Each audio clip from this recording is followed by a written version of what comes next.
Sorry, I thought I was last. I guess I'm not.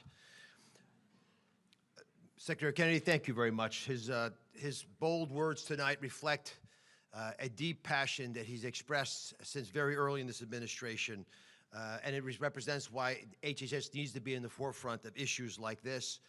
The white paper that was crafted, it's several hundred pages long, but is actually a superb document, created a foundation for CMS, my agency, Medicare and Medicaid, to take bold action as well to address some of the challenges. But I want to take a second and outline where we are right now. There's an op-ed that Steph Carlton, my chief of staff, was over here somewhere, and I penned that just issued while we've been sitting here, and it highlights some of these issues. But of course, it all came out of the executive order of the president, protecting children from chemical and surgical mutilation. Simple title, descriptive and accurate in its desire to do just that. And today we will deliver that to the president and to the secretary. Many of you, as you walked through the front portal of this building, the Hubert Humphrey building, saw Senator Humphrey's quote on the side wall. And he speaks about the moral obligation of government to take care of those at the dawn of life, our children.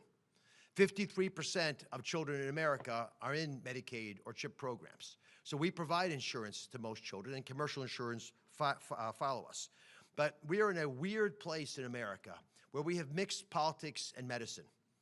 And do you know what you get when you mix politics and medicine? Politics. There is no medicine left. We witnessed that with bizarre statements, predatory actions, and many other activities that I think have forced children to the tip of the spear where they have brunt the burden of this toxic combination. We've been told that permanently altering bodies of children, and the children are told this as well, will bring them lasting peace. But few have achieved the inner peace promised by these charlatans, and the talking heads, the media personalities, the social media posts, all these have created a dishonest narrative. And of course, many of these children are left with the most tragic parts of all the treatments that they've succumbed themselves to. Many physicians as well have been pressured into compliance. The white paper outlines this, with the dangerous progressive ideology that treats children like lab mice. And because often in medical school you're taught to go along to get along, they have not been willing to rear their heads and bravely say what they know to be right, which is that these procedures are wrong. Individuals who question their sexuality are treated by medical professionals on the fast track, that's what it's called, approach to care, resulting in drastic interventions that merely increase the distress they're already suffering from. Under politicized medicine, people suffer long-term consequences. Let me go through the three major categories. Puberty blockers, reduce bone density, alter brain development, which is a real problem when you're 11, 12, 13 years of age, and disrupt sexual function for the rest of your life, oftentimes. Cross-sex hormones cause irreversible changes, including infertility, loss of sexual function, even cardiovascular issues, as well as long-term endocrine problems. And of course, the surgical interventions where you remove healthy organs, despicable and reprehensible as it is, permanently alter appearances and destroy children's lives. So let's talk a moment right now about the big question. This dangerous fast-track approach in invasive treatment, what it really does is slap a Band-Aid on a much deeper pathology, a much deeper problem, the underlying issue of gender dysphoria. It denies patients the opportunity to be seen for who they really are. The doctor can't look them in the eyes and treat them like a child that's confused and lost and needs help. They become an opportunity. They become eventually a victim. Reasonable evidence-based objections that a child's confusion might resolve over time have been ignored, even though it makes common sense, and it turns out from numerous studies now in Europe to be true. Again, we outlined these in the op-ed. And this is not how clinicians respond to the care of other pediatric issues, but it's how we respond to pediatric adolescent mental distress. And the medically honest approach is to at least start slowly, the least invasive possible, psychotherapy, counseling, including family counseling, evaluation of other conditions like ADHD and autism, and of course treatment of the anxiety and depression that so often is included with this diagnosis. There's lots of reasons we're having this problem. Social media is obviously a concern. There's been an explosion of discussions within children's groups about these topics. The surge has also been accompanied by healthcare professionals advocating that there's not going to be any opportunity to push a child to think twice about the decision they might have wandered into mistakenly in a whimsical moment. And 57% increase in suicide rates over the last great data we have, which is from the teens, is also a concern. with teenage children bearing the brunt of this. American taxpayers should not have to foot the bill for ideologically driven experiments on our nation's youth, and hospitals that we deem must meet the minimum quality standards of care and safety should not be conducting these experiments when we know so little about what is happening with our youth. Now the important part. For these reasons, and I can go on and on, this document, the white paper that the Secretary commissioned is over 300 pages long, we're taking major steps at CMS to stop a funding process that has led to irreversible medical interventions with two major actions. The first, we're announcing a notice of proposed rulemaking that ends taxpayer funding of sex-rejecting procedures for children in Medicaid and CHIP, full stop.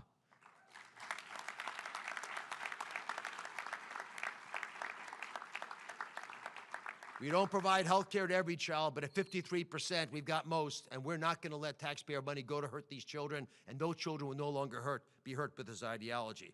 We know that inflicting these procedures on young people costs them and the Medicaid system countless dollars, not just in medical bills, but also all kinds of downstream issues, while providers reap the rewards. Too many providers inappropriately profit from carrying out these destructive procedures, and I'm just going to go through this grotesque laundry list of prices just so you're on the same page with what Secretary Kennedy started teasing at.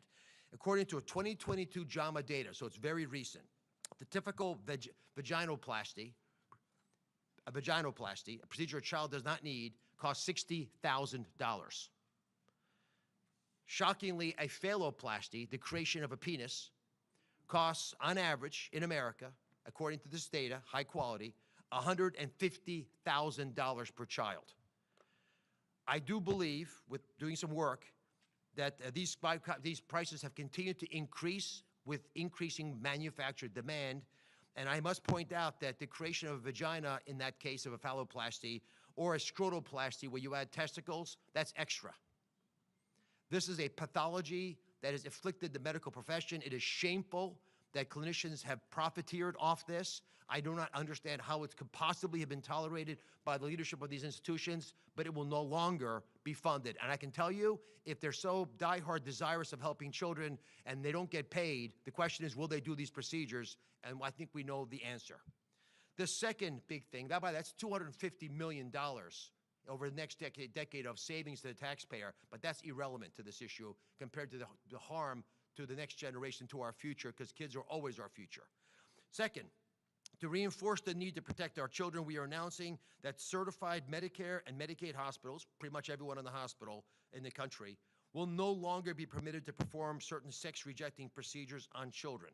Any hospital that does offer sex-rejecting procedures to vulnerable populations of pediatric-aged kids will no longer be able to participate in the Medicare and Medicaid program.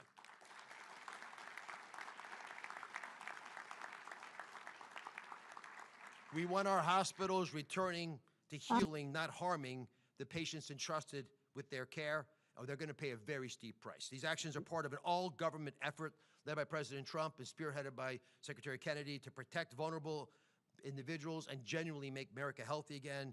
This is not just smart, science-based health policy. It is our moral duty, as Senator Humphrey mentioned 50 years ago. I'm passionate about this issue. My whole team is passionate about this issue. Secretary Kennedy, God bless you for pushing forward on this.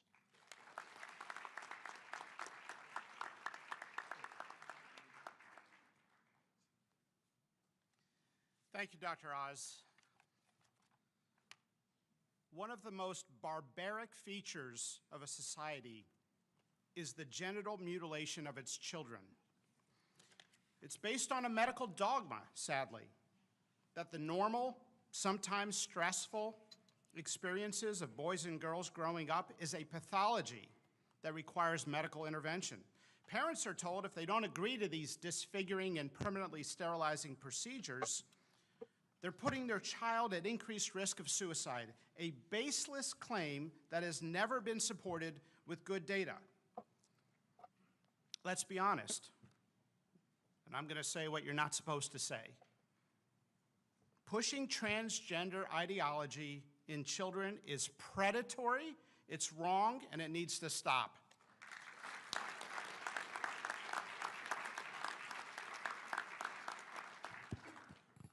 This ideology is a belief system that some teachers, some pediatricians, and others are selling to children without their parents knowing sometimes, or with a deliberate attempt to remove parents from the decision-making. Puberty can be stressful, and for all of history, being a kid and interacting with kids from the opposite gender can be awkward, even confusing at times. But to see now a society putting kids on a path of chest binders, drugs, castration, mastectomies, and other procedures is a path that now many kids regret. And Chloe, I've got to say, your testimony in front of the Hill was one of the best descriptions I've heard on this issue ever. Maybe one of the best descriptions I've heard of any topic ever presented in front of Congress, and it's an honor to be here with you.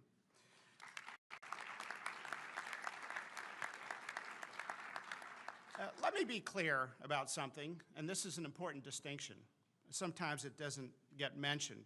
We're not talking about medically treating kids with a biological basis for differences in sexual development, what used to be called intersex. We're not talking about children with 5-alpha reductase deficiency, Klinefelter syndrome, Turner syndrome, or other sex chromosome abnormalities. We're talking about an ideology that is supported by flawed science that every child as young as 4 years of age should pick from an array of genders. We've got high schools now where half the kids don't identify as a boy or girl. What's going on? To American hospitals and clinics, do not ask parents to leave the room in order to sell your transgender ideology to America's children.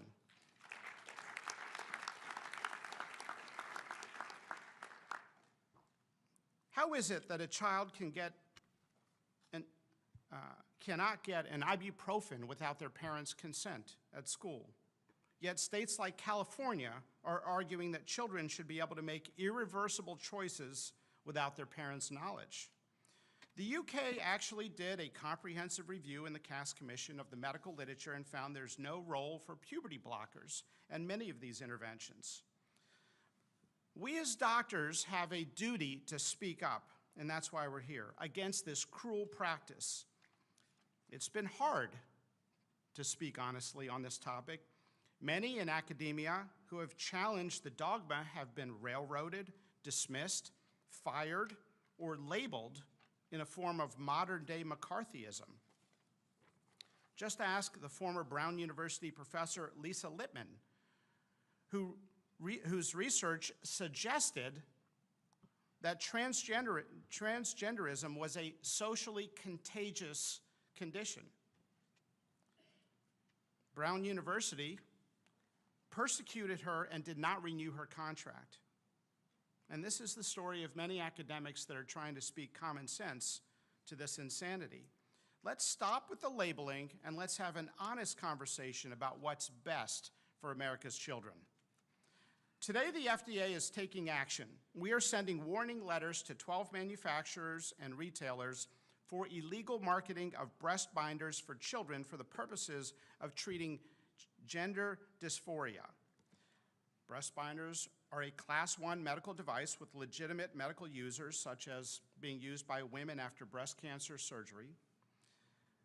And these binders are not benign. Long-term usage has been associated with pain, compromised lung function from atelectasis collapse, and even difficulty breastfeeding later in life.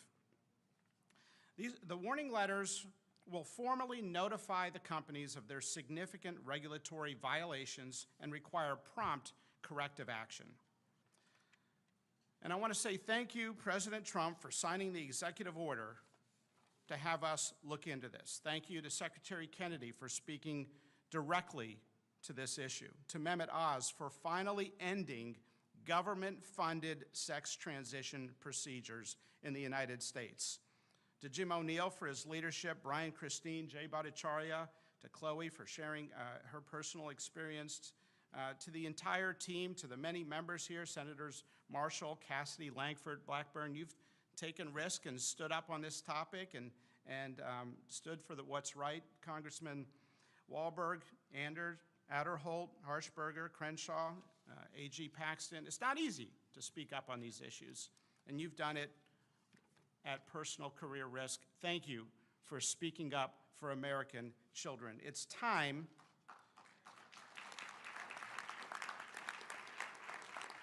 I can't tell you the number of people that said, don't talk about this issue publicly. You can talk about everything else in medicine, but do not ever talk about this on TV or in any public forum. You've probably gotten the same advice.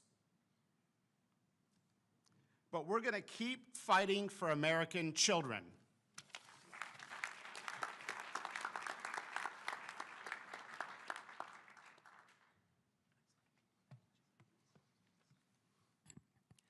Good morning. I'm Admiral Brian Christine, the Assistant Secretary for Health at the Department of Health and Human Services, and I have the privilege of being the Senior Flag Officer in the Commission Corps of the United States Public Health Service. Welcome to you all, but especially welcome to you, Chloe. Today, we are taking decisive action to protect America's children from chemical and surgical mutilation and to restore evidence-based medicine and gold standard science to the forefront of federal health policy. What we found in our gender dysphoria review was truly alarming. From 2016 to 2019, the number of sex-rejecting procedures performed on children tripled. And despite the mounting evidence of harm and the reversals by European countries, the previous administration and my predecessor were driven by a warped ideology and a radical political agenda. And that is why I am signing this public health message today, to ensure that healthcare providers understand their responsibility to put children's health and safety first. As medical professionals, we have an ethical obligation to provide excellent care to our patients informed by the best evidence we have. And as such, we should refuse interventions that pose risks of unnecessary harm because our first mission is to do no harm. For the safety of our children, medical professionals should refuse to provide puberty blockers, cross-sex hormones, and surgical interventions.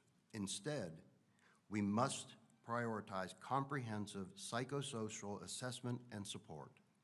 We must address co-occurring mental health conditions, and we must provide compassionate, developmentally appropriate counseling. And finally, we must educate young families about the incredibly weak evidence for these medical interventions. And let me be clear about this. This is not about politics. It is about science. It is about safety. It is about radical transparency. It is about trust. Our mission is to ensure that every American child receives medical care that is evidence-based, that is ethical, and worthy of the public's confidence.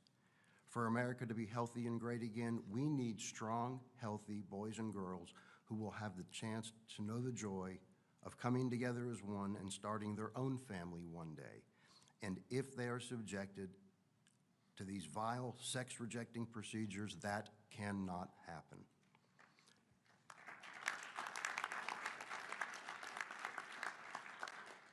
Protecting our children's health and their future is good medicine. Protecting our children's health and their future is our moral obligation. Today, I am offering the opportunity for every medical professional to absolutely reject harmful, irreversible procedures on minors and instead to prioritize medicine that puts the health of America's children first. All of us on this stage will continue to be guided by gold standard science, a dedication to radical transparency, and a commitment to truth. President Trump and Secretary Kennedy will stand for no less. Thank you all for being with us today. God bless President Donald Trump. God bless Secretary Robert F. Kennedy, Jr. God bless all of our vulnerable children who suffer from gender dysphoria and their families.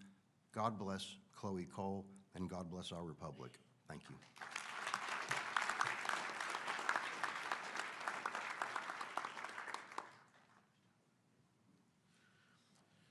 I'm Dr. Jay Bhattacharya, the Director of the National Institute of Health.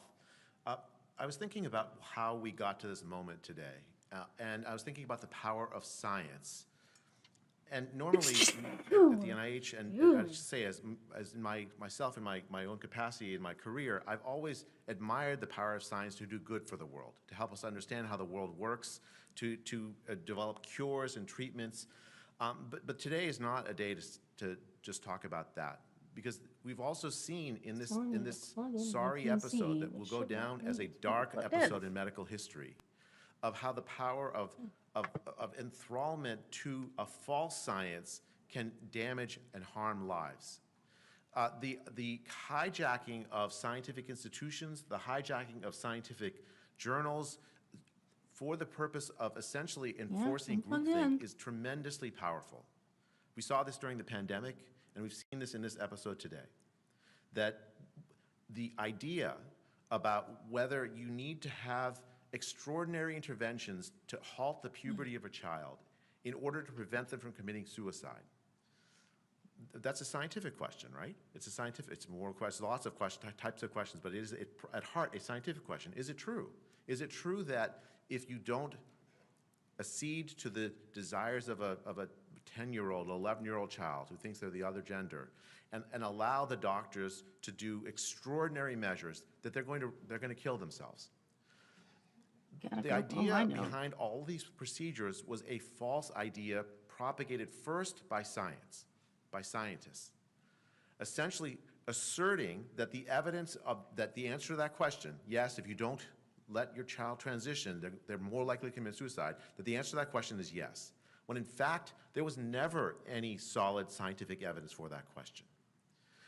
The 300-plus page HHS report, the report that was done in the UK, the CAS report, the Scandinavian reports, all those came and looked at the scientific evidence, and they all came to the same conclusion, that the scientific evidence that the answer to that question is yes is incredibly weak. And so the question is, why did it take so long? Why did it take so long, and how did the first idea come in the heads of people to assert falsely that there was strong scientific evidence to say that you must transition your kid or else they're going to commit suicide? I mean, those are haunting questions for me as the director of the National Institute of Health, because the key idea in science is that when there are extraordinary claims made, you have to question them.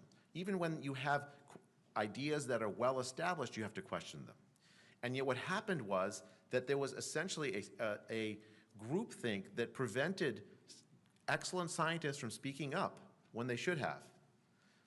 The extraordinary courage of the authors of the HHS report, I don't know if you're all here in the room today, is stunning to me, because they stuck their heads up. The extraordinary courage of Chloe Cole, sticking her head up when it was almost impossible to do so.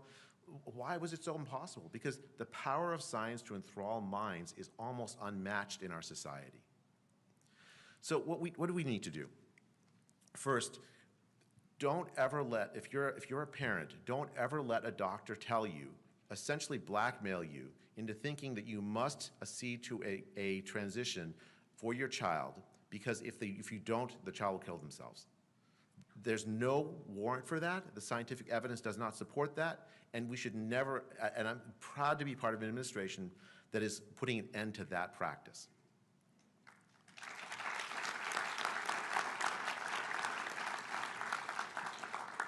Second, this is the policy announcement.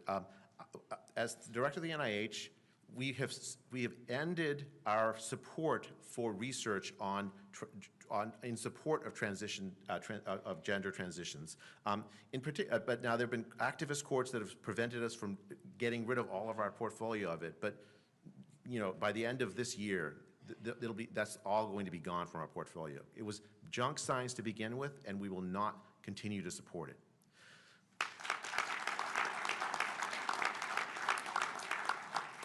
Let me tell you an anecdote about this. There was a researcher that the NIH funded that did a study of whether, to answer the question, was it more likely that a child who didn't transition would commit suicide? That researcher found the answer was no. But because the researcher's ideology was so enmeshed in this, because if the answer is no, that means she might get canceled, she refused to release the study, refused to release the data. And we at the NIH have got the data from this researcher and made it available for other researchers to do replication studies and work on. I'll tell you, I think to me that is an absolute violation of what it means to be a scientist. When I find data that disagrees with my priors, my ideas about the way the world works, I change my mind. Actually, you know, the easiest way to always be right, when you're wrong, you just change your mind. It's very simple. That's the beautiful thing about science. So I made the announcement already about no longer funding this, but the second announcement, and this is really, really important to me. There are thousands of kids that have undergone this transition, and many of whom regret having undergone this transition. There are thousands of kids that are in mental distress because they've been through this, families torn apart. We are going to fund science to help them, because what I don't want is for the answers to those families to be based on basically no evidence or presumed knowledge that we don't actually have. We're going to do gold standard science to help those families, to help those kids that are detransitioning or thinking about detransitioning, because we have to follow wherever the evidence leads in order to protect children. So Secretary Kennedy, President Trump, if you're listening, and all the distinguished congressmen and senators and others in the room, thank you for your leadership on this issue. Thanks on the behalf of all the parents and kids of this country. I think we are turning a page in this. This will be remembered as a dark day. Today we'll remember as a bright day, but the episode of the last several years will remember as a dark page in the history of science, and let's pray that we never have to do that again. Thank you.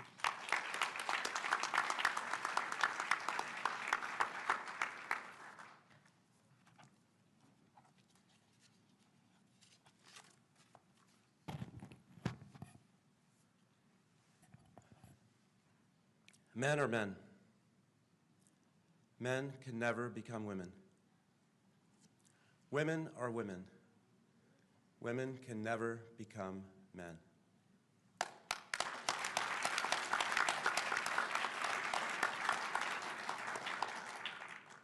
Children are innocent, and they need our protection.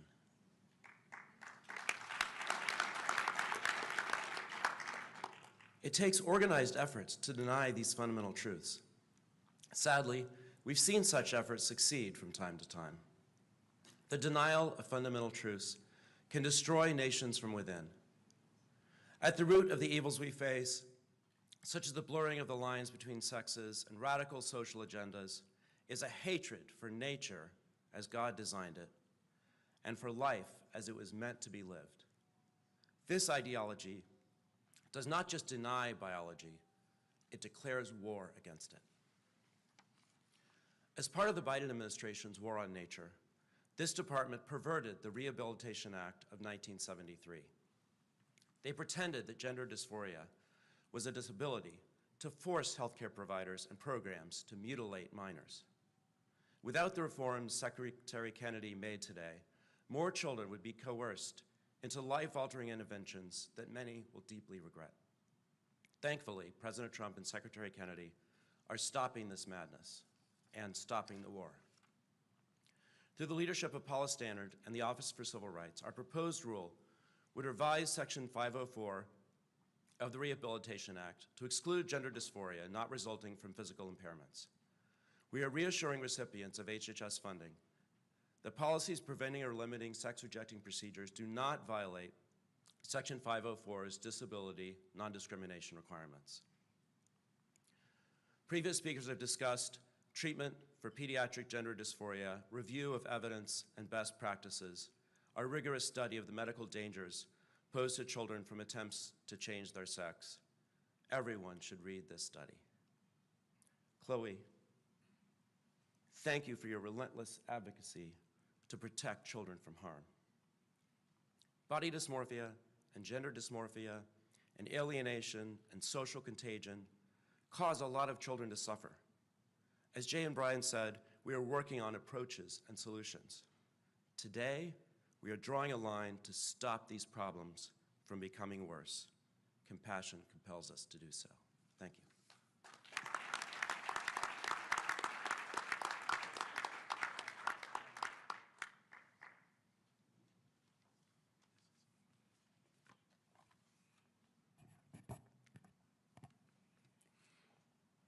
Thank you so much for having me.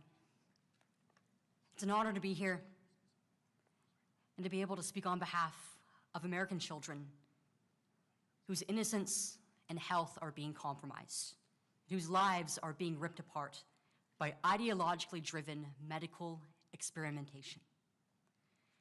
I represent a community of people who have been harmed by these procedures and yet largely are ignored by the same doctors, the same clinics and medical system that have harmed us.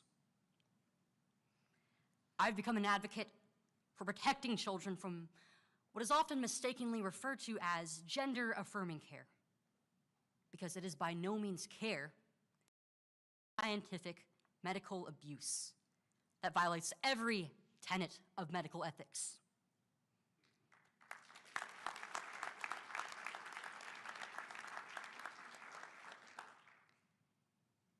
This ideology is festering at an unimaginable scale within our hospital systems, our culture, our communities, and to many within our own families. For me, it started with being lied to about who I was by adults outside of my family. I was made to feel that the way that God beautifully made me was in fact a mistake that could only be fixed by so-called modern medicine. My doctors, rather than guiding me, they affirmed my childish misgivings about my developing body, my belief that I wasn't just a tomboy, that if I liked having short hair, if I liked being around the boys more, if I behaved more like my older brothers, I actually was a boy who just so happened to be born in a girl's body. At 13 years old, I was administered puberty blockers and testosterone in high doses. And when I was only 15, they removed my breasts. My questions about whether I will be able to have children or about the future of my reproductive health and my overall health have gone unanswered. But that mastectomy ensured that I am never going to be able to nourish whatever children I may have. And this happened before I was even mature enough to understand that one day I would aspire to become a mother. Because of the moral failings of my doctors, I forever have lost significant parts of my identity as a now adult woman while I was still a child. And there are tears that I don't show to the world. There is grief that every single day I carry with me silently. The only thing in the world that makes me angrier is knowing that this is continuing to happen to children all across the United States and throughout the globe. But they messed with the wrong kid.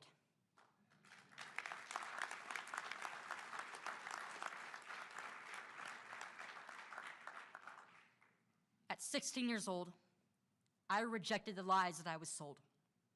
I detransitioned, and I chose to face the world and sound the alarm on what is happening to my generation, both in the hopes that this would set forth a movement of young people who chose to break free from ideology, and also that one day, no child would ever have to speak up about this ever again.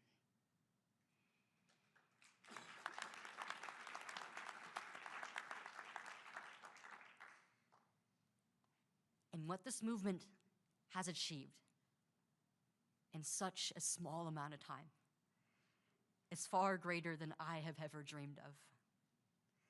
26 states now have passed laws to save children. Laws that all have been upheld by the Supreme Court earlier this year. President Trump has signed countless executive orders to fight for biological reality, to fight for the protection of our kids. My own lawsuit filed by Center for American Liberty is finally moving forward. And of course, the Department of Health and Human Services has been a decisive part in our wins this first year of Trump's second term. With the release of the peer-reviewed gender dysphoria report, it has become official US policy that these treatments in children are questionable at best, life-shattering at worst. And this industry needs to be challenged and taken down for the sake of future generations.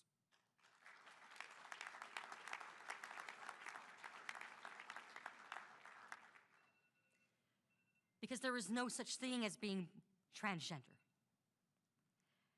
nor children born in the wrong bodies. Every boy and every girl deserves to be loved the way that they were beautifully created in their mother's womb. And to the young people out there who are struggling with this mental illness,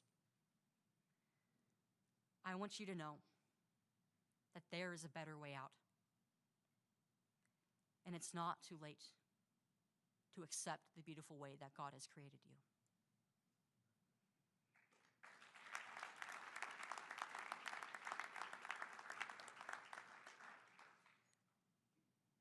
My story turned out to be a success story, but it was only in spite of my doctors and the horrible things that they did to me, to my family.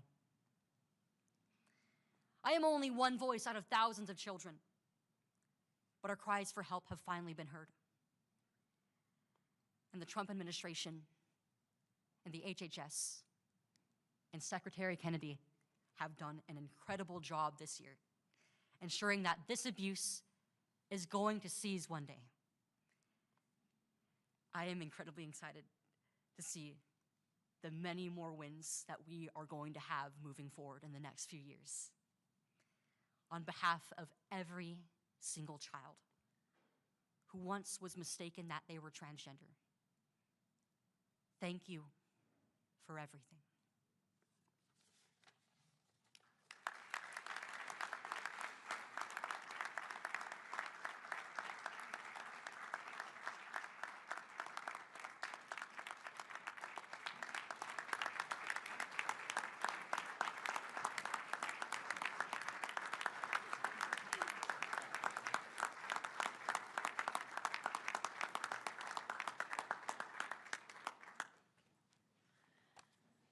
Thank you, everyone. Thank you for all the comments today. We're now going to take questions from the press. Please keep your question to the reason we're here today. Also, if you can clearly state your name and your outlet, and if all the speakers want to stand up and be ready to answer questions, and then who you'd like to ask your question to.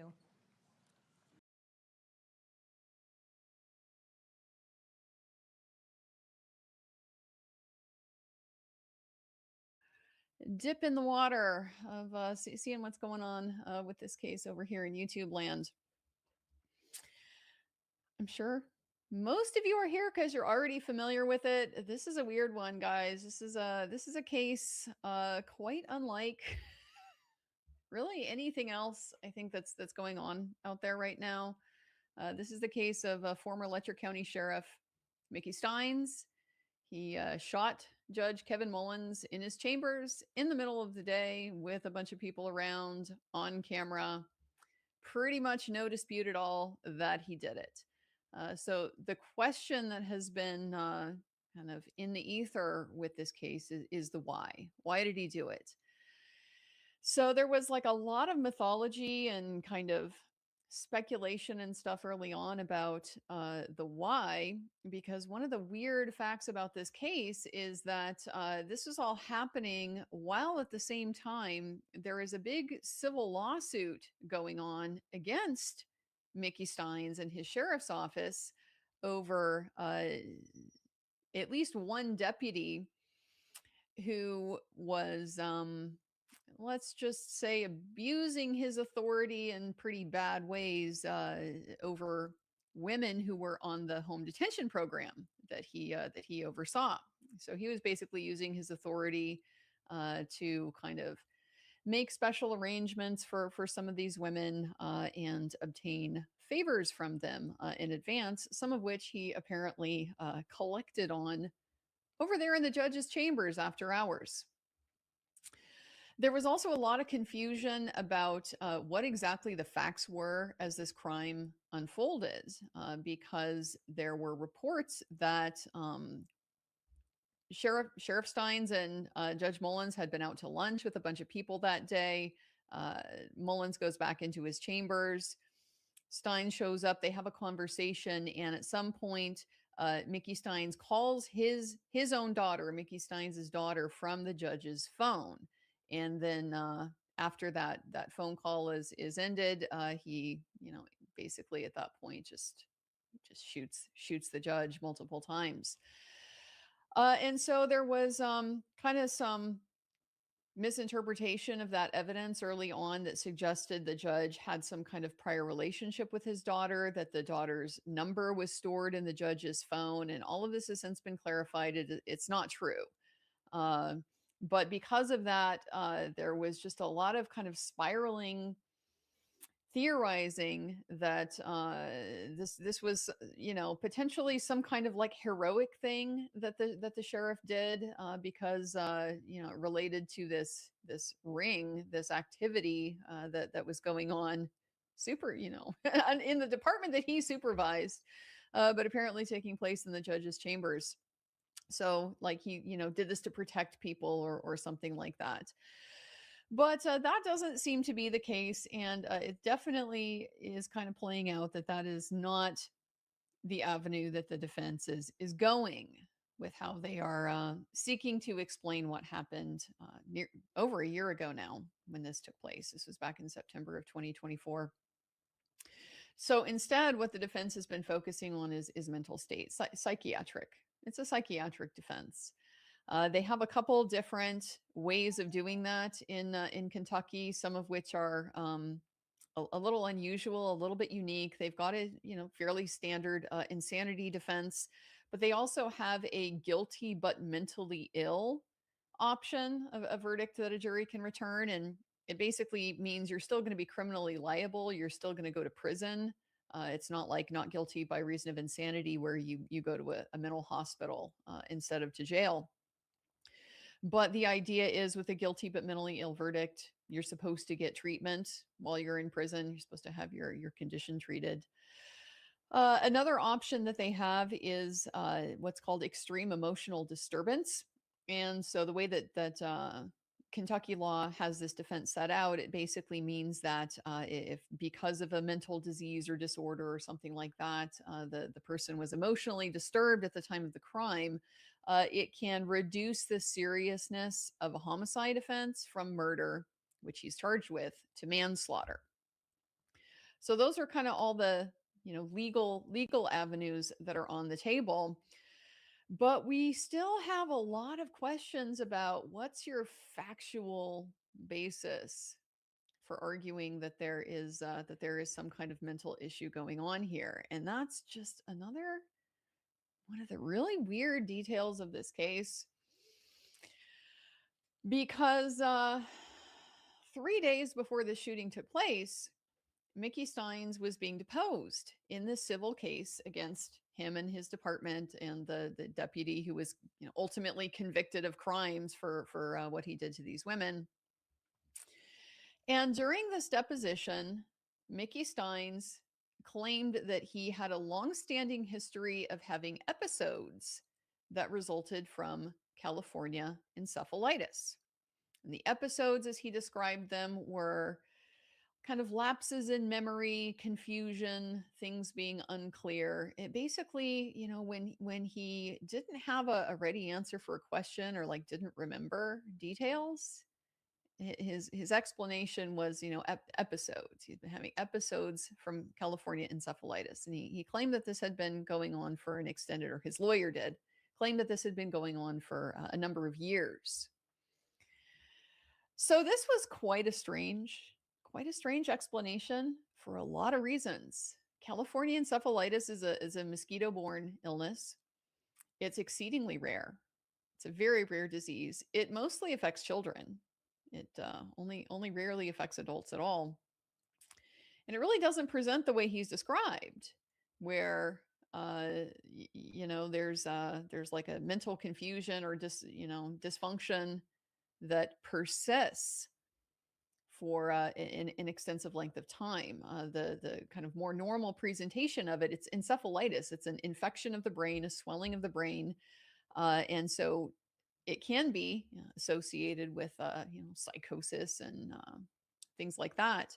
But it typically resolves when the infection resolves, and not a whole lot of, at least that I was able to find, good evidence of real long-standing effects like this.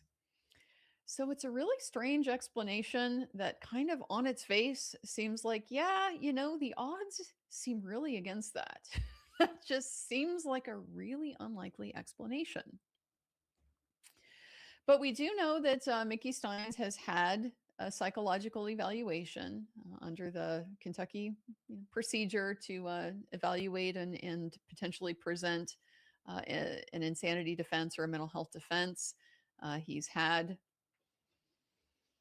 a formal evaluation, and the report has been filed, but it is confidential under Kentucky law. He asked for that to be unsealed, and that request was denied.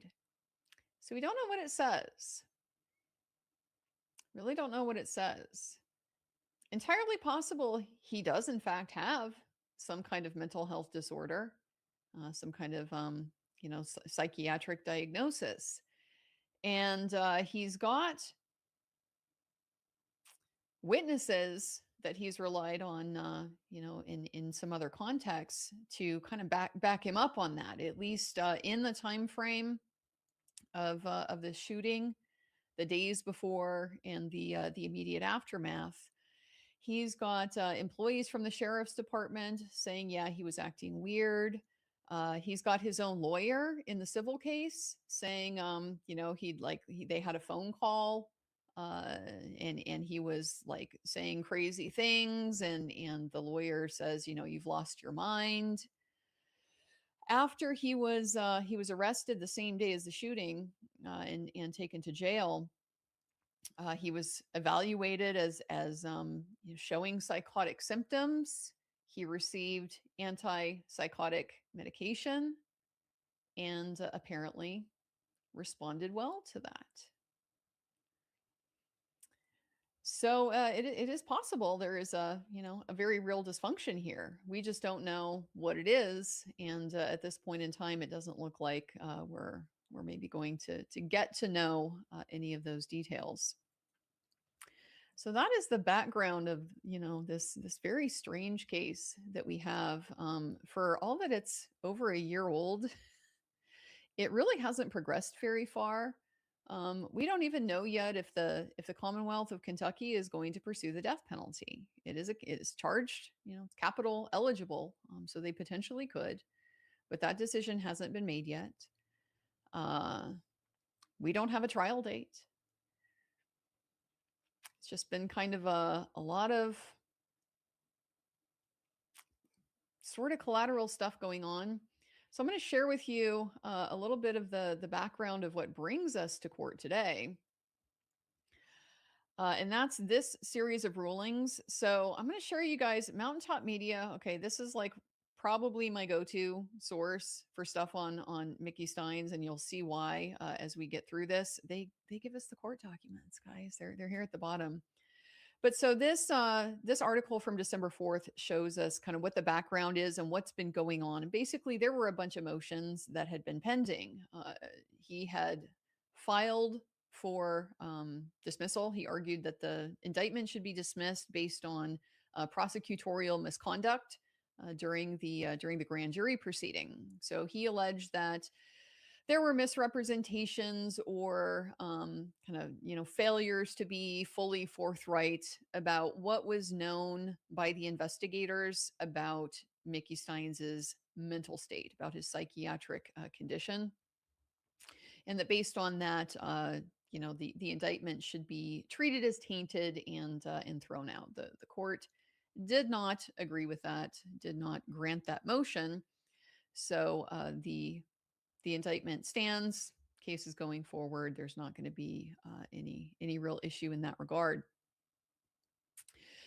He had moved to unseal the evaluation, the psychiatric evaluation. He wants it for a bail hearing. And the judge said, no, not going to allow you to do that. But he again asked for a bail hearing, and that was granted. So we're set to go back to court today. Oh, here's see, this is what I'm saying. This is why I like Mountaintop Media. They share the court documents.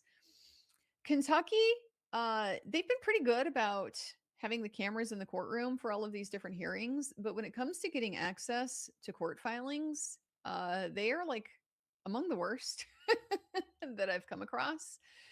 They don't have any kind of portal, that's available from remote access where you can get access to documents or even to a docket that shows you, what's been filed, so that you might be able to look and track and see if something new has been filed and call the clerk's office and get a copy. They don't even give you that much information. Now, they do have a little special backdoor into their electronic filing system for the media. But guess who apparently doesn't count as media in the state of Kentucky? Yeah, I tried to get access, but they weren't going for that. So makes it very difficult to get access to the court documents. So I very much appreciate when a media organization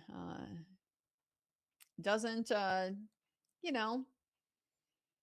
go along with the incentive to kind of keep a monopoly on the information about what's going on in court and what the issues are and so forth, and does what they are supposed to do, and shares the information with the public.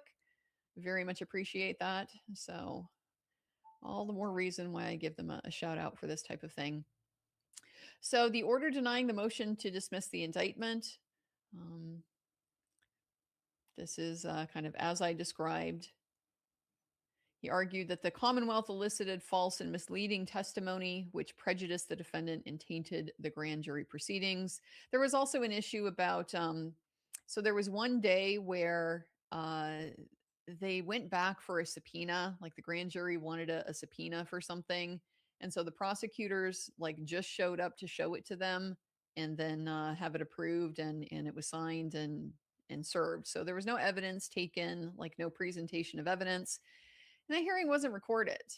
And the Kentucky Rules of Criminal Procedure call for the grand jury proceedings to be recorded.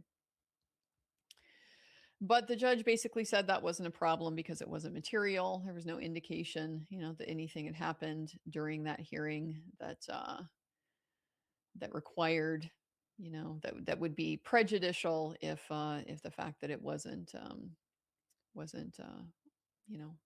on record. Now, it's a little bit kind of convenient that the only people really in a position to tell us about that are the Commonwealth's prosecutors. But, in the absence of any kind of testimony to the contrary, their version of what happens is uncontradicted. So the judge accepted it. And based on that, there was no testimony. The rule requires testimony be recorded at the grand jury, and there was nothing like that happened. So that was the order denying the motion to dismiss the indictment. Motion to unseal, also fairly straightforward. He wants it unsealed. Statutorily, it's made confidential. Judge said, nope, not going to do it. But then he did grant this motion for a bond hearing. So it's not entirely clear, frankly, what we're going to have happen in court today. It's formally called a status hearing. And so typically what a status hearing means is that we're checking in on the status of the case. What do we need to do? Do we need to set days aside? Do we need to, anticipate new motions? Are we ready to set a trial date? Stuff like that. So it could entirely be just procedural, and that's the only thing that we will end up dealing with. But it's possible this might be the bond hearing. Really don't know. Really don't know. And so the reason why this is an issue is because he's been held without bond so far, and that's because under Kentucky law, he's charged with a capital offense, has the potential of having a death Yeah, penalty sentence might be an imposed. interesting case. And so under Kentucky law, there's a presumption generally that you don't get bail, and that is fairly common. We have the same kind of thing over here in Washington. A lot of states do that. That with extreme types of crimes, not necessarily going to be entitled to bail. So this is the language of the Constitution that applies here. All prisoners shall be bailable by sufficient securities, unless for capital offenses, which we're dealing with here, but not all of them. Capital offenses, when the proof is evident or the presumption great. So the court goes through a lot of case law about kind of how this rule plays out. What does that mean for a capital case to have evident proof and great presumption? And basically what it means is they kind of look at what the basis is for the charge and any potential defenses. And they are kind of doing a pre-weighing of the likelihood that these defenses are going to be successful. Now, it's not like a full merits. It's really, you can read through this document. I don't want to read through the whole thing. But you can read through some of these cases, and they just sort of describe different situations where, like, yeah, okay, that's a plausible defense. And so if that's a plausible defense, what's the potential outcome from that? If the potential outcome is, he could be acquitted, it's a plausible defense that he didn't do it. It's a plausible defense that he's got a mental health type of defense, would be convicted of something else. Then he's generally going to be found to be eligible for bail. Doesn't mean he's going to, get a good bail or a bail that he can meet. We could still be talking about, the judge could say, like, sure, you can have bail, and I'm going to set bail at $10 million, or something like that. That would get into, kind of separate issues about what is going to be necessary here to basically ensure that the public is safe, that he's going to be able to show up for court. And given the whole like intersection with the mental health allegations in this case, it seems, at the very least, I would expect there to be a lot of conditions about things like complying with treatment recommendations, regular check-in, take your meds, all of that type of thing at a bare minimum.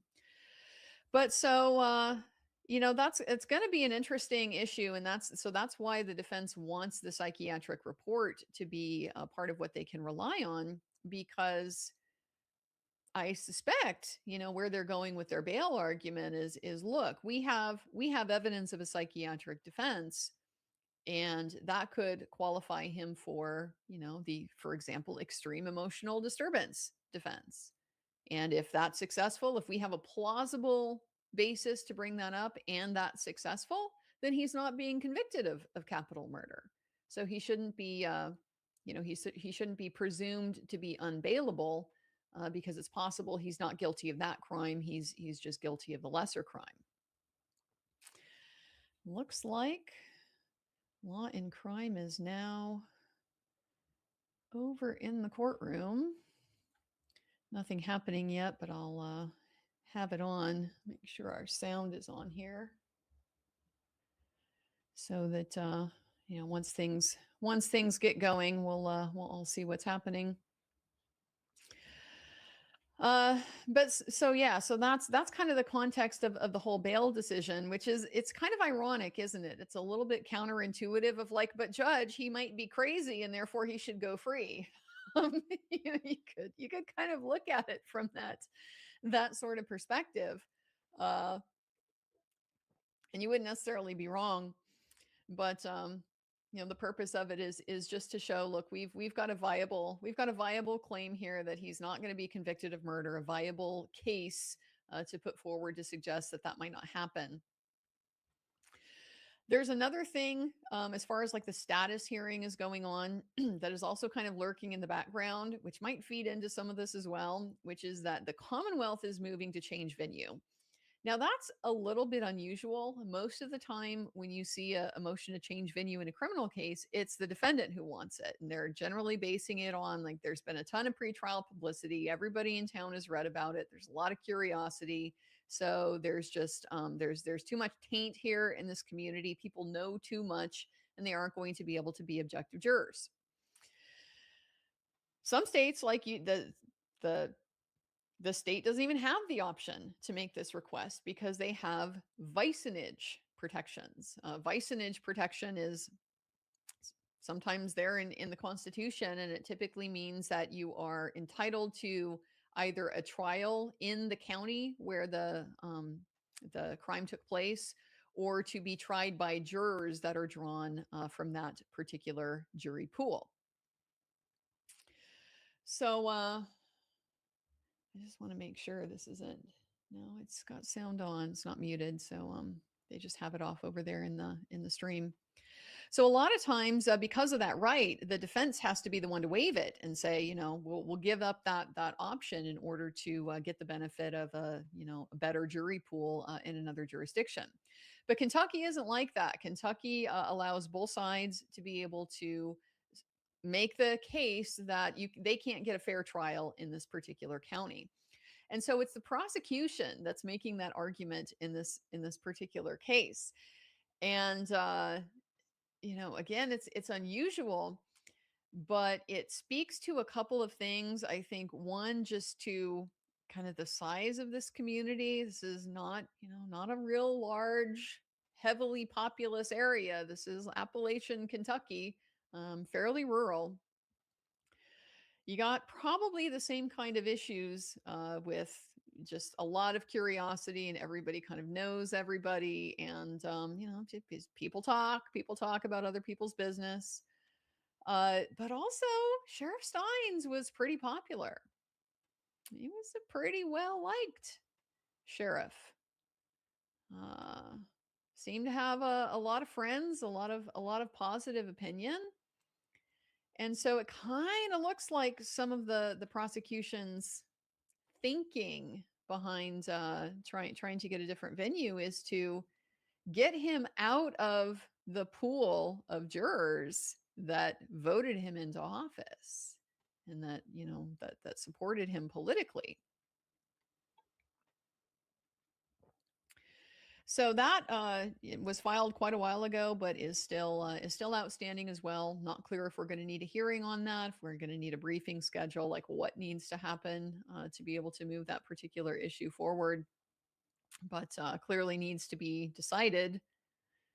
I mean, I would think before they set a trial date. Doesn't make a whole lot of sense to set a trial date in Letcher County and then potentially have to move it somewhere else. So that remains kind of on the table to deal with.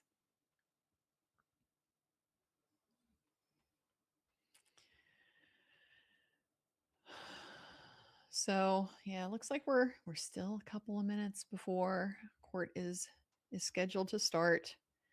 We do have a visitor. Gus, little Gus came in to say hi.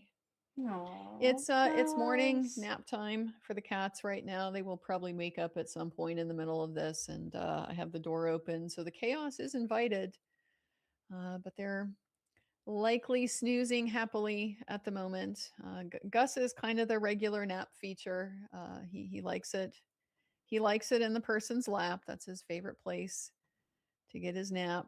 So he does come in and make himself comfortable pretty often. My cat's Such a favorite sweet place boy. is my lap sometimes. Yeah, he's a sweet one.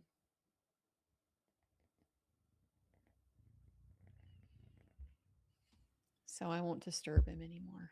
He's on my bed since Got the dog I'm doing snoring this in the now. background too, but seems to be fairly quiet with it so far.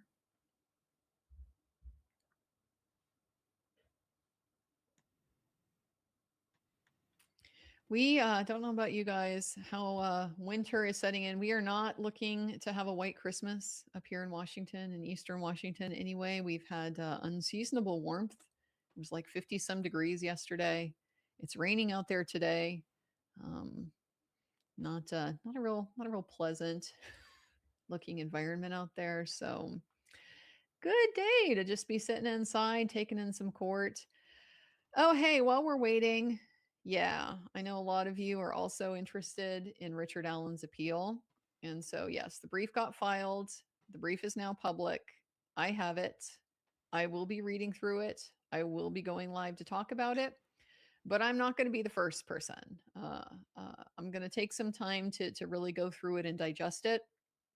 So probably, tomorrow, maybe Saturday, I'll go ahead and plan on doing a show to talk about the appeal brief.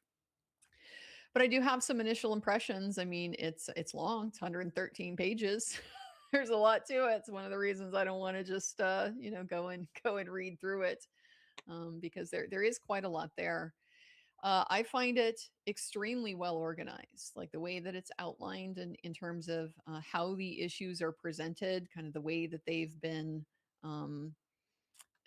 categorized, specific errors categorized as kind of error types, is very clear, very easy to follow.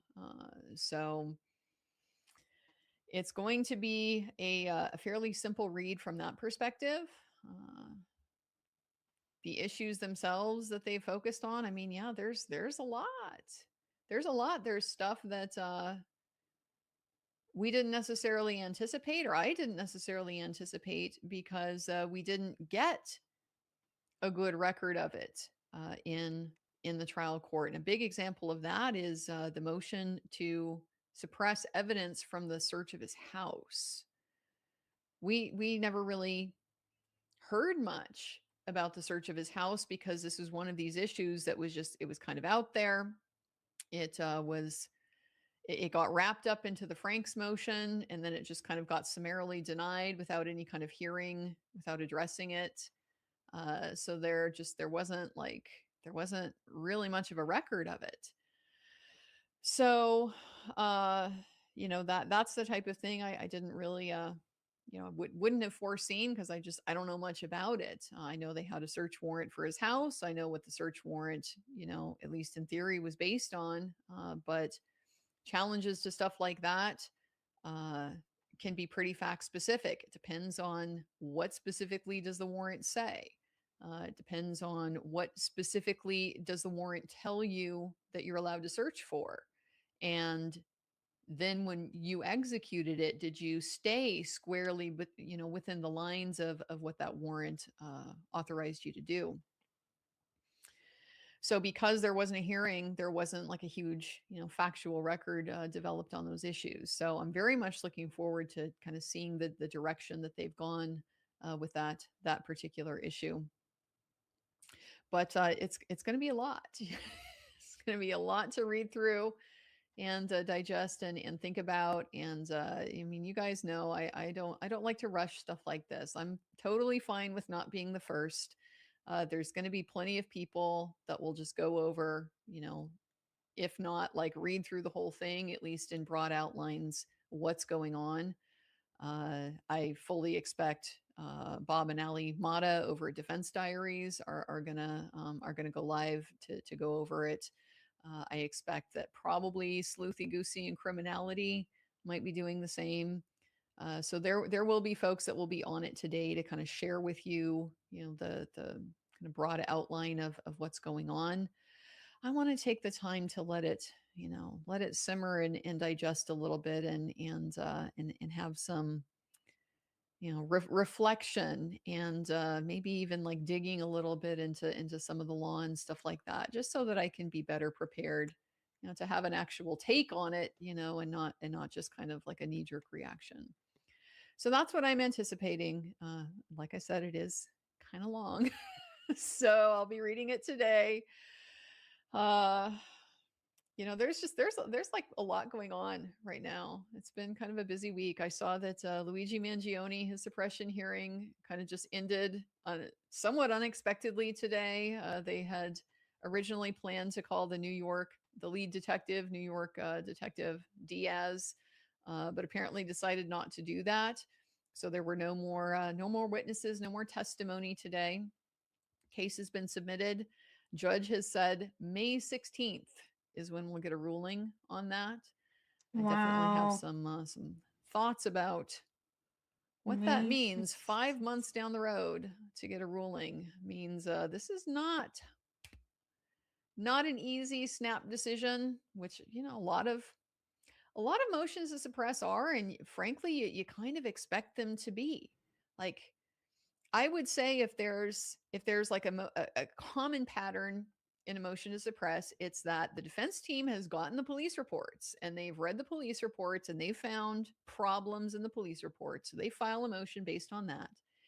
And then we go in and have an evidentiary hearing, and the cops come in and testify and they explain away all those problems. Oh, I didn't put that in my report because, or, this, that, or the other. I mean, they just basically give the judge whatever the judge needs to be able to say, yes, I believe you, cops, because judges routinely believe cops. And, what you did was fine, and I'll go ahead and give it my stamp of approval. So it's often just kind of a process of like formalizing the excuse for what happened. This hearing seems very much not like that at all from my read on it. It was long. It was 3 weeks long. Karen gave a statement on the courthouse steps this morning, kind of, talking about how this is a bit unprecedented for it to be long like this and how that was largely unnecessary. And I think she's right in the sense that there was just a lot of repetitive stuff that didn't need to be, gone over again and again and again. Like everybody was just so sick of seeing the body cam footage of Luigi getting arrested in the McDonald's in Pennsylvania and the Christmas music playing in the background. Like we're all a little bit scarred for Christmas music this season. But I do think that the kind of overkill approach to it that the state took ultimately kind of ended up being favorable to the defense, because it just kept sort of digging the hole deeper and deeper and deeper in terms of like, if New York law applies to what they did here, it's looking harder and harder and harder to fit it in the framework of what's allowed. So I'll be talking some more about Luigi in the coming days. I've got a video kind of prepped to do the like LawTube for Lawyers version on this whole issue of like why it matters a lot. Do we apply Pennsylvania law where the search took place, or do we apply New York law where they are trying to introduce the fruits of the search in court? It's very significant. We'll look at the law about that and kind of how that's played out over the course of this hearing. I've been looking at the Rob Reiner case. Nick Reiner, of course, charged very recently. I haven't checked today, but I was looking yesterday over on the LA Superior Court website because things have been filed by now. There should be a complaint, there should be a warrant for arrest, there should be probable cause affidavits supporting all of these things. Those are all public records. But it hasn't been made publicly available yet, at least not that I was able to find. So I'm, of course, like probably many people, very interested in the probable cause. That's a weird little freeze there. What led them to, the belief that it was Nick and, so quickly going to apprehend him? Did they receive information? Are there cameras? Like what, there are a lot of different reasons why it might be. So it just kind of give us a little bit of a preview, I guess, of, what the case is going to consist of, and anticipate what the potential defenses are to that. I'm anticipating a mental health defense. I know I'm not alone, something psychiatric, but California has some very unique legal frameworks for that type of thing. And so, yeah, we got the sound on. We're just not getting it yet. So I'm writing up a piece about that right now to keep an eye open for if you are interested. Come on, sound.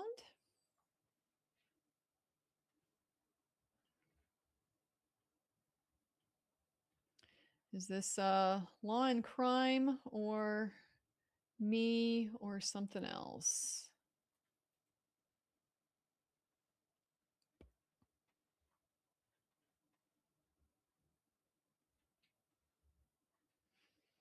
Give me a second. I'm going to try to refresh here.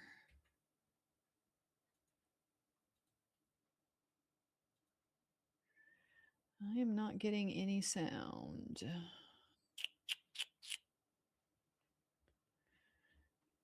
Let me see if there's any other live streams I can find.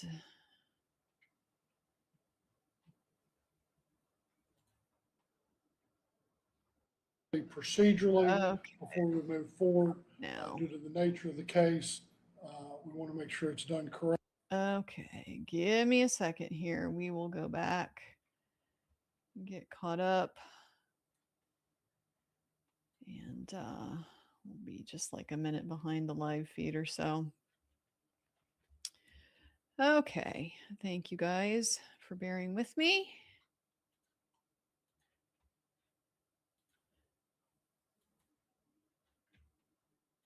Oh, what? Now it's going to do it again? All right. Okay, hang on.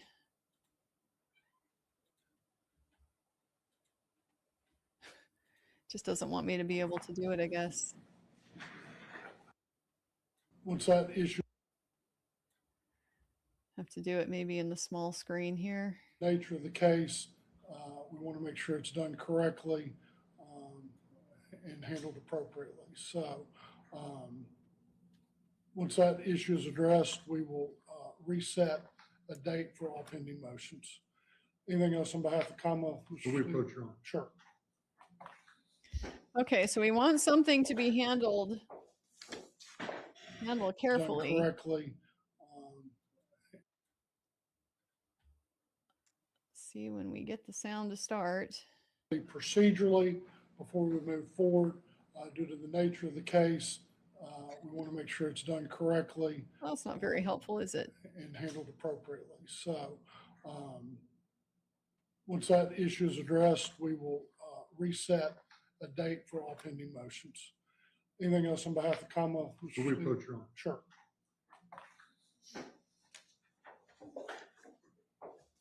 Well, this is so far not a very very enlightening hearing, is it? They've already been provided to council, but I just wanted to make sure the part right before I lose. All right. Anything else? Nothing else. All right. All right. With that, court is adjourned. What? With that, court is adjourned? Oh my Lord. Wow. Okay. What on earth? Well, exciting morning, isn't it? Because of the nature of the case, there's something that they want to be handled carefully and appropriately. And then once that's addressed, we'll set a date for future motions. But we don't know what that is because the sound was off.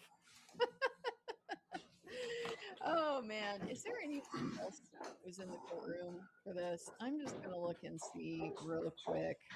You know, Fox 56 has done stuff before. But it doesn't look like they were live streaming this or anything like that. Brother. Well,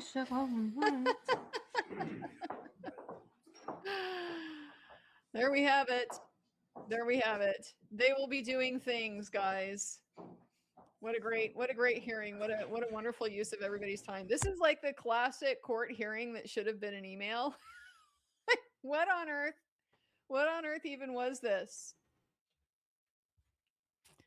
I am assuming, because I just can't guess Oh, I have better to go at and this get point in my time. Walmart order. I'm assuming he's talking about the bail hearing.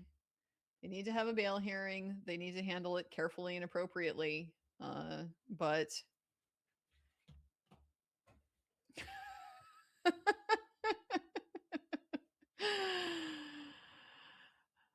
well, I guess we see maybe why this case is what, 13, 12 months old now? 13, 14, 15 months, right? This happened in September of 2024. I guess we kind of see why this case is 15 months old and still very little has happened because we get a hearing where they tell us we're going to need to have some more hearings. Oh, man. Well, that was kind of a bust from the standpoint of getting any kind of new helpful information about what exactly is going on and what is transpiring here. I check the quick news reports to see, can somebody tell us what exactly he just told us was going to happen?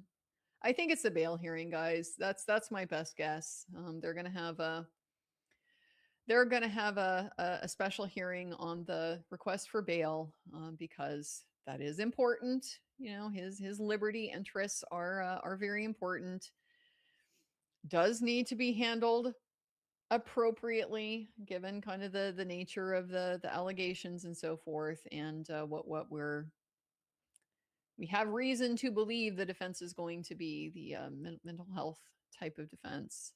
So handle that, then you can reset future motions, in part because if he's no longer in jail, he's not going to care nearly as much about how quickly does this get resolved. You know, a lot of times once you're out of jail, hey, it might be great to just go ahead and kick the can down the road for as long as you possibly can get away with it.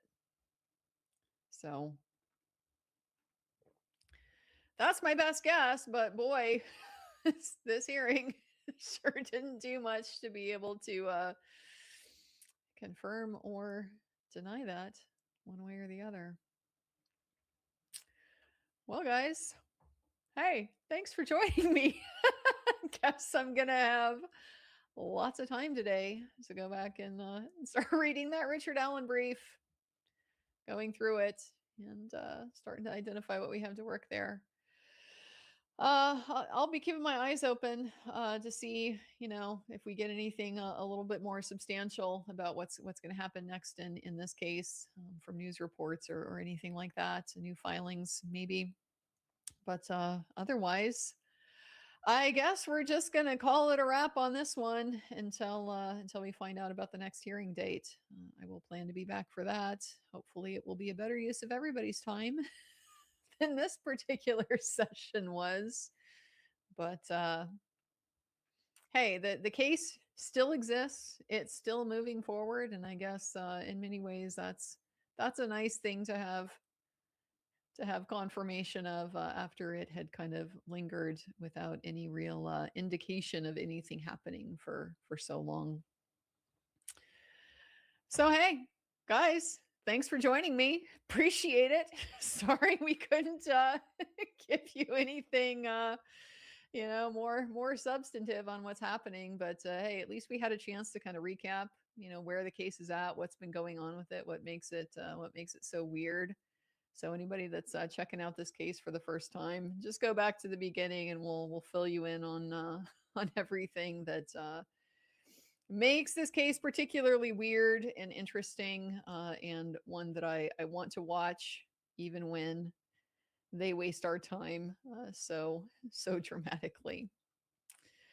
But lot still to be done, lot still on the table, and hey, if the next thing that comes up is a bail hearing, that should be interesting. It really should, because even if they can't use the psychiatric report, I would have to think they can use some of the same information. You know, if nothing else, all the witnesses he's pointed to say, yeah, he was acting real weird. The people from the jail saying, yeah, he was showing symptoms of psychosis, and we treated him and so forth. I wouldn't expect Mickey Steins himself is going to have anything to say, but you never know. You really never know. Can't rule it out.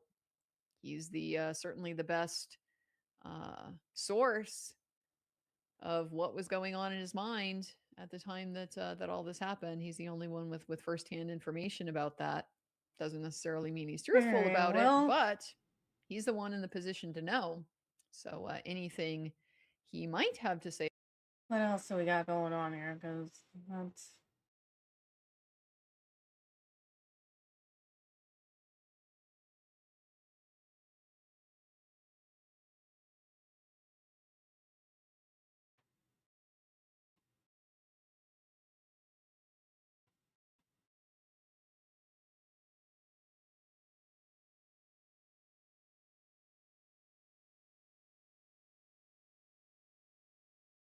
Whoa.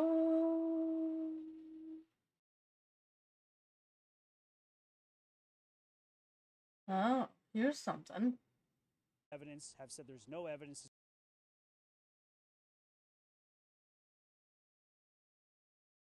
We're gonna go back to the beginning here. There may finally be some DNA evidence. Interesting.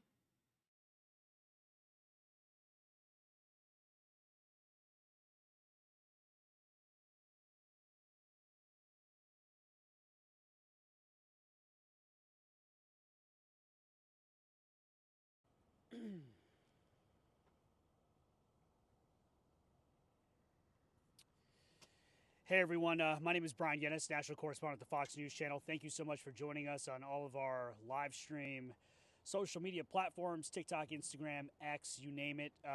We are now day 5 of this investigation here in Providence, Rhode Island.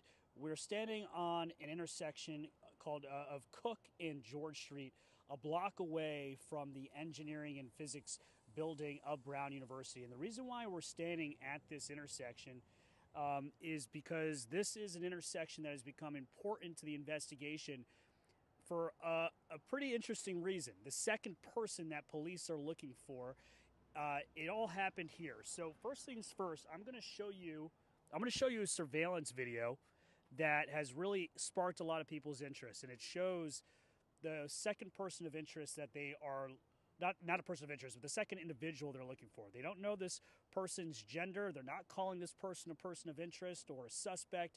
It's just somebody who came in very close proximity to the primary person of interest, the person believed to be the gunman, at 2:06 p.m. on Saturday, just less than 2 hours before the shooting. So let me show you the surveillance video.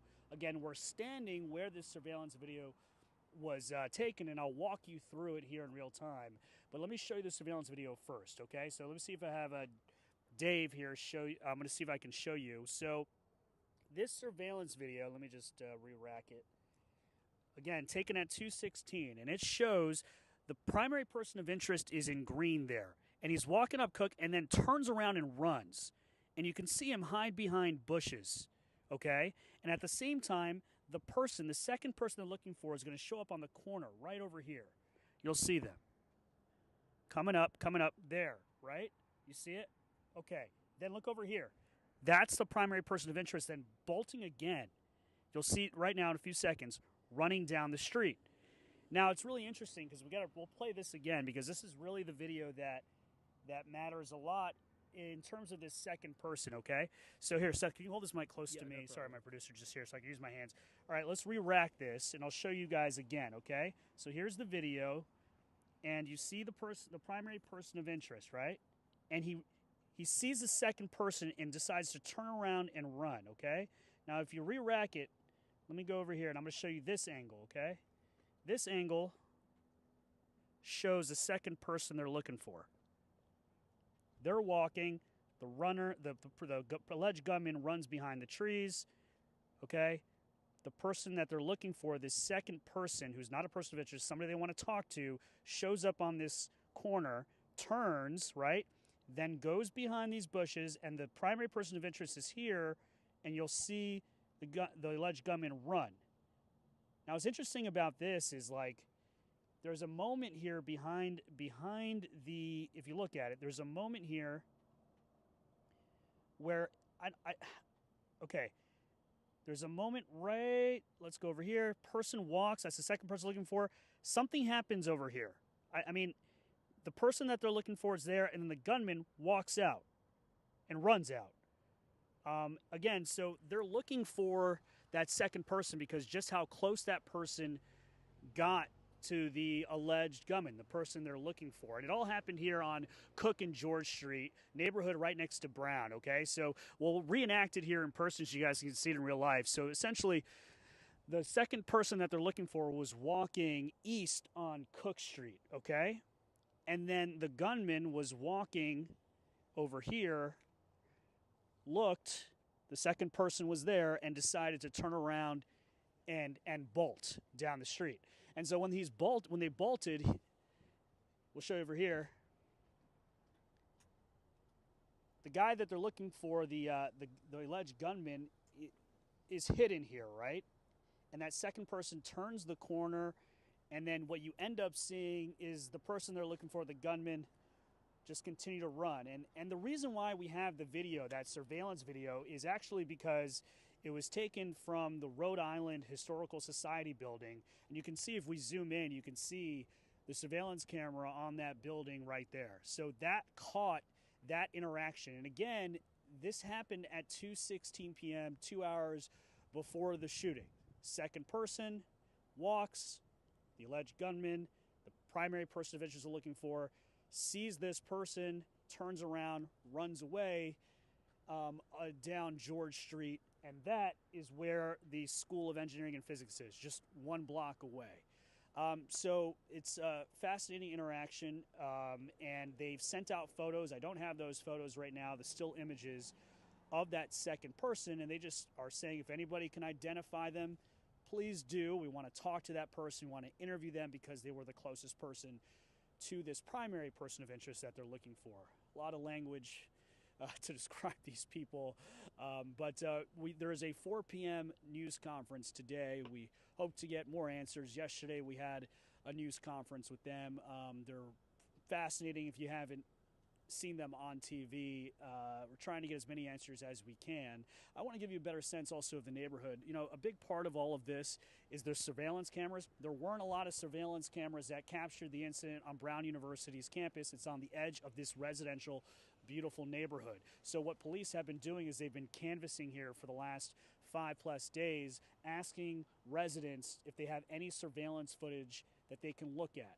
And so they've released people have given him videos, and the police have released a map, but that map essentially has an area of focus, and it shows that, frankly, they have more video before the shooting than they do after the shooting of the primary person of interest, the guy they believe to be the shooter, and the trail goes cold. And so we've seen police cars here, actually, Just crazy along that- the street. You can see them right there.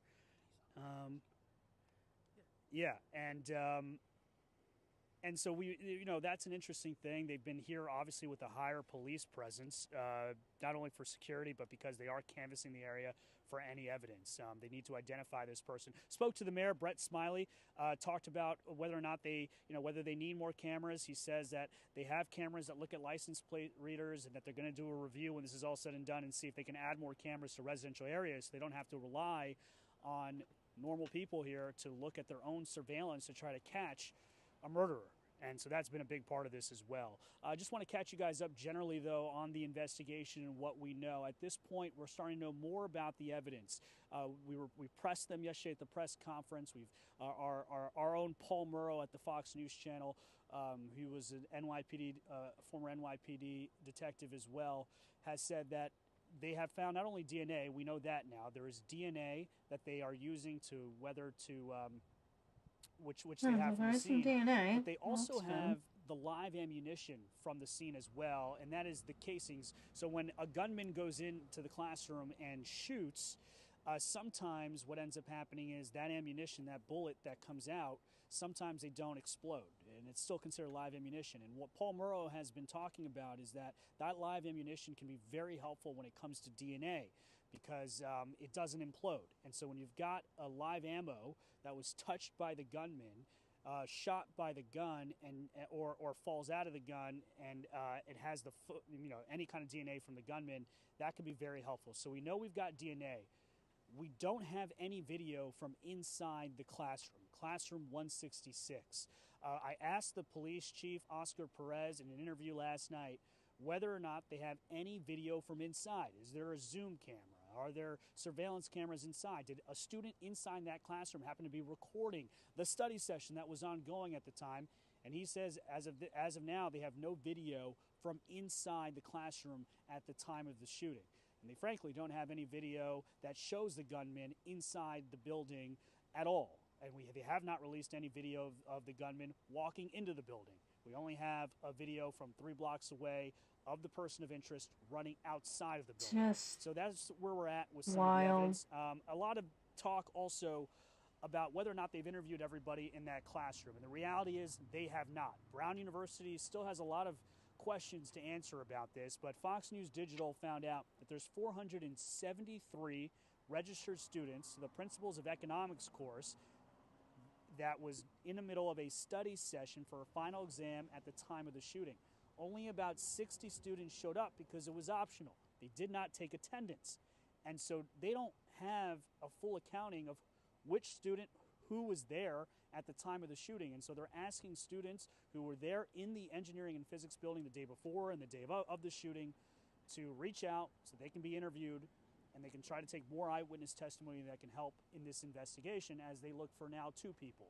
One primary person of interest, believed to be the gunman, and a second person who came very close to that gunman, as we showed you on the surveillance video, on the corner here of George and Cook Street. And if anybody's got any questions that's watching, I encourage you guys to just type it up there, and somebody's going to tell me what your questions are. We can answer as many as we can. We've been doing live shots all day on the channel, but if you've got any questions about the investigation, I'll do the best I can to answer them. Just type it up there on X or on Facebook or Instagram, and we'll try to address them.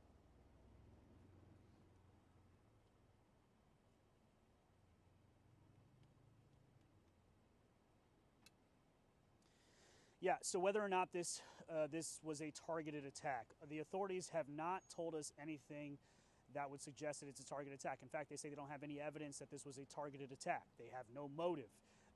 There have been some speculation about whether or not Ella Cook, who was a sophomore who was murdered that day and the vice president of the Republican Club, could she have been targeted because she was the vice president of the Republican Club at a very liberal Brown University? And they have so far given us no evidence, have said there's no evidence to suggest that someone was targeted. Now, what's interesting about this is also that our Paul Murrow has reported that this was a study session, and I'll ask my producer for some help on this, Seth Andrews, but Seth, you're aware of Canvas? Yes. Okay. So Canvas, which I was not aware of, come here. So Seth Andrews is my field producer. Seth, talk to us about, Paul Murrow was reporting that this study session was posted on Canvas. It was optional. Students didn't have to go. Right. But what is Canvas? So basically the way he was articulating it is this was a voluntary session where you could register online to go, but it wasn't confirmed that everybody that registered actually attended the study session. There was no security guard that was present inside. There was no way where people were signing in and out. So it was basically people just coming in wanting to attend at their own free will, but there was no accountability in terms of with them being inside. Okay, so that's the closest thing we have, I guess, for Canvas. But the reality is, like you said, it's not like anybody who went there to register for the study session actually showed up. We don't have a full accounting of who was there and who wasn't. But what's important about the Canvas side is that you can look at the IP addresses, right? I mean, and I think that's what Paul talked about, right? Oh, right, if right. So, like, they can now look, if they know that this study session was posted on a public website, on Canvas. I don't know how public it is. I'm not sure about. Yeah, I don't know if you need to log in. But if they know that this was posted on Canvas, which our Paul Murrow is reporting, then they can trace IP addresses of everybody who visited that particular Canvas page. Right. So that could be a big part of this investigation, because if somebody was targeting someone, They could have gone to the Canvas page, known that there was a study session, may have seen who would be there, and then that could give them the information to go to classroom 166. That's Essentially that's tip them plausible off, yeah. to tip them off. Yeah. So that is a big part of this as well. And so we'll look at it. But again, the official word from investigators is they have nothing to suggest motive. They have nothing to suggest that anybody was targeted. But frankly, they also don't know who this is, where this person is, and there are a hell of a lot of questions in this investigation. It's so scary taking to questions, though, know that. How do you know this person doesn't have a list of targets? It's so strange. So when I talk to investigators about this, people are always asking how, one of the questions is, why is this taking so long? I think a couple of things. One, we're so used to, unfortunately, seeing school shootings where we have an end result, and that end result usually is dead innocent students and also a dead gunman. They usually don't end in a way in which the gunman escapes or the shooter escapes. And so in this case, this is why Stupid people cat are hair. perplexed about Hang this. it But at off. the same time, I was reminded by colleagues and others that the Brian Koberger case in Idaho took something like 6 weeks to track down Brian Koberger. So the authorities here have said, look, hold off the judgment. We're doing old-fashioned police work. We're doing the best we can. And they're confident that they're going to catch this guy. But yeah, the lack of surveillance video is a big reason why I think so many people have questions. Because if they had the right surveillance video, then you better believe a better image of this individual would have been put out. They probably would have been able to more easily have identified this person. And I'd probably be here talking to you at the very least with a name of someone that the FBI and the U.S. Marshals are searching for. But because of the lack of surveillance cameras in that building, engineering and physics building, which was an old building, the old wing of multiple buildings there, and there were no cameras, we don't have a really clear image of this person, and we're relying on residential cameras and surveillance cameras from blocks away to give us images, which is why the investigators are still canvassing this neighborhood to see if anybody's got clearer shots of this person that they can give to us, and then we can give to you guys, and they can post on social media. But that's a reason why. Look, it's been 5-6 days, and they'll tell you it's not that long, but I think people are justified to have major questions about this because this is not normal, right? This is an odd thing, and we don't hear about gunmen going into schools, killing people, and then successfully escaping. And so, yeah, these are legitimate questions. And again, I think a lot of these questions do fall on Brown University as well, and they're going to have a lot to answer for. And we keep trying to ask them at press conferences, but when this is all said and done, there'll be a lot of reviews and a lot of finger pointing and questioning. We'll keep taking questions, guys.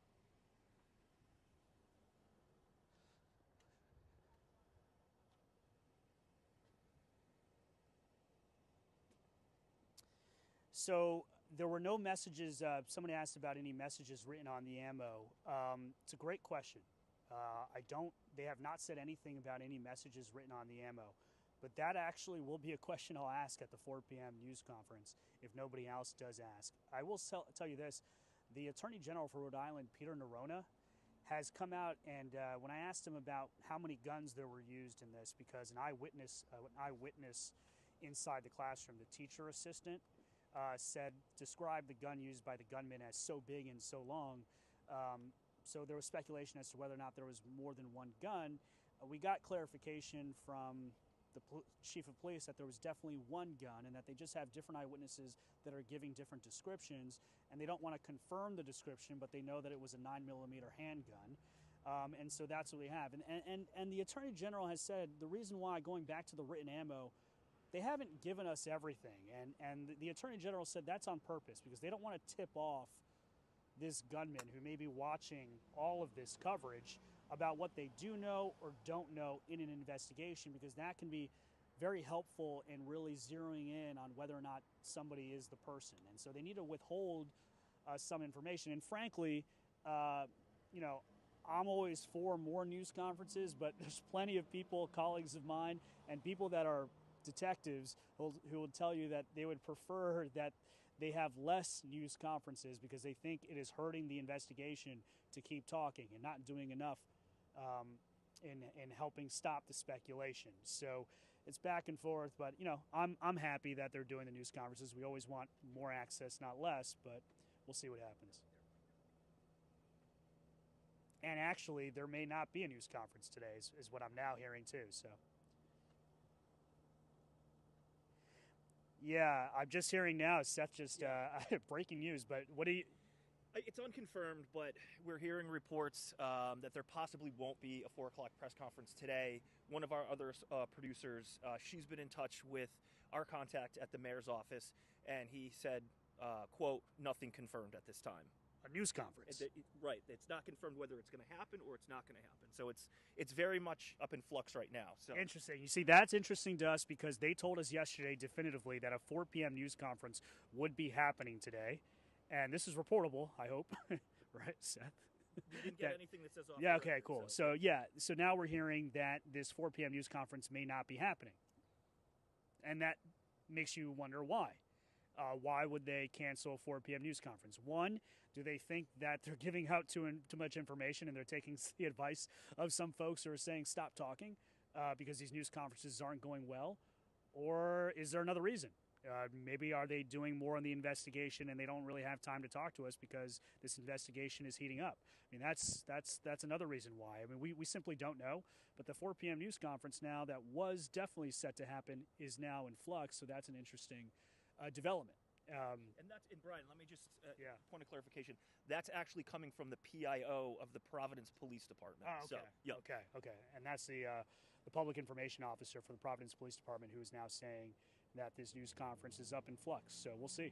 We'll take more questions, guys. Again, for those of us just joining us, we are on the corner of Cook and George Street. We are in the residential neighborhood right next to the engineering and physics building, which is actually right down the block here. And this intersection is important because this is the intersection where surveillance video from the Rhode Island Historical Society to our left captured the primary person of interest, the person they believe to be the gunman, running down this block and hiding behind these trees for a moment and then continuing to run down the school. And this was less than 2 hours, run towards the school, less than 2 hours before the shooting. And what was interesting about that is the second person that they're now looking for, they want to speak to, was turning the corner at the same time. And police say and investigators say they want to speak to that second unknown person because they were in the closest proximity, they believe, to the gunman before the shooting. And we'll take a few more questions or keep this going for as long as I guess we can.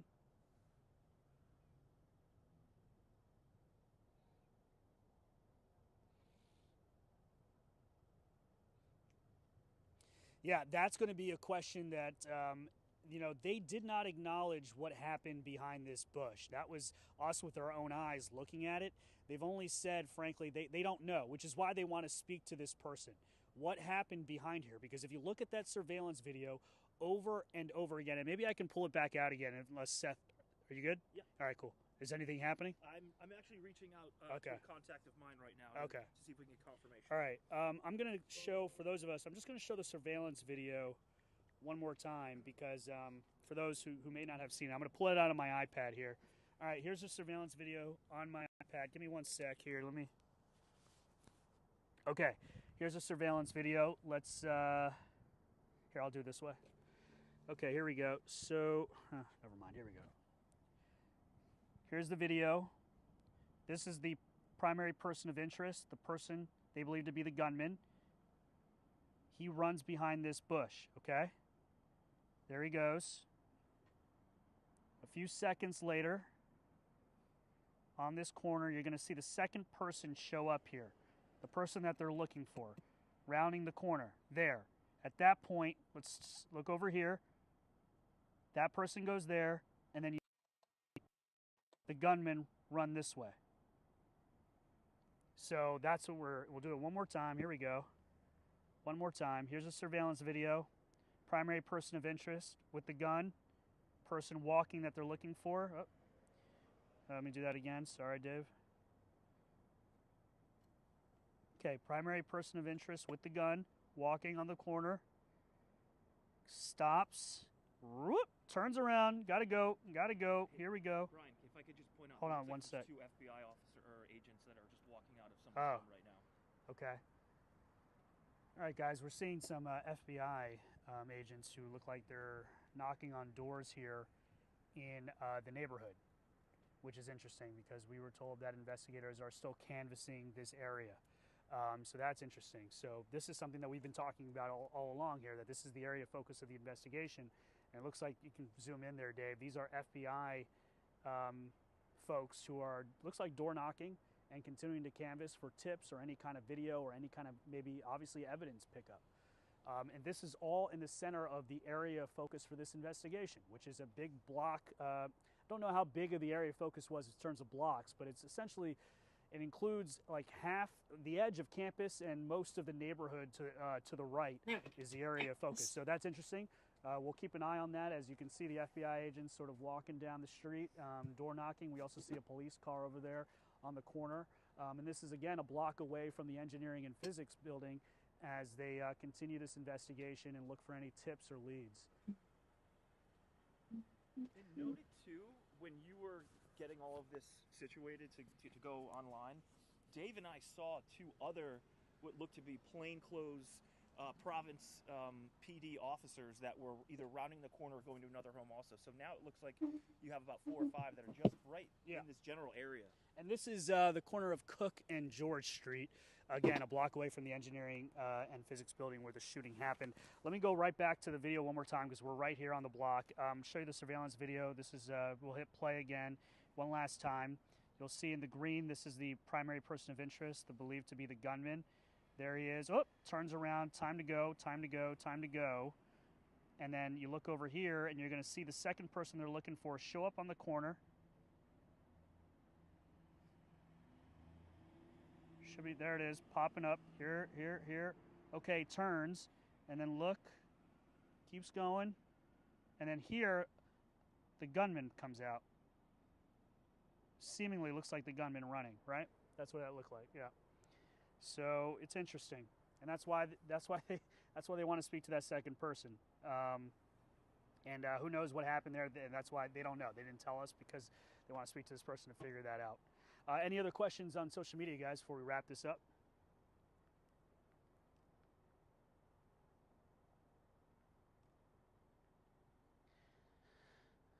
So the FBI is taking I don't want to say, the lead here is the Providence Police Department and the local officials. The FBI is helping with additional resources, so is U.S. Marshal's Office and the ATF. But the lead in this investigation is not the FBI.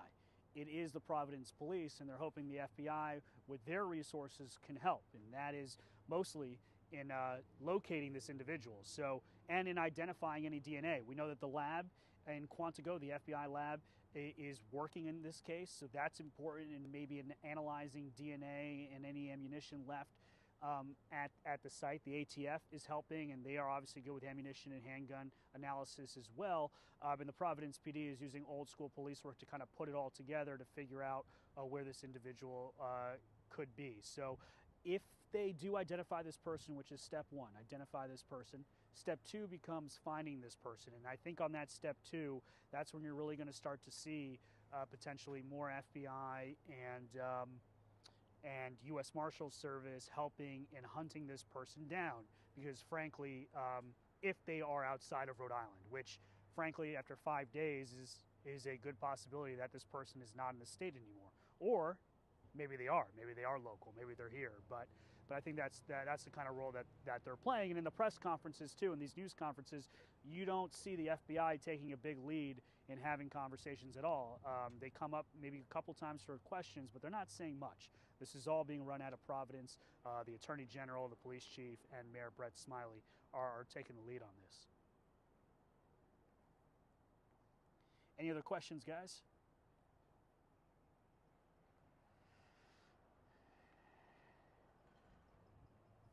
No, they haven't said that they have any evidence at all that it is linked, but I will say that that is an open investigation. And that happened an hour north of where we are with a gunman here on the loose. So it's a valid question. We keep asking. So far, the DA has given no update on that. Is it possible? All things are possible, but they just have not given anything to say that there's a link at all At least not yet. But right out of the gate, they've been saying, no, that doesn't appear to be, but we'll see. They can't say. So they won't say because they say that they don't have the information to say that that's happening. So we'll see what happens. But the MIT case right now, at least from our perspective, they haven't given us any evidence to suggest that they're linked, only the fact that it was an hour away and obviously on a college campus, which anybody who uses common sense, you'd want to know if they are linked. So again, a good question. And we're trying to figure that out as the investigation continues. I think a big part of figuring out MIT could also be looking at the evidence that was left at MIT to see if it matches anything here. And if there's a match, then that would be huge. But right now, we have nothing to suggest that there is at all, that they're related at all.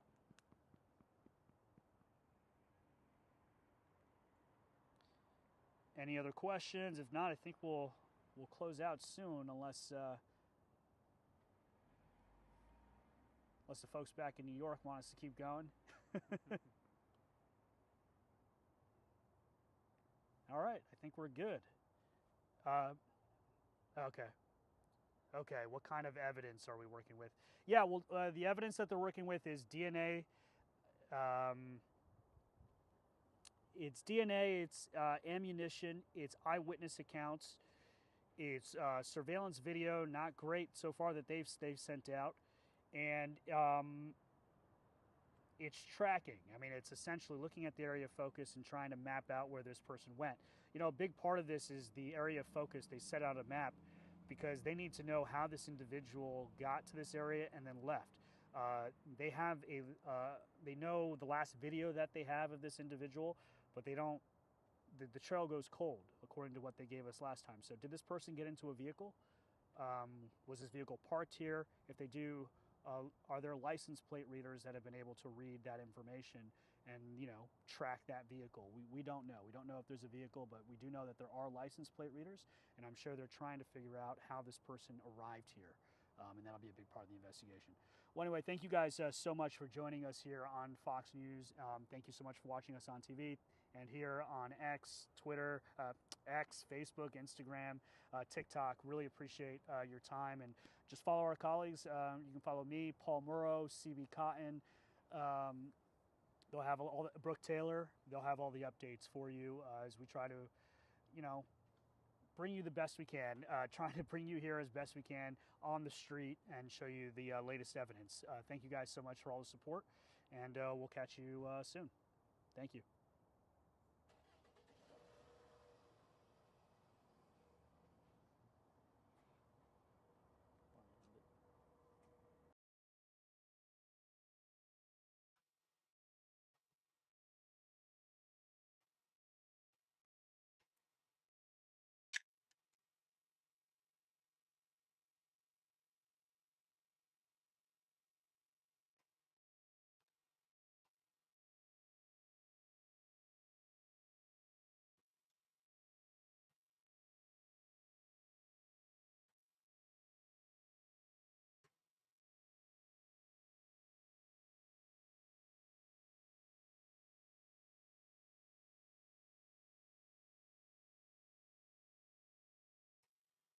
Cool. So who's next? What? Ah. Can I just say something about Andrea? Welcome back, everybody. I am checking in with a little update on the Luigi Mangione motion to suppress. So, as you guys know, I have not been in New York since since I left before last week, but I have been trying to keep up on what's going on over. Let's see if Law and Crime has finally, or even Court TV has been like, oh, somebody got charged with something.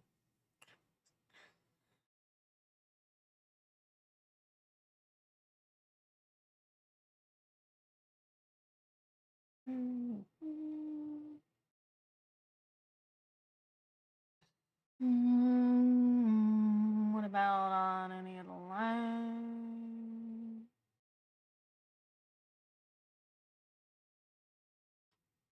It's hard to say.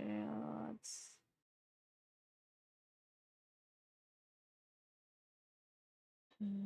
Go. There's Cordy.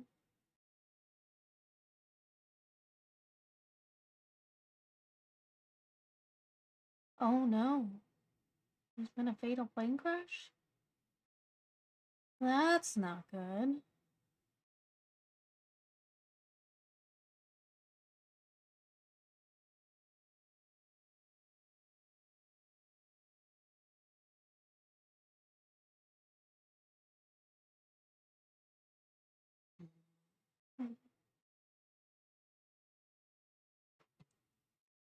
Come on. Long time.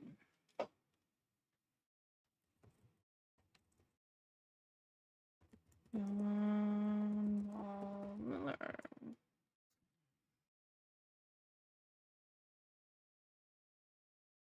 Why would Long Crime not have anything on this? Where would she be?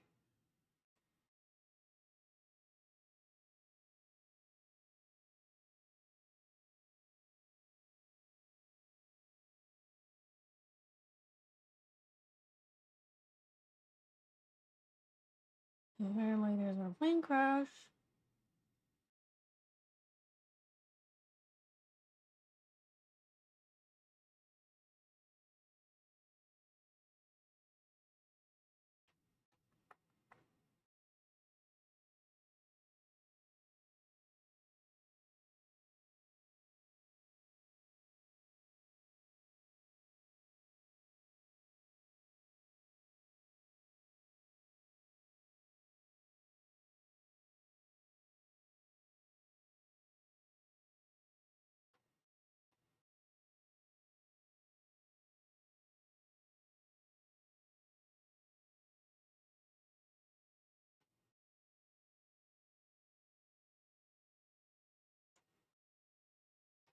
The plane is, I believe, owned by a NASCAR driver. So we'll talk into. Let me just play this news clip.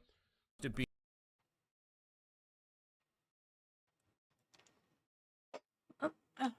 Race car driver.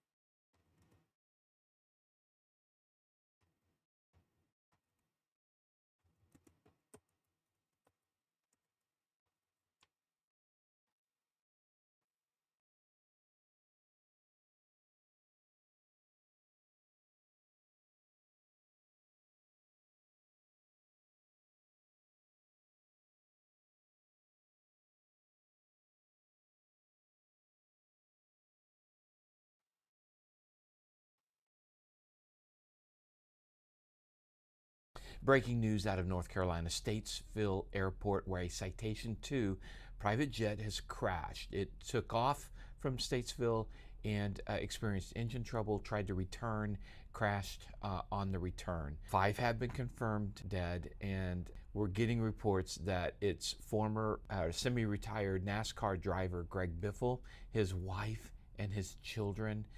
We don't have any other information at this point. As soon as we have more information, we will post an update. A horrible, another Citation jet crash.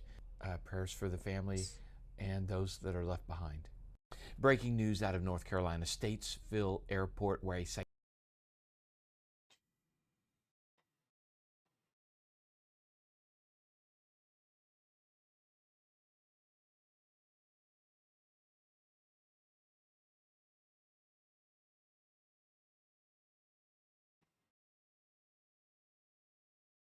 Well, I am.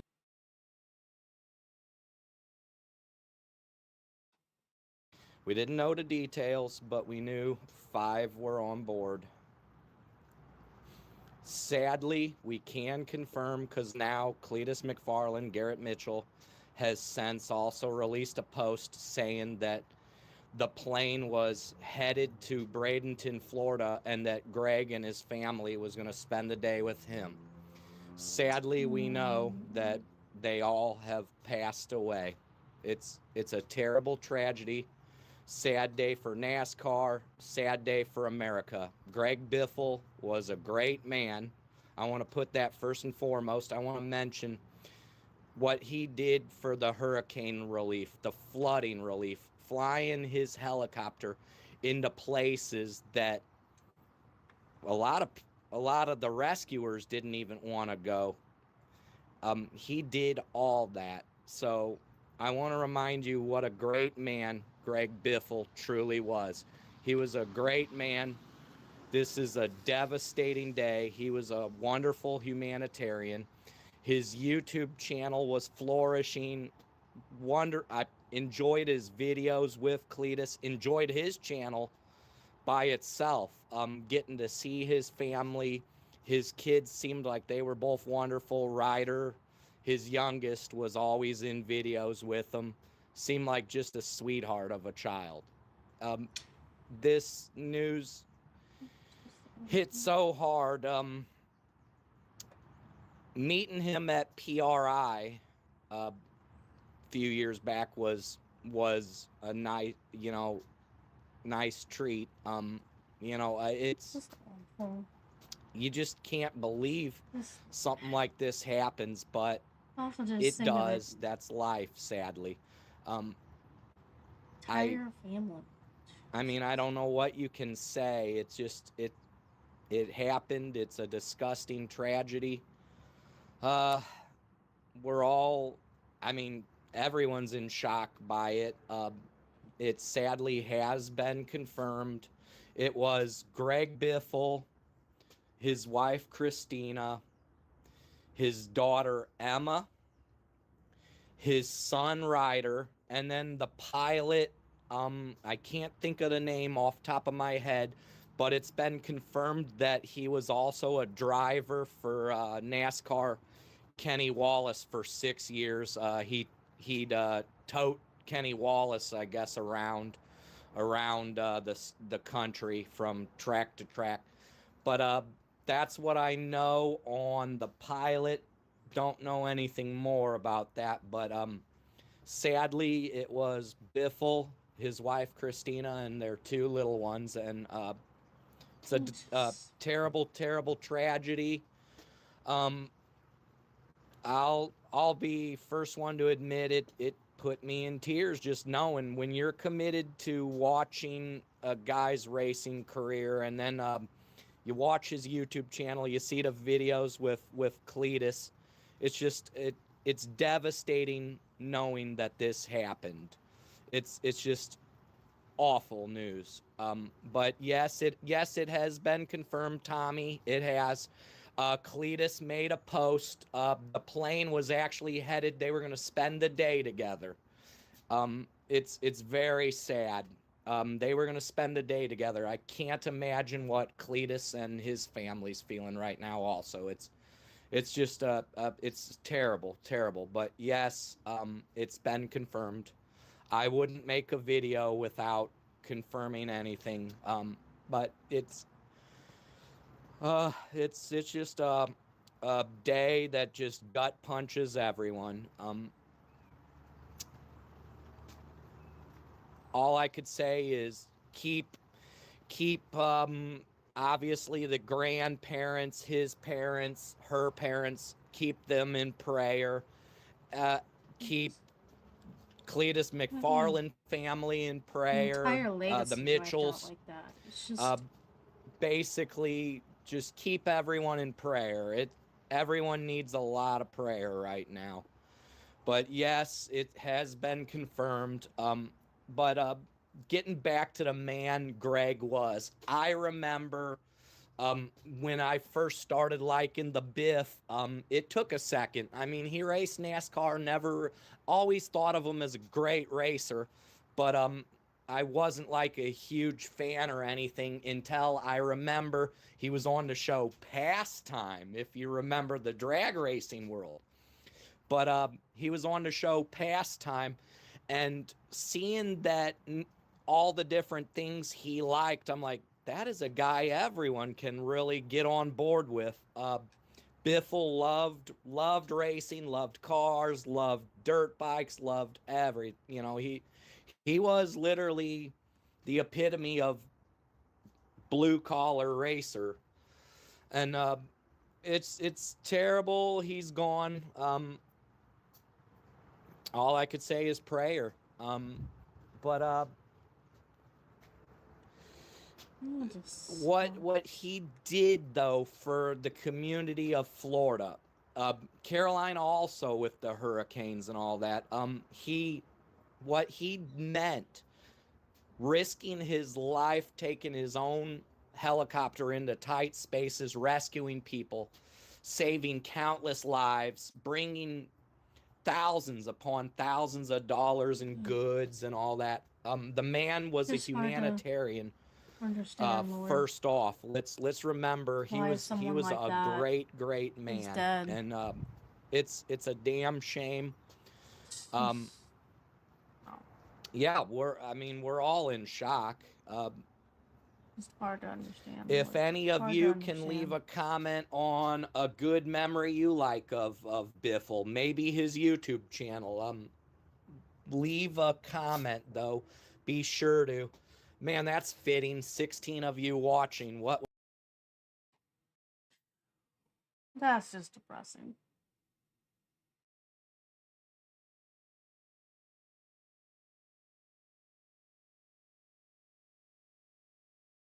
I know. Let's watch him investigate Candace Owens.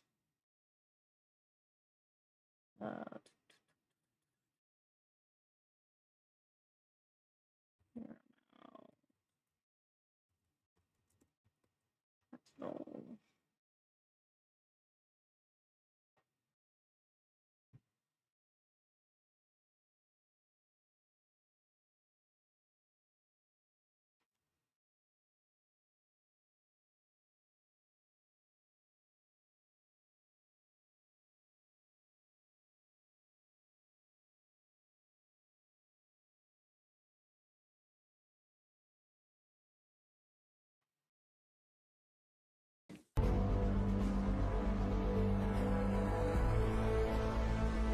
You are now entering a dangerous liberty Oh, zone where Lord. God-given natural Megan rights are held Fox sacred is- and oh. exercised. This is your Stopped these people from doing what they were doing.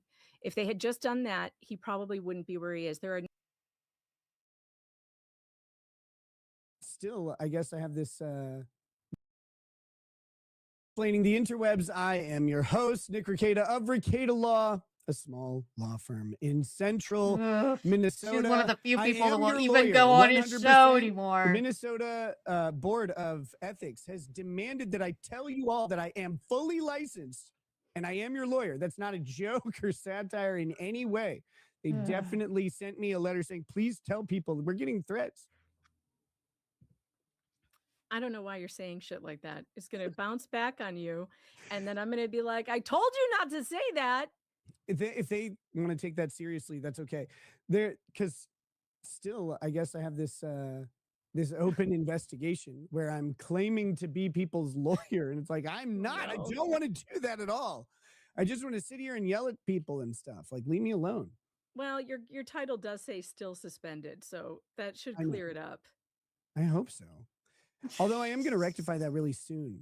I've got, I just need to sit down. I've got 45 hours for this session and then 45 hours for next session, which isn't going to be due for a while, but I might as well just knock it all out in one shot. So I'm going to do 90 hours of watching continuing legal education. He's going to be getting it. I think I'm going to do it with like my members. Like I won't be able to broadcast the thing to the members. That would be, that would be something, but I'll watch it and have people hang out with me and I can talk about the stuff that's going on or maybe show like a short segment if it's relevant, but maybe I'll do a poll for like people to pick my next CLE class. Maybe they'll have one on the ethics of substance abuse. Because we're required to take No, you would be so annoying in that class. Like it would be terrible. I would feel so bad for whoever was giving that class. Oh no, they're not like live. COVID fixed it. You used to have to go in to do so many of them live. And now, because of COVID, they're like, well, you can just go ahead and just do them all online now. Oh, Which well, is that's really good because I would hate to be your teacher in a CLE class. No, I don't. It would You be don't, so awful keeping you from derailing the entire thing. no, you don't participate in CLEs. You get them done. You get out of there. Yeah. So many lawyers. It's really funny when they had the CLEs in person. I would see this all the time, and then I heard about it in whispers on the wind from other attorneys. Their law firms would pay for the class. The person would go. They'd sign their name. They'd wait like 5-10 minutes, and then they'd leave, and they get their credit. So there you go. That's the CLE super grift in Minnesota. Lawyers were doing that. I'm sure they do some form of that now as well. With it being online, I'm sure like they're not there, just playing Minecraft or whatever. Anyway, what am I talking about? Welcome to the show, Megan Fox. It's been a long time. It has been. I do you have haven't your been on attorney with license you yet? before you were before they kicked in your door, actually. Yeah, do you have your attorney license yet? No, I don't. Only lawyers on the show. I'm sorry, guys. I thought things had changed. That Megan was on the ball, but she's not. No. Nope, still not a lawyer. Can't Well- believe you're letting me on the show, actually. It's shocking, you know. But Nick decided to throw me a bone, you know. Yeah. You know, you got to help out the little guy. You got to do that from time to time. No, of course, I love having you on the show. It's been a minute, and I'm truly excited for this one because we have some big news to share in a case that I haven't really been covering at all, but you've been covering very extensively with another non-lawyer. Just embarrassing. You guys think you have any qualification to talk about any of this stuff? Like, don't you know there's licenses for this? Right. Yes. Another non-lawyer, That Umbrella Guy, who I encourage all of you, if you are not subbed to That Umbrella Guy, to definitely get over there and do that. Tug's great. You guys know him, you love him. And we've been streaming together now for 2 years. Can you believe that? We're coming up on our 2-year anniversary of streaming together. So that's a lot of fun. It's been tons of fun. Unlike Nick here, Tug really appreciates me and likes to stream with me a lot. So, you know, Well, I'm Tug's glad a- you took that Tug's a bullet to the true rest friend. of us. I mean, Someone had to, you know. Us non-lawyers have to stick together. But yeah, we've been streaming about this case. We started out streaming about the Owens case, and the Hales case kind of came around at the same time. right. And if you don't know What the Hales, Jeremy Hales runs a very successful YouTube channel called What the Hales. And he is one of these treasure hunter guys. He goes to like storage units and he buys them at auctions and then he resells what he finds in them. And sometimes he finds amazing things. Like the other day, he found like a jewelry box full of diamond rings and gold rings. It looked like he found Tug's ring box, actually. It did. It looked like they were all men's rings. And I was like, holy shit, Tug, did your stuff get sold at auction? It was funny. But no, he has this huge YouTube channel. It is over 700,000 subscribers. What does subscriber counts even matter anyway? Like, that's ridiculous. I don't even know what you're talking about. Well, he's quite popular. And he's a very family friendly show. Like he's very, you know, like he tells funny jokes. It's like very kid friendly, very YouTube friendly. Decent guy. I'll tell you what though, don't fuck around with Jeremy Hales, because if you do, like, he'll keep you in court for the rest of your damn life. Like that's just what he will do. And he has what happened is he lives in Ohio. That's where his headquarters is. And he decided to go to Florida with his business for half the year during the winter because he was sick of the cold, and also because storage units in Florida are apparently amazing. So he bought 70 acres in Levy County in a little place called Otter Creek, which I swear to God, Nick, the banjo should be playing in your head as I say the words Otter Creek. It's the methiest place in America, I think. It sounds horrible. It's pretty bad. It's this tiny little town in a corrupt little county in Florida where the good old boys are. And Jeremy Hales, he comes in like a wrecking ball. Like that's just who he is. He's like a bull in a china shop, and he angered some people in the town there and caused a little bit of an uproar. Well, it became public that he was there because he talked about it on his channel. And a super fan and her ex-husband decided to follow him to Otter Creek and buy the property right across the street from them. And there's evidence that she moved there because he was there. And she even has Yeah. said stuff about her property value is going to increase and blah, blah, blah. Anyway, This is wild. Like just to put this into perspective, because like I don't want that to go unnoticed. Is that YouTuber moves to a place and a super fan is like, I want to live next to you, and then moves and buys a house, right? No house. It was a former garbage dump, and they put a shed and one person's house. an RV on it with a barn dominium shell. Okay, so they bought a property with development potential. You could say that.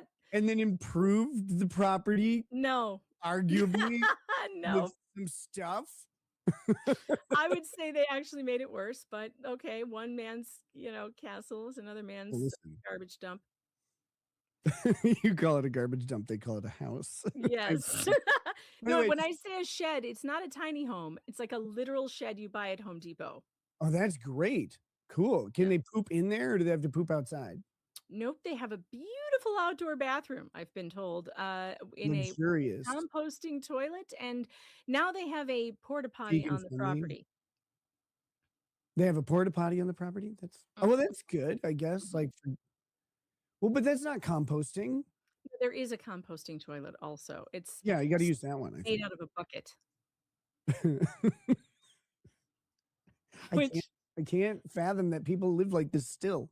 Oh, but the worst part is these people are over 60 and they have a 4-year-old that they got off of Facebook somehow. And that is the real tragedy here, because the conditions of this place and the way they've been living is the fact that Florida CPS has been there several times and allows it to continue is gross, but we all know how CPS is garbage. So Did you whatever. say they got a kid off of Facebook? Yeah. You mean I can get rid of my kids on Facebook? Apparently during COVID, you can do whatever the fuck you want, including crazy. including adopt a kid off of Facebook. But Oh my God, that's kind Facebook of Marketplace is lit now. I didn't know. it's lit with kids and trafficking and stuff. I don't know. I don't know. I don't know how this got past the adoption agencies or whatever, but it did. That's kind of a side story of all this, but to keep on track for what we're going to talk about today, they got convicted of stalking Jeremy Hales and his girlfriend George. Her middle name is George. She goes by George. They got convicted of stalking them through a protective order in Ohio. And the argument from all these idiots who hate Jeremy Hales is, oh, that was the wrong jurisdiction. No, it was the right jurisdiction because he lives in Ohio. That's where he's domiciled. So you go to a court where you live for a protection order. You typically can also go to a court where the offender is, like in that jurisdiction. You can go, you get the cool thing about harassment and protecting people from harassment and stalking is that the law recognizes like that there are, that they don't want to make it convenient for the alleged harasser or stalker. And they're under no obligation to make it convenient for them. What the thing is that you go to where, one where they will have jurisdiction over the person. But if the person is stalking someone, and committing acts that reach into the state where someone lives, then that'll be appropriate. If you can't do that because they don't have jurisdiction, they want to give you the flexibility to find jurisdiction for your stalkers. So they'll let you go to the place where the offender is, or where the nexus of events occurs, or any number of other things. Like there's a lot of options. They don't like it when people try and avoid things like by moving around or being hard to find. That they give you the options to stop people from ruining your life. It's amazing. Well, it's interesting because the woman who moved there, Lynette Preston, she had. Okay, so we're gonna fast forward here.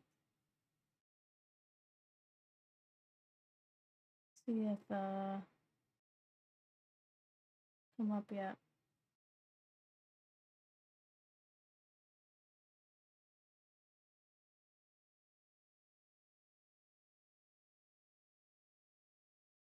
Even print. About doing that. Courts aren't going to be happy about it. Angel the Aussie, in addition to gifting 20 memberships, which is just amazing, by the way, says, Merry Christmas, everyone, and a fucking wicked new year. Bring on 2026. I agree, Angel. Even though you're from a pretend country, we won't hold that against you. But thank you so much for sending those in. Really appreciate it. Fletcher Boy says, just want to. This is a $20 super chat. Thank you. It is great. I think they meant just want to say. It is great seeing Nick and Megan streaming together again. Well, don't get used to it. Don't get used I won't. to Don't worry. I won't be back. me. So get your fill. it. And said she was a lawyer now just so she could get on the show. And I was like, oh, finally. Finally, you can have me on. DJ Lasers YT sent a gay wrench. Yes, which is perfect. Thank you for sending that. I'll pass that to Flex immediately. E. Poindexter says, if anyone deserves a Ricada fat rant, it's Fleesa and paint chips. Okay. Oh, yeah. We're Paint gonna Chips is Luthman, you know, the felon. And Yeah. they're both extremely, lardy. Is that a word? Did you see that Democratic Assemblyman? Yes. I saw your tweet. I mean, Yeah. I was disappointed you didn't go in for it, I'm just I was saving it for a disappointed. show. I'm gonna have to do it on a show. I have to prepare. I have to warm up and stretch to give that fat shaming. Gee, he's so big. He's huge. The shape it just keeps getting catastrophically worse. Yes. It sounds like how do you keep growing?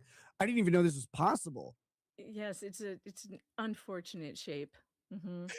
Fortunate for some. And from what I can tell, I don't think Fortunate for Megan you. is exactly. We have a couple super tips, which they've changed the Miss super Thin. tip system. So I now know, like it's very frustrating.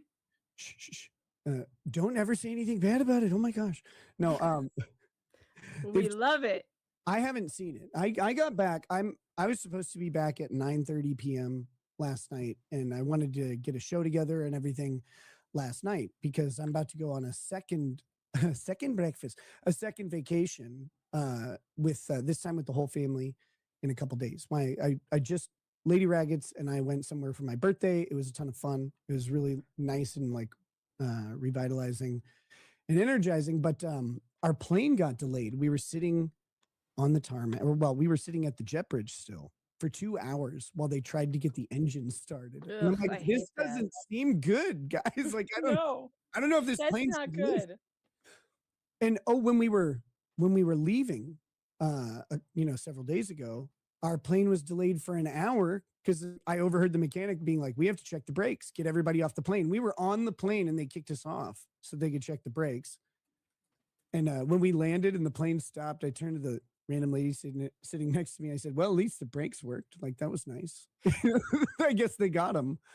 But so I didn't get home till after midnight last night, and I was dead tired from travel. So sorry for not doing a show. But yeah, we've got a couple more coming up today. One more today, and then at least one tomorrow before we go. But it's been a mess. But I haven't seen the new super tip system because I was gone, and then they changed it and it looks all different. But I apparently can add a banner and stuff. I'll have to figure out how to do that. I haven't had time yet. Let's see. What do we got? We've got I've got a couple super tips to play. I don't know how they're going to come through. We'll have to see. Last stream, you said something abhorrent, and I demand a retraction. You said hippos were sad, fat, and buoyant. This is outrageous, and yes, I did ask my wife and secretary. Hippos are solid muscle and are so dense that they run on the river's floor. They are not depressed and suicidal, but hungry and homicidal. They are the second deadliest animal just after mosquitoes. There you go. That's hippo lore. It's a lot of hippo knowledge I didn't know I needed. Sounds like some fat cope, though. Hippos are still fat, especially when we use them to describe people who are massive. It's again another. I was unfortunate listening body to shape. Mug's Bombshell show on replay when I saw this tweet. Please be patient with Megan. This story is ridiculous and she's not super smart. Also, SuperTip has a new micro-peen interface. I'm medium smart. Okay, everyone knows this. Let's see. Here we go. It isn't my fault. Aaron, did you hear that he is actually in the penalty phase of his ethics complaint? But Nick has never lied. That's interesting. I've not been informed that I'm in the penalty phase of my ethics complaint. So that's very good news to find out. I'm not sure what I'm being penalized for yet. That'll be fun to find. Again, it'll be fun to get communication about what I'm being penalized for, or that the status has changed, because it's been pretty quiet. Nick, Nick, why is Yellow Flash and Uncivil Law still in your featured channels on your channel page? Oh, because I forget to go update that. It's like a weird system to update. Okay, couple. I came back with a sore throat. Of course you did, because that's what you get when you sit on a plane for 2 hours on the tarmac in recycled air in the extreme heat. You get sick. Oh, I'm glad it was that, not something else that I did. Oh, God. Heather Whitaker says, reaching out to anyone Megan streamed with sounds like Monty. Hey, Nick, you need to cover the Corey Rikens case. 21026. Defense lawyers same as Tyler Robinson. Wife killed husband, then wrote a book on grief. She sounds like a peach. Michael Stetson, word of the day, fatastrophic. I like it. Heather Whitaker sent 5 gifted memberships. I think that brings us to 26 memberships so far on the stream. I'll get the counter running in just a second. Thank you for those, Heather Whitaker. Guys, if you got a gifted membership, make sure and send just a thank you to the person who sent them. Angel Aussie sent the first 20, and then Heather sent 5. Treasure Island says, Megan's only one failed case from having done exactly as much legal casework as Kurt and already has minor children in her home. She could win this. I could win this. I will sponsor you and coach you on passing the bar. I'm actually good at it. Demonstrably. I need help on torts. I took some practice questions to see how I would do. I do good on contracts though, but torts, Jesus. Yeah, there work there. Anytime though. The one thing I'm good at, this is why the bar is a sham, right? Like the one thing I'm good at is taking tests. I'm really great at it. So I had no qualms about, I took the LSAT just because someone I worked with took the LSAT, and I was like, I'll get a better score than you. True story. It was almost 2 years, I think, before I actually enrolled in law school, because I wasn't planning on enrolling in law school. I was just taking the LSAT to be a dick, and I did. That's a great reason to go to law school. 1 point better than him. Look at Michael Stetson's comment. So you're saying you're retorted. God, you guys are so funny. I love your chat. Also, I also hate your chat. It's a whole love-hate relationship. It's the best chat in the world. What are you talking about? It's the meanest chat in the world sometimes. Or it used to be. Maybe it's not like that anymore. They're the most loving mean people. Razilla says, did he give you the leg warmers, Megan?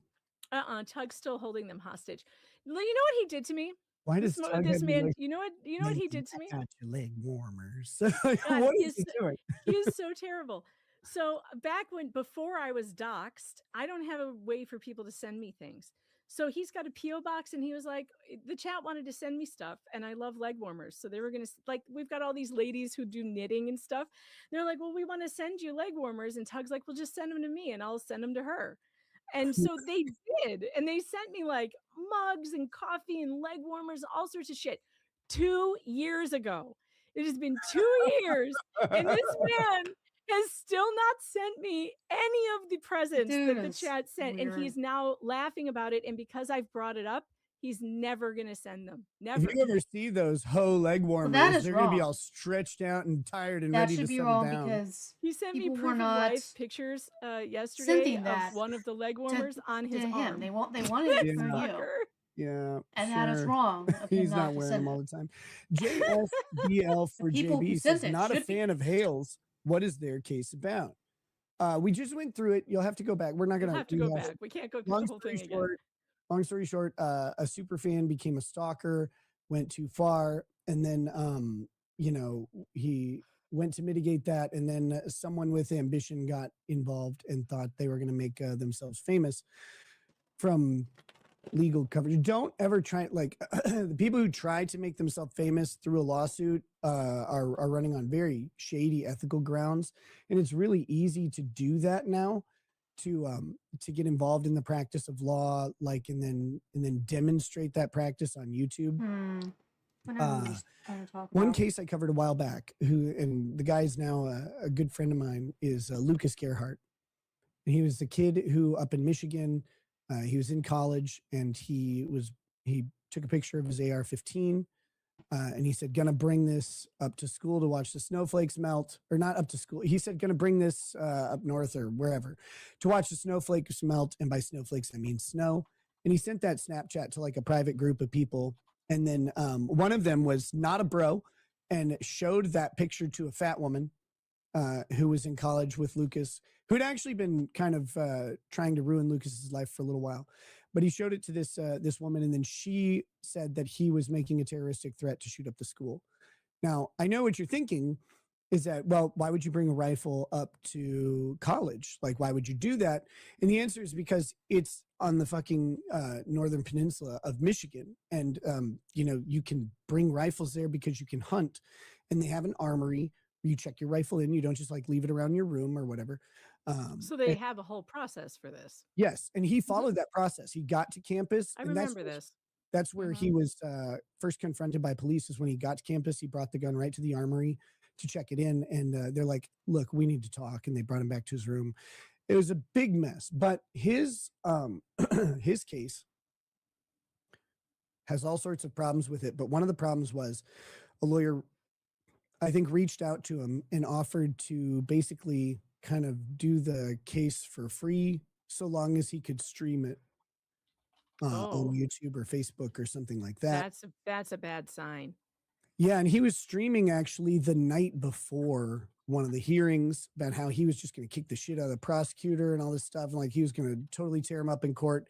And that was seen, and I think the prosecutor like decided to bring their double A game, because they got wrecked at that hearing. It was really bad. Lawyers who do that and like stream their own cases and stuff, the only one I've seen successfully do it is DUI guy, but he's posting clips of stuff that's in the past. He doesn't talk about current litigation. No lawyer, if you want to know if a lawyer is good or not, find out if they're commenting more than just a soundbite for a news clip on current litigation. If they are streaming 5 hours a night, like Bruce Matskin was doing, and like David Gingras was doing in the Laura Owens case, they are a bad lawyer. By the way, David Gingras in the Laura Owens case, I know you're probably going to cover that trial in July, and you should. You have to cover the trial. That I will trial. be there. I will be there, by the way, and I promise you, like, I'll call in if you want me to call in. Yes, we'll have an from the on the courthouse. ground man. And and I won't do that for anybody, just you, okay? Because that's it. Because I'll do it on my channel, but I will call in on yours. Heck yeah. But yeah, no, her lawyer, her fifth lawyer, I guess, David Gingras, he did the same fucking thing. He thought he was going to get famous on this story, and he blogged about it. He started a YouTube channel, and he just got real vicious and, belligerent with everyone. He is now facing losing his license with the Arizona bar for what he did. And he deserves every bit of it. And Bruce Matskin is also going to be facing several bars now and possibly losing his license. And we all said from the beginning, dude, you keep doing what you're doing, you're going to lose your license. We said it to Gingras, we said it to Matskin, and I'm sorry, but this girl, still right. Always right. I don't know. I need to say something to a few of you out there who doubt me. Don't doubt me, because I am right. It works out fine. Even a broken clock is. Did you just say? I didn't say right anything. a couple of times What a day. did you just say? I didn't hear you. I said, What did doubt you her. say? Don't worry, it works out fine.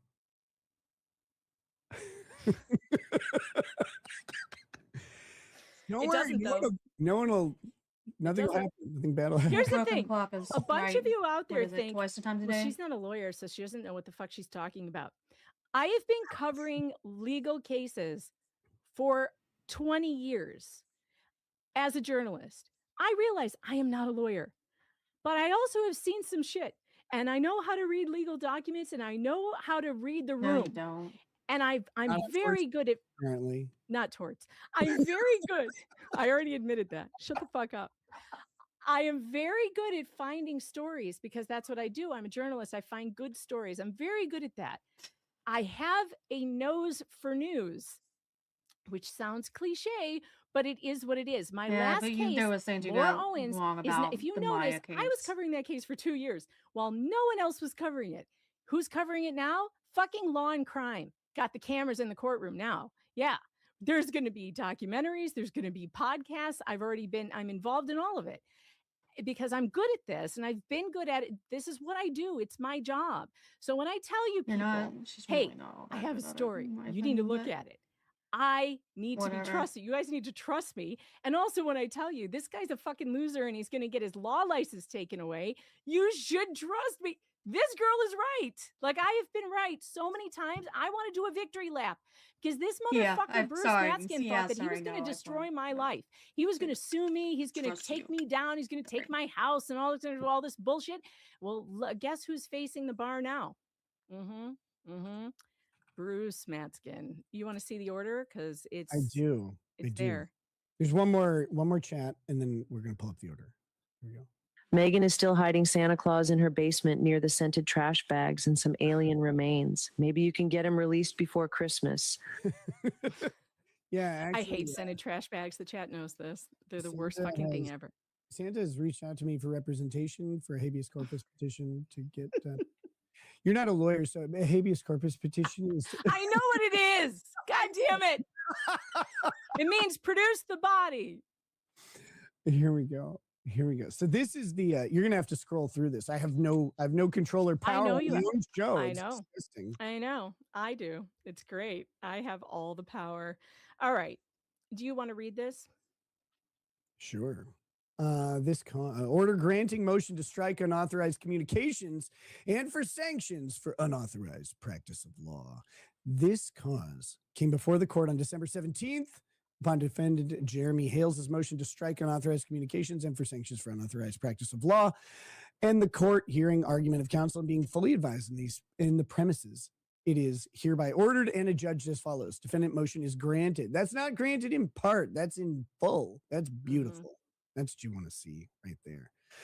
The court finds that Bruce Matskin is not licensed to practice law in Florida and has not been admitted pro hoc vice in this matter. Now, you're not a lawyer, so pro hoc vice means... Oh, shut the fuck up. The joke is- It means entered into a case just for this one thing in a state where you are not licensed. For It's never fuck's gonna sake. be- it's not going to be not funny. It's not going to be He's going to keep doing it, chat. He's going to keep Uh, doing it. when you least expect it. I'm trying to find my Matskin whatchamacallit. Yeah, email no. I've to see what he learned said about it not because I think it's to- good. to It's trust. good stuff. I think we should. Oh, I'm sure know, it's great. whatever. All right, drummer on fire. Well, you're annoying as fuck too. Yeah, fuck you. Fuck you. Yeah, drummer. Drummer on fire. Keep going. Who are you? You're annoying. He's a You drummer. think people don't think, you think people don't think you're annoying? Because they do. Summer, I'm on your side, but I'm just going to pretend to be on Megan's for now. The court finds that Bruce, we did that. The court further finds that Bruce Matskin has engaged in communications with the court and parties in this case, including emails dated October 6th, October 7th, and October 9th, all of 2025, which constitute the unauthorized practice of law, a third-degree felony per Florida statute 454.23, referable for prosecution to the Florida Supreme Court. And that is really not what you want to have listed on an order. Like, you don't want to run into that. Yeah, no. I mean, this is a harsh paragraph right here. Harsh. And by the way, these emails that say October 6th, 7th, and 9th, they are not just 3 emails. They are multiple emails. I think over 10 emails. And I have them, and they are hilarious. And we can go if you want to read them. They are very, very funny. If you want to see the kinds of things that he did. I want to clarify something. In Bruce's email, he did not say anything negative about you at all. I want to clarify. Oh, that's shocking. He's probably he's saving that for the next communication if you were to take the bite. Yeah, he sent me this back in March and I just ignored it. I think. No, or I think I said that's not true. I think I replied. This is in March. It's hard to say. I think I replied and said, I'll look into it or something like that. Because he was telling me to look up this case effectively. Like Oh, yeah. Well, I encourage you to do that too. I encourage anyone to do that. And by the way, when I said trust me, chat, that doesn't mean you should just believe everything I say, but you can read the documents too. And what I mean is, trust me that I found a good story and it's a great case. This is the most interesting case. Oh my God, it's crazy. 10 lawsuits. Like, it doesn't get better than this, for content wise anyway, as far as finding and learning all And these that's new really things. all it's about We've got for you. bankruptcy It's really court, just we've about got it being content. unlicensed It's not practice of about it- law, we've got everything. We've got defamation, we've got tortious interference, we've got the Lanham Act, which I've never heard of before. Like, I'm learning so much about everything in this case. It's great. There's a lot to learn. And You know who's heard of the Lanham Act? What? You know who's heard of the Lanham Act? I'm sure lawyers have heard of the Lanham Act. Oh my God. I would swear at you right now, but I have a kid raid. He just walked past me and I can't. Get wrecked. You have Get no wrecked. I chance. can't. No You cotton-headed ninny muggins. What? I should ban you from the channel for that. Okay, give me the next page. All communications, including emails and any legal documents sent or prepared by Bruce Matskin in this case, are hereby stricken from the record. Bruce Matskin is hereby admonished. You're admonished. I love the way. Do you like the bold words too? Yeah. For engaging in the unauthorized practice of law in Florida without proper admission to the Florida bar or pro hoc vice admission in this case, he is hereby enjoined from further communications with the court until properly admitted pro hoc vice, pursuant to rule. I can't read. Sorry, I have a kid walking by me. I'm trying to Oh, get so him you out can't of the room. scroll? You can't scroll because there's a kid? I'm sorry. I was giving him hand signals at the moment. And sorry.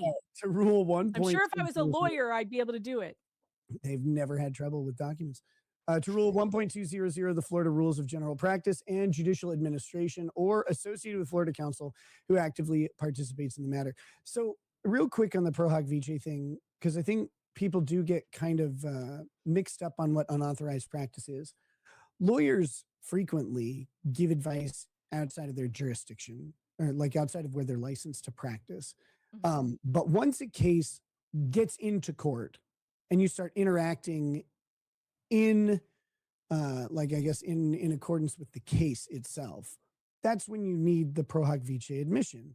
If you're giving legal advice to a case that is in a court in a different forum, you need to be admitted by the forum. And the reason that exists is to protect people from bad lawyering, from uneducated lawyering, from taking advantage of, or from being taken advantage of by these lawyers who will sometimes be like, oh yeah, I can help you out in every place. So, when people ask me to talk about another jurisdiction privately, I always would say, like, now I have to say, I'm not a lawyer at all. Like, you have to go talk to someone. I mean, please leave me alone. But in the past, when I was licensed, it would be like, I'm not licensed in this jurisdiction, and give you some general guidance, but you really need to talk to a lawyer in this jurisdiction. And that's right. That's pretty standard. Like, I haven't researched this thing. Here's some things that may be good to ask a lawyer when you go to a consult. Like, ask these questions, look up these or look into these sort of issues, because this will maybe help steer the conversation in the right way to get the answers you're looking for. But you have to be really careful not to like actually be advising someone in how to conduct themselves in a lawsuit. Well, and in this case, Nick, what actually happened here, and this is a good point to tell you what he did. Yeah. This case that was against Larry and Jeremy Hales and a couple other people, Bruce Matskin went and he solicited another lawyer in Florida to take this case. And he found this poor Patsy, this guy named Scott Stark, who is on death's door. And he died, by the way, during this case. He died. Oh, He that's literally fucking kicked it. And he was really sick, and his wife was some kind of like Svengali weirdo who like was his I don't know, what do you call it, paralegal. And I believe that it was Bruce and his wife who like got this together. Like, okay, here's what I'm going to do. We're going to give you $4,000 or $5,000 for you to take the case, but you don't have to do any work. I, Bruce Matskin, will write all the motions, will do all the work, but you just sign your name to it and put it through. That's what he did. And this guy was super sick, Nick. He was like, he had like heart failure and diabetes, and like he was on death's door, and which is true, because then he fucking kicked it. Like he died before this case came to a close. And we all knew, because of the way the motions were written and things that they said, it was all in Bruce's language, you know, for YouTube content. You're doing all of this for YouTube content, and using words like, oh my God, Nick, have you ever heard of, since you're a lawyer, Yes. can you give me what the acronym POLAMOP stands for? Polymop. Yes, POLAMOP. POLAMOP. Uh-huh. No. Of course not, because it's not a real thing. But this asshole was trying to make fetch happen with this acronym he made up called POLAMOP, which is protracted something litigation. Protracted ongoing litigation. Yeah, just basically filing lawsuits for content on YouTube or whatever the fuck. Anyway, I don't even know what it stands for. I can't even. He said it so many times and I've read it so many times, but it doesn't stick because it's so stupid. He would put this stuff in the motions, and it was literally something he made up. He made it up. So we all knew he was writing it. Like, that's how bad at his job he really is. Protraction of litigation and multiplication of proceedings. Thank you, Treasure Island. Oh my goodness. Yes. So he would put stuff like that in the motions. We knew he was writing these, and poor Stark was just signing them. And I shouldn't say poor Stark, because the guy should never have agreed to this. And they were hard up for money, and they took the money, and then he died. He literally died. And when he died, then Lynette Preston was pro se because she didn't have a lawyer. But Bruce was behind the scenes still writing her motions and doing shit and communicating with the court through those emails that the judge is referring to. But he has no license in Florida. He was entered pro hoc vice in the federal court for her federal case, but not in state court. So he could not be acting as her lawyer. So, is Lady Rackets in the chat? Hey, Lady Rackets. How are you? She is in the chat. She Good to see ya.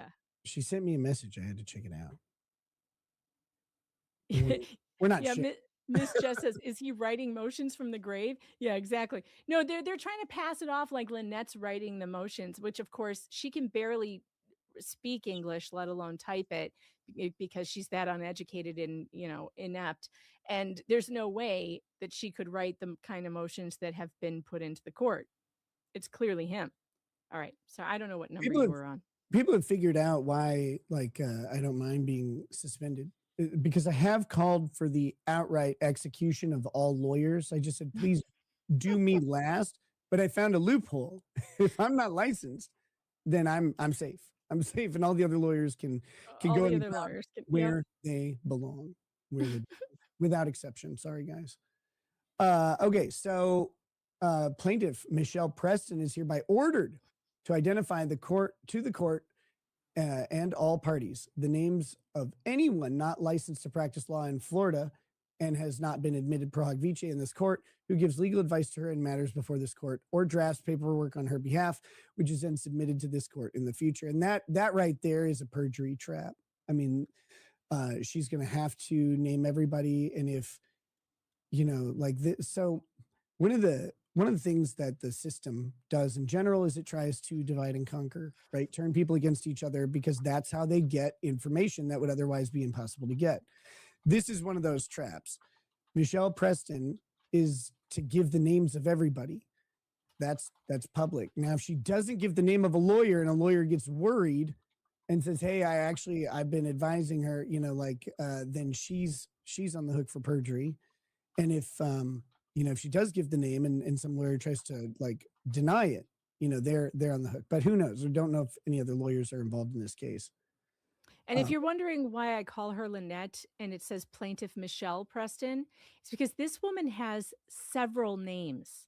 She's been married 7 times or 6 or 7 times. So she has 6 or 7 last names and she has 5 first names or 6. She's just so dumb. Why would Lynette, anyone Michelle, marry- Lacey, Alexis, Ruby, makes Preston. And then she has like 6 other married names that she can and has used. This is a huge Lynette, red Michelle, flag. Lacey, Ruby, Alexis. Yeah. What was the last one? Preston is her current last name, but she has several others. She has Corrados, Barber. She has all these different last names. And believe me, that is a red flag for a con artist. And we have followed all of her names across the different states she's lived in and the path of destruction that all these different names have left. And it is a Rosalind Duke is doing an amazing job following the history of this person on her channel. Rosalind Duke is doing like deep dives into who Lynette Preston really is and what she's done. Yeah, Kratos was one. Kratos? Not Kratos. It's Corrados. Karaidos. I thought it was Kratos, the God Slayer. No, but this woman is diabolical. The trail of destruction that she's left, and then what she does is she gets kicked out of an area because she's worn out her welcome. She changes her name and moves on, and she goes back and forth between the names. So these are all legal names that they're legal names that she's had. So she's gone and petitioned. Well, one of them is a stripper name. Lacey was her stripper name. I knew it. I knew she would be a stripper. Like, of course she would be. Of course she was. She has all those names. Yeah, Lacey was her stripper name, and she's also a preacher, by the way. I have no problem with this. The only stripper preacher I've ever met. But I'm not a preacher yet. Do you want to see? I don't know how much time we have before we need to get to the Kurt roasting, but do you want to see the emails that Bruce Maskin has sent the court that got him in all this trouble? Yes. All right. Well, they're on the screen if you want to bring them up. I will. What I want you to do though is I want you to do the intro for the poor DJ at the at the brunch buffet strip club where she worked, introducing her to the stage, right? With all of her names. Like, all right. And now coming Like, to can they you, hot just and spicy. get to the fucking Lynette, point? Michelle, Like, just get to the fucking Lacey, point. Alexis, Ruby, Preston, Kratos, Barber. I guess God, I've been can't even. spoiled I can't go through by- it. I don't even know them all. for all these strip. Oh, it's just one. It's just by people like Sean and people like Uncivil Law who can actually fucking focus, and even Emily D. Baker. These people can't stay on. People cannot stay on track. Of course, nowadays, if you got to look at her, apparently back in the day, she was really good looking, really, really pretty. And I've seen pictures, so I believe it. She was objection good looking. assumes facts, not in evidence. But now, currently, it's a whole big mess because you know what? When you stalk people your whole life and you con people, it ends up showing up on your face. I need something to drink. So that's the real kicker for her, is that she had to go through she got pretty privileged for her whole life until now. And now it's over. It's completely over. She's missing teeth. It's a whole thing. So real quick, you mentioned stripping preachers, which I think is the greatest idea maybe ever. I just want to ask you, like, this is off topic, it has nothing to do with any of this, but have you seen those people who go around and like they go to strip clubs and they go into the VIP room with a stripper and then like just talk to them about Christ for like an hour? If you tell me this is what your new mission is, I'm out of here. I didn't say that yet. It's how it feels. It feels like we're headed in that direction. And I'm going to tell you right now, no, stop it. No, I Nick, was no, I down. was- Stop. I No. was just curious if you'd ever heard of that, what your opinion was, because I think, like, to me, I'm like, I don't trust these people at all. Like, I don't No. believe them. Bad idea. I think it's funny, but it's like they allegedly go do this. They're like, I'm it's so sorry I brought up stripping. a husband and It's a husband and wife combo, and they go and they We're they going to like derail this- now, and we're going to be No, on no, no, sex I'm shop done. talk. We are And not. you know, this is what am I talking about? Don't act like you don't know. I don't know what you're talking about. Don't. This is the Law Channel, Megan. Which reminds me, get out of here. No lawyers. See what she's. This is what happens when you don't have lawyers on. They don't know. You can't say this defamatory stuff about people. No, I was just like you brought up the stripping. I past. know that was my bad. I And will remember not to do that again. In the These future. were at least the husband is a pastor, if I remember the story right. It's been several years since I've read about them, but I remembered reading about them. I was like, I don't trust you guys at all. They're the biggest freaks there are, probably. Yeah, no kidding. Rickles64 says 6 married IDs: Lynette M, Preston Lacey, Alexis Wilson Lynette, Michelle Bennett Lynette, Michelle Lacey, Alexis Barber, Lynette, Caridos Lynette, Michelle Preston, and 42 combinations and other aliases based on public records.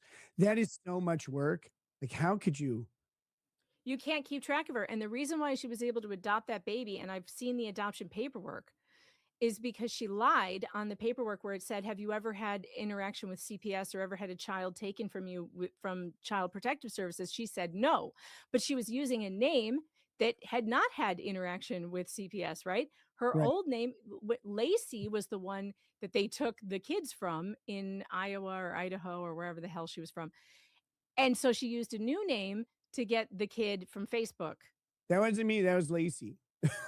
Right. That's amazing. Right. And I have the documents. I have the documents to prove it. I have the documents proving that the state of Idaho or Iowa, I still can't remember which one, took this child from her. And the documents from the psychologist is unbelievably sick. It's so bad. It's so bad. I mean, the psychologist called it one of the worst cases of abuse he had seen, or she. I don't know if it was a he or she. Iowa. Thank you, Christy. It was Iowa. I love right. Iowa. So this is now. Remember, I told you that there were only 3 dates mentioned, but there are multiple emails. Right. So this is from Bruce Matskin. It is to Candace Thomas, who is the judge's assistant, and Okay, it's so that's good. And copied to Jerome Ramsaran. We call him Saran Wrap. He is Lynette Preston's or Michelle Preston's bankruptcy attorney. He has no business being on this. This is not in bankruptcy court. The guy only represents her in bankruptcy, not in the thumbnail case. So why he's copied, I have no fucking clue. So this is wild because this is an ex parte communication Yes. with the court. It's ex parte because none of the Hales lawyers are involved. Just Lynette and her other lawyer are CC'd. Okay, so sorry. I thought you understood the subject referred to the bankruptcy reinstatement motion that is being heard tomorrow. Because if Miss Preston's bankruptcy is reinstated, all of the proceedings before Judge Grobe would be stayed. Mr. Hales and Mr. Shock it. Like shock it to you. Mr. Shakatuya know this, and so are pressing all of these matters in the short period while the bankruptcy stay has been lifted pending the reinstatement. They are doing so merely so Mr. Hales can make YouTube content from all the filings and defaults and deposition notices. They know there is no point to any of it if the bankruptcy is reinstated, but exploit every possible chance to file something. Unfortunately, in the Granger versus Preston case, they got you to enter a default, even though Ms. Preston had already filed her responsive answer and counterclaims. This caused yet more filings and more need for Ms. Preston to act to prevent unfair prejudice from an incorrectly entered default. She filed a motion to set aside. Now, She filed it late. She filed this it late. is acting as her attorney. Like he's advocating Clearly. to the court for the, for what he believes should happen. That's crazy. I can't. Okay. Yeah. Emailing the court when you're not in the case is insane. That's an insane move. What are you doing? Exactly. And so the Candace writes him back and says this case is not scheduled before Judge Grebe, and then he keeps going off. It's unbelievable. So, and I have redacted all the email addresses from here. It took me fucking forever. You're welcome. All right. I didn't ask you to do that. Palmyra Media. I don't want sent, to dox anybody. 5 gifted memberships. Thank you, Palmyra Media, for sending 5 gifted memberships. If you get one, make sure you send a thank you to Palmyra Media. Rickles64 also followed up that previous super chat with copy and paste cutoff. John Cook number 6 was the last thing they sent. Thank you, Rickles, for the super chats. Really appreciate that. I think I missed this one from Patrick W. Says, thank God this was not referred to Dan Owens. Oh, yeah. So Dan Owen is also Jeremy's suing him too. He's the prosecutor in Levy County. He's being Oh, sued sure. for refusing to he's actually being sued for investigating his Ohio order instead of upholding it. So it's not so much that I know you were saying that like the cops don't have a duty to protect you, which is true, but Right. the prosecutor has a duty to do his job, and he actually acted outside of his job, and I believe that he did. I don't think he's going to get qualified immunity for it or any immunity because he acted as an investigator, and he was not supposed to do that. He was supposed to just uphold the law. And in Florida, the Attorney General's office has issued guidance that actually says full faith and credit has to be given and to any out-of-state protective order, and we are to treat it just like it came from a Florida court. Right. And so the case I cheekily cited was Castle Rock versus Gonzalez, or Gonzalez versus Castle Rock, which is a horrible Supreme Court case penned by Scalia, one of my favorite Supreme Court justices, but he wrote a really bad opinion on this one that says even though the restraining order that the woman got in that case said that the police must enforce it with all available resources, must do it. They promised to do it. They didn't. Well, What the hell was Oh, that? That was weird. Sorry, I had a setting for the other No, day. it's not you. It's me. I turned my camera off, but I disappeared because I don't have No, because it's OBS. No, that's the thing I did. Just a second. I'll fix it. Did you? Yeah. Look, see if I turn off where it goes I away. know. God. Oh, you're saying it's your setting. I get it. Yeah. I just have to yell at one of my kids. I'll be right back. Okay, yeah. Here we go. They keep I just leaving have my to- door open. I I have swear to to God. find. They've been here a long time. They know not to leave the door open, and yet they keep doing it. There is a. Oh yeah, here we go. Now try turning off your. All thing right, first. let's see if it works. Yeah, Oh, yeah. see- Okay, Yeah. perfect. I just turned the setting off so people could see my awesome banner, which says I'm going to Hackamania April 10th through 12th of 2026. If you want to come visit me and see me live, you can do so at Hackamania April 10th through 12th of 2026 in Las Vegas. Go to hackamania.com. Use promo code RL, which is really easy to remember, to get 10% off your tickets. Yeah, come to Las Vegas. Say hi. Hang out with me. Laugh at me. Make fun of me. I don't care. It'd be great. Okay, so back to this. Bruce Matskin. Again, same mailing list. Same day, later in the day, down. 5 o'clock. Right. So Same people. Down. the bankruptcy is being reinstated, and thus the 2 cases involving Ms. Preston will again be automatically stayed. Well, I love this. It is happening, and they will be, but they're not yet. No. And also, you should know that this is a case Preston brought against Jeremy Hales. And according to the rules, you are not guaranteed that you can have a litigation stayed that you are the one responsible for bringing, even if you're in bankruptcy. You cannot bring a case against someone, have it be frivolous, and then not face sanctions because, oh, I'm in bankruptcy, which is what they did. She filed bankruptcy just to have all the cases against her stayed. That's what she did. And you can't do that when you are the one bringing the case against someone else. You're not entitled to that. Right. Yeah, it's cases brought against you generally. When you and they go through an analysis of it, but like when you are the one choosing to enter the forum, those protections tend to go away in pretty much all contexts. I mean, you're choosing to employ the court for aid. Oh, then boy. you don't get to say, well, I don't want the aid now that it's not going my way. It doesn't work that way. I'm gonna take Okay, so myself off here I note while that I'm Mr. eating. Shockett's proposed order denying the MPO far exceeds there what we was go. asked for. a simple denied order and asked for sanctions. Oh no, man, that sucks, doesn't it? On a false basis that Ms. Preston completely failed to appear at a deposition. She did. She failed to appear. But was it completely? Oh yes, completely. She completely filed failed? and it was like she filed her notice that she wasn't going to be able to appear 4 hours before the deposition, and she had Oof. 10 days to say that she had a conflict. Ms. Preston filed an MPO the day before, and Mr. Shockett, knowing she would not be appearing, So he convened. said, it's not with the court. It's not filed correctly with court. We're going forward. Yeah. Convened just so A, Hales could make YouTube content, and B, he could file his motion for sanctions based on the false basis. She had completely failed to appear when her pending MPO meant she could await a ruling. You should have worked that out and gotten an order from the judge. Like, Yeah, she had 10 days to work that out, Nick. 10 days. And she Right. chose to file late at night before the day of the deposition, before the court, when the court was like not even there to what look time at is it. the deposition scheduled for? I think it was 9 a.m. or 10 a.m.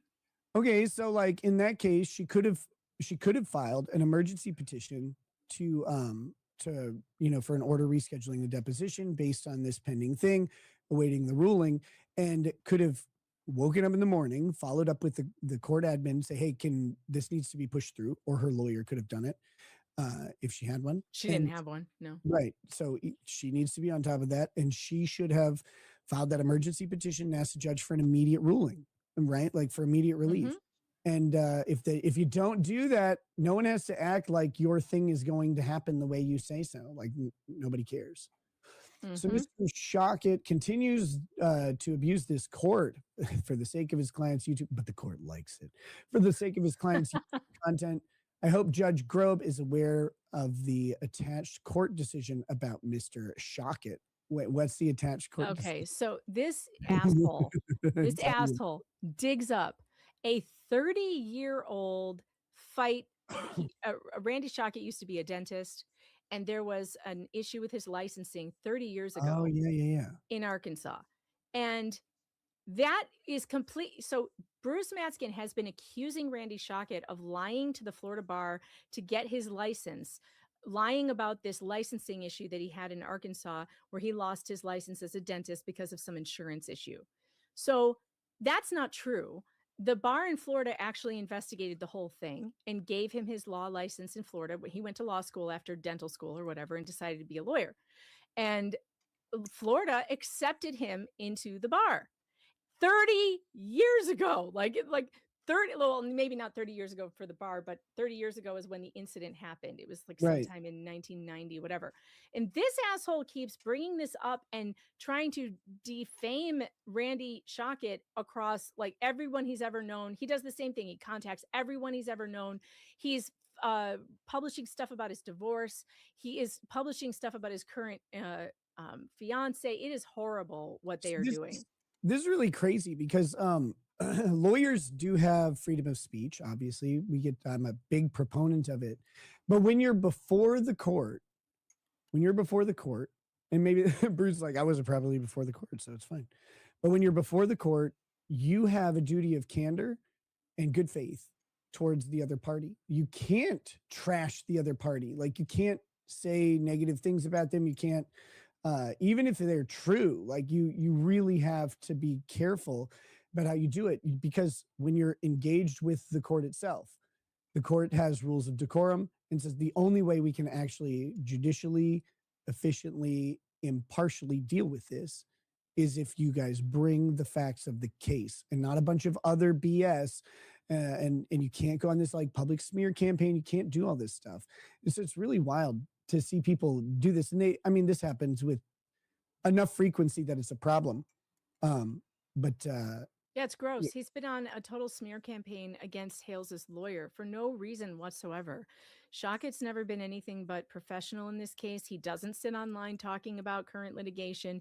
He hasn't said one word about Matskin outside of court filings.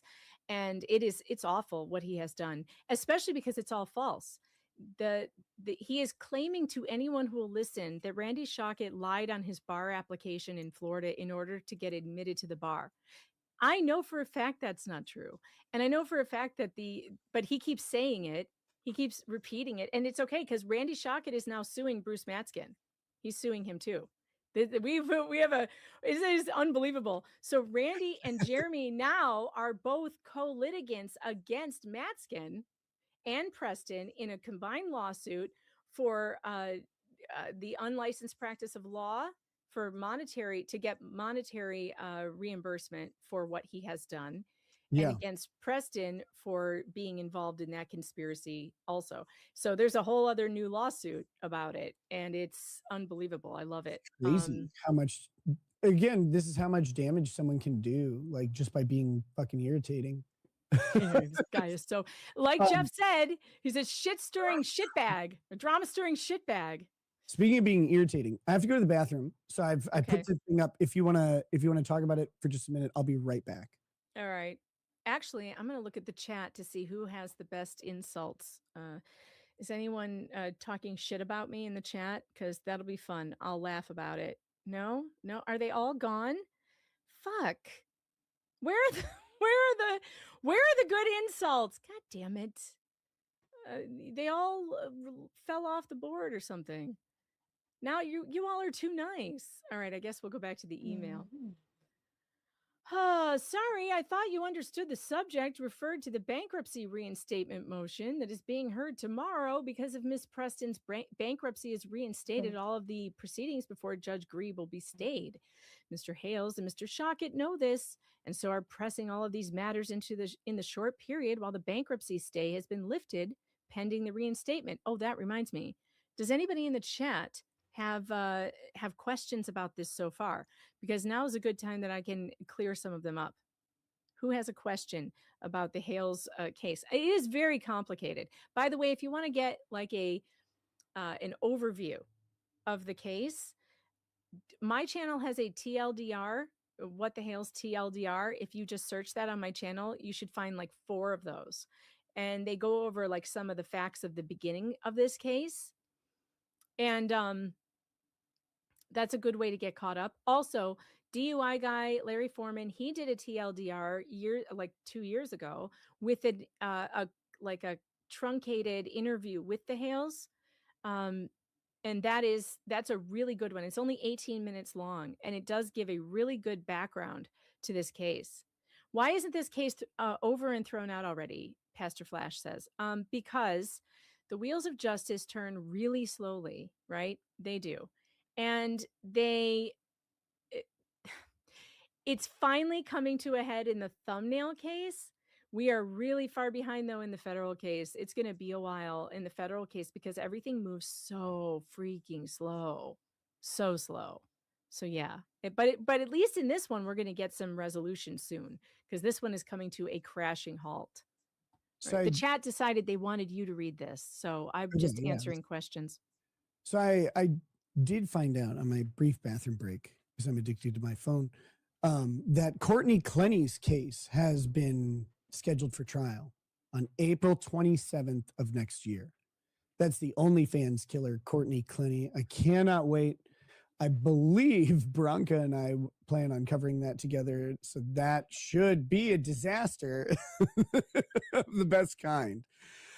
I don't know what Andrew Bronca would say about an OnlyFans girl who murdered her boyfriend. Like, I can't imagine there being anything offensive or funny at all in that assessment.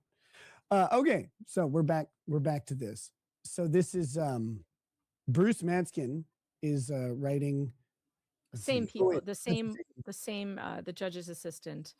Yeah, but we already read this. Oh, did we read that one? Okay, sorry. All right, that was the first email. That was this first one. All right, let's move down because this one's really funny too. This is really stupid. I think this is the one where he tells the judge he's not doing it correctly. I love this. Here it is.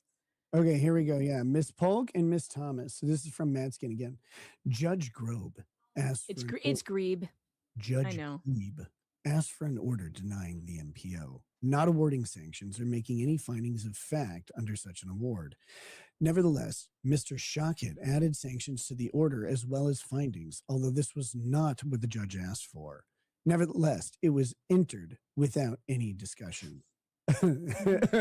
Yeah, here's the thing though. Like, are you saying that the judge doesn't know like what he's signing? Because just because he didn't ask for it doesn't mean that it's not warranted to be there.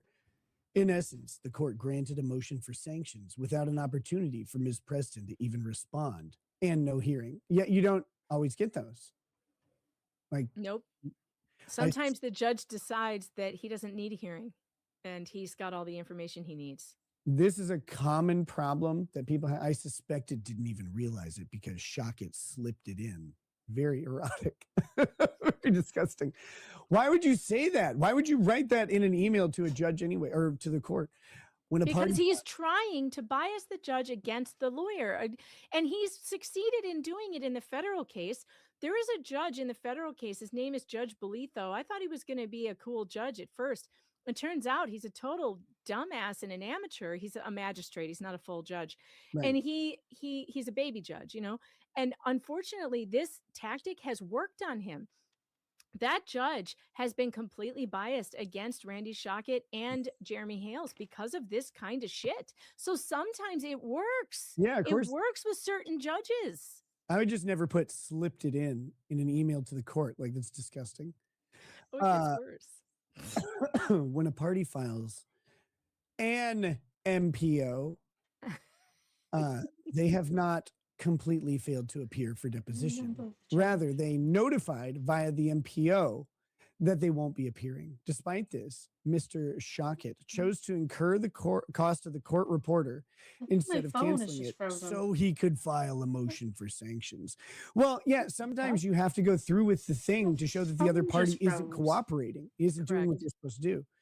Your office can do, and you said she's not represented here, so she doesn't have a lawyer at this time. I mean, Matskin's obviously representing her, but unauthorized. This is the problem. This is she the doesn't problem. have another lawyer other than her bankruptcy attorney, who's not Not in this case. Her bankruptcy attorney could I can't file even turn like my something phone into off. the case and say, But hey, he by didn't. the way- And in Right. fact, this judge asked him because he showed up at one of the hearings, and and you got to see the footage of that hearing because Larry's in it, and it's so funny. Oh my god, the judge thinks that Larry is Preston's lawyer because he looks my like phone a is lawyer, frozen. you know, and Preston's lawyer is literally can't even fucking streaming turn from it a off. bathroom. Yes.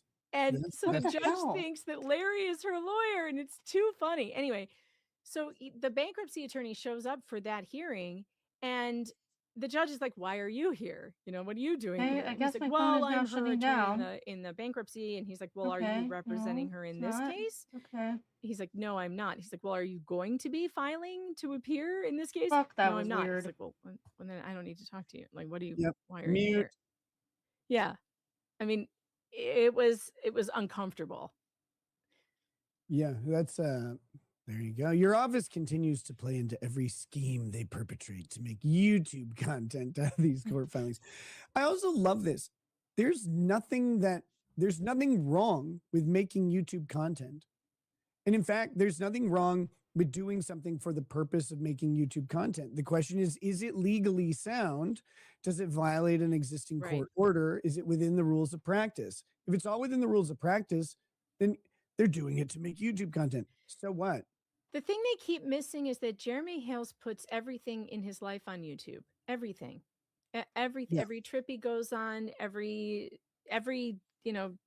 couple of chickens he buys or whatever. Like everything is on YouTube. Everything, his whole life. The idea that he would spend $450,000 in a year to make YouTube content, which he's losing money, and you can see that on all the metrics. He's losing money.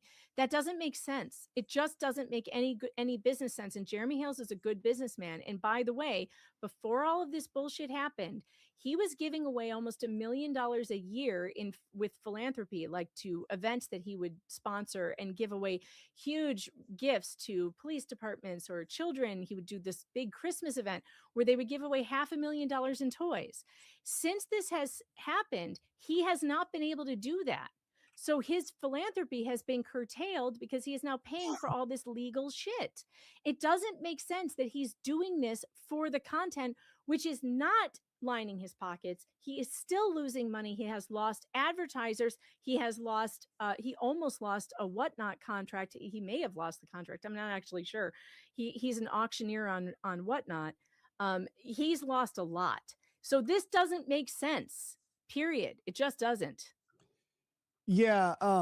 People think that people do court cases to like make YouTube money. It doesn't pay out that well. It really isn't an effective strategy. And what you end up doing is you end up paying the courts and lawyers and everything a ton of money. You incur a lot of risk, and also you undergo, even if you're in the right, reputational harm for it. Yep. And Yep.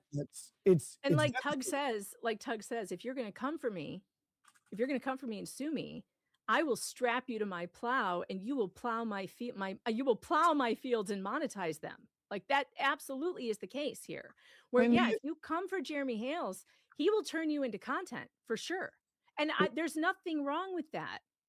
right. And the other thing is, like, if YouTube is your income, right? Like for me, YouTube is my fat OnlyFans that I'm starting up. YouTube is my primary income, right? So you bet your ass I'm going to try and recoup whatever I can get, like, out of the bad situation, consummate to the levels of propriety. And with Hales, like, of course he's going to do that. I also think, I mean, I did a whole rant the other day about how I think most lawyers are wrong on how to engage social media in these lawsuits, where it's like, oh, don't ever say anything, whatever. I think that's the opposite advice. I think people with social media platforms need to leverage them. I was talking in the context of Me Too. But we see what it's done to Johnny Depp, that he was quiet for 2 years. And it's like, there were tens of millions of people who were just waiting for Johnny Depp to say something and say, I didn't do this. Like, this bitch is crazy. And he finally did. And some people were happy, but the damage in the industry was done. The damage to his publicity, or, his public persona was done. And now he's trying to build it back up. But yeah, you're screwed either way, right? Yeah. You're damned if you do and damned if you don't. So If you do don't it. say anything, you suffer the damages to your reputation. If you do say something as someone with a platform, now you're just doing it for content. It's not okay. It's not okay. Jeremy Hales has every right, as anybody else does, that if somebody is coming for you, you have a right to self-defense. You have a right to defend yourself. And he is defending himself with the platform he has. And his platform happens to be a huge YouTube channel. Well, good for him. That's what he has. And if you're going to come for the 500-pound gorilla, get ready for it, because you're going to feel the blowback. Yeah, it's that's what you're asking for. You're asking to engage this person. I know it's not fair because they have a platform and you don't, and they're doing if you're suing somebody, you have to take all this into consideration. It may not be the wisest thing. Here we Yeah, go. they should have just listened. Nick claims to have a type, but Lady R and Fox are both fat and medium smart. Oh my Shame them God. all. Wow. Goodness Wow, gracious. that was rough. That was rude. It's harsh. This is from Cookie. Nick, please cover the 3-day trial of Latoshia Daniels, who shot her pastor lover and his wife. That could be interesting. But I assume that's already done. I assume she was found guilty. And that was Cookie sent. I am trying to send a super tip with her member chat, but Cookie, I know I just hadn't gotten to it yet. But thank you for sending that in. I did add the banner. We have 26 memberships so far this stream, and that is sponsored, of course, by Kurt's Dating Advice and Chicken Shop. For all of your needs in your entire life, you can go to Kurt's Dating Advice and Chicken Shop, whether you are looking for love or looking for love's dinner. Kurt's Dating Advice and Chicken Shop has you covered. Stuff a chicken so you can stuff your chick in. Kurt's Dating Advice and Chicken Shop. Thank you for sponsoring that. As always, Kurt, being uncivil law, 100% truthfully, without any irony, sponsoring the Kurt's Dating Advice and Chicken Shop membership counter. That's from him. He asked me to do it. Sapphire Sky says, why do I have to buy a super chat to be able to comment? You don't. You can comment the whole time in the regular chat. I don't get it. I don't understand. Yeah, you The don't. chat's right there. You're in the chat. You're in there. We see you. But thank you for the super tip anyway. If you want to get it read on stream, the best way is to send a super chat. But if you just like, if I see something funny, I might talk about it, which means I don't have to ever check my text from Megan because there's never anything funny. Palmyra Media. Oh, you liar.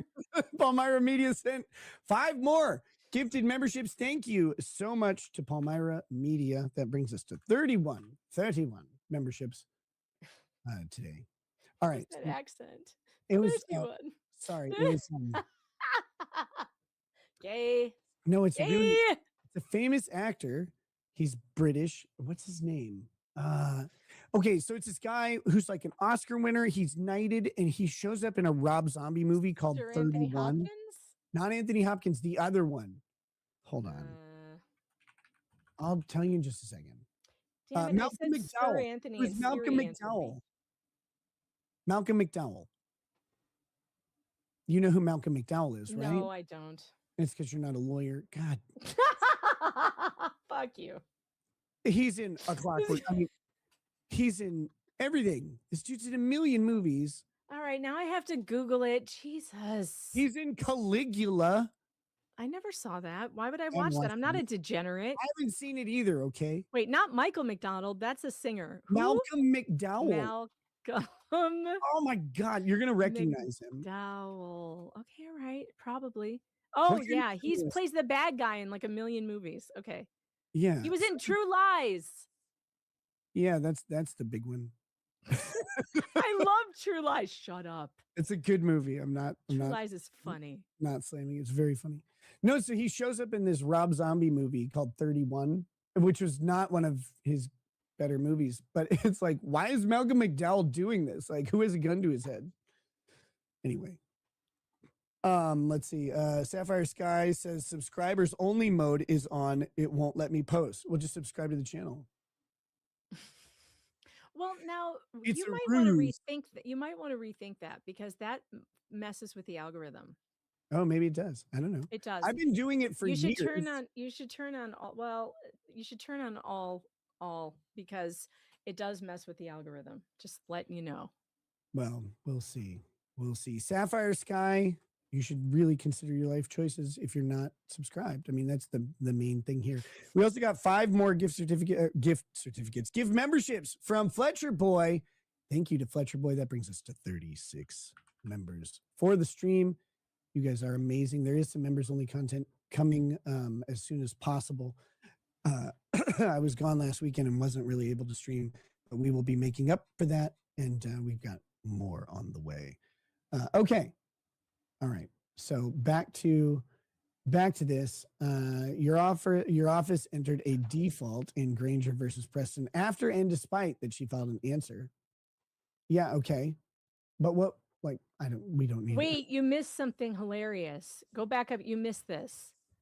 Your office here. Yeah, I read that one. They continue to play into every scheme they perpetrate to make YouTube content. Can you imagine saying that to a judge? Your office, judge, you continue to play into every scheme of this horrible lawyer. Like, this is so embarrassing for him. Who told him this was a good idea? I don't know. Well, who knows? Maybe he is being advised. Wouldn't that be interesting? Oh, God. Wouldn't it be interesting if it was me? With the unauthorized practice of social media. Now you make Ms. Preston have to file more motions to address the sanctions that have been ordered. Well, you don't have to because Shockett included this despite he loves these A and B things. Yeah. It not being what the judge asked for, and B, the sanctions are based on the falsity that she failed to appear with no notice and enabled them to avoid incurring the cost of the reporter. I can't imagine telling the judge, you didn't even read the order that you signed. Like I know. That's Can crazy. you believe this? I mean, I can imagine saying it online about a judge like that I'm, in a case I'm following, saying, hey, like, maybe they didn't even read it or they didn't even read this. It's crazy. Like, I can imagine that. I can't imagine in the case saying this. What you do is you file a motion to reconsider. Like, that would be the question: motion to reconsider, or motion to vacate the at least the But partial also, order on the none of sanctions. this and none of that is appropriate for someone who has no license to practice in the state. Right. because that's really the main issue here is that like this guy is playing lawyer and he isn't one in Florida. Yeah, right. I mean that this is the big problem. And to And send look this at this report- one. Look at this one. I can't believe you are unable to do something to make sure the judge sees what's happening. Both of you are fully aware of it. He is now getting obsessive and aggressive with the court's employees. In Hey, January, Miss Preston had her own TPO versus Hales before Judge DeThomas's. Yeah, that's the asshole who was kicked off by the appellate court because he did unlawful shit. They used that as a pretext to force her to appear on Zoom for a deposition. By the way, did you ever watch the clip I sent you of that deposition? No, I haven't. You never watch anything I send you. No. Never. I don't know what you send me. All sorts of weird stuff, probably. God, I wish I was in my own StreamYard. I could show you a 5-second clip of it that you would die laughing. You could pull it up. I can't because I don't know where let me see if I have I might have that clip in a video file on my Oh, now she's desktop. got it. Now she can find it. Okay. Oh, When I'm like, no, shut up. you can do it. You're like, oh, no, wait, maybe I can. Maybe I can. I don't know where I would have put it. Sapphire Sky says, I'm not medium smart. I'm subbed. Well, thank you, Sapphire Sky. Welcome. Welcome to the family. MQSSS says, Megan, is that a Freddy Krueger or a Christmas jumper? Love the cross. You rock. I actually made this years ago for an ugly sweater thing. And if you can see, it's a reindeer throwing up candy. Look, and my husband has the other one, and his is the back end of the reindeer also spitting out candy. It's really quite funny and stupid. But we had to wear them to some ugly sweater thing. This was back when I had time to actually pull out a sewing machine. Modern women not sewing, just very embarrassing. Can't believe it. Yeah, I don't know what I did with that clip. I have no clue what I did with it. None. But I So mean, this- I could probably find you the video. Oh, So while Megan's farting around and ruining the stream, I just want to let you guys know what we're up to later. I'm not a like, lawyer. In a little bit, we're going to go through something that happened on my channel a couple years back. Was it 3 years? It's got to be 3 years ago now. It was 3 years ago yesterday. Yeah, 3 years ago yesterday. Wait, no, 2 days ago was my birthday. Oh, sorry, 2 days ago. Yeah. Okay, so 3 years and 2 days ago. Journalist can't get her facts right. 3 years and 2 days ago, it was my birthday. Just like how 2 days ago it was my birthday. Again, that happens more often than I would expect. And we had a panel show. We were having a grand old time. And Megan decided to brutally and You're about to lie about me big Ray time. I can feel Paisley it. insult a good dear friend, Uncivil Law, where she really impugned his presence as a man. And she's not even a lawyer, so I can't believe she did this. But he then responded in epic fashion, just absolutely laying the truth out. And we're going to go back through that clip. And then, as a special sort of treat, there's another video after that clip where Uncivil Law explained how he was correct. And we all know that that's always the best thing to do, is to explain how you were correct. And so we're going to watch that as well. So I hope you guys are into that a little bit, you know, like that's a fun thing. Raw Set says, I'm glad to give Nick my membership. Yeah, no, We're not gonna I'll stay take it. around for I'll the take it. No matter how stupid big your card thing. membership is. Torin 3, welcome to Paralegal. That puts us at 37 members for the show, which is very awesome. You guys are amazing. Thank you. Thank you for joining, for having faith in my ability to mock Megan Fox. Let's see. Take that back. That slanderous defamation of calling that thing a man. Nardo Polo, I will not take it back. I will not do that. All right. So, All right, Go I back to have that it. email. Okay, I have it. Oh, just so this is play the the deposition. first. Just play the first. Just let this play. You're the through. one who's in control of the. Oh yeah, I'm the one playing it. Duh. Okay, here we go. Oh boy. So this I'm is getting Lynette. uh, This is Lynette Preston. This is part of her deposition. Now, this was the She's like, what, deposition like 30, 32, 33 years old. 60 something. Yeah. This is the Not deposition.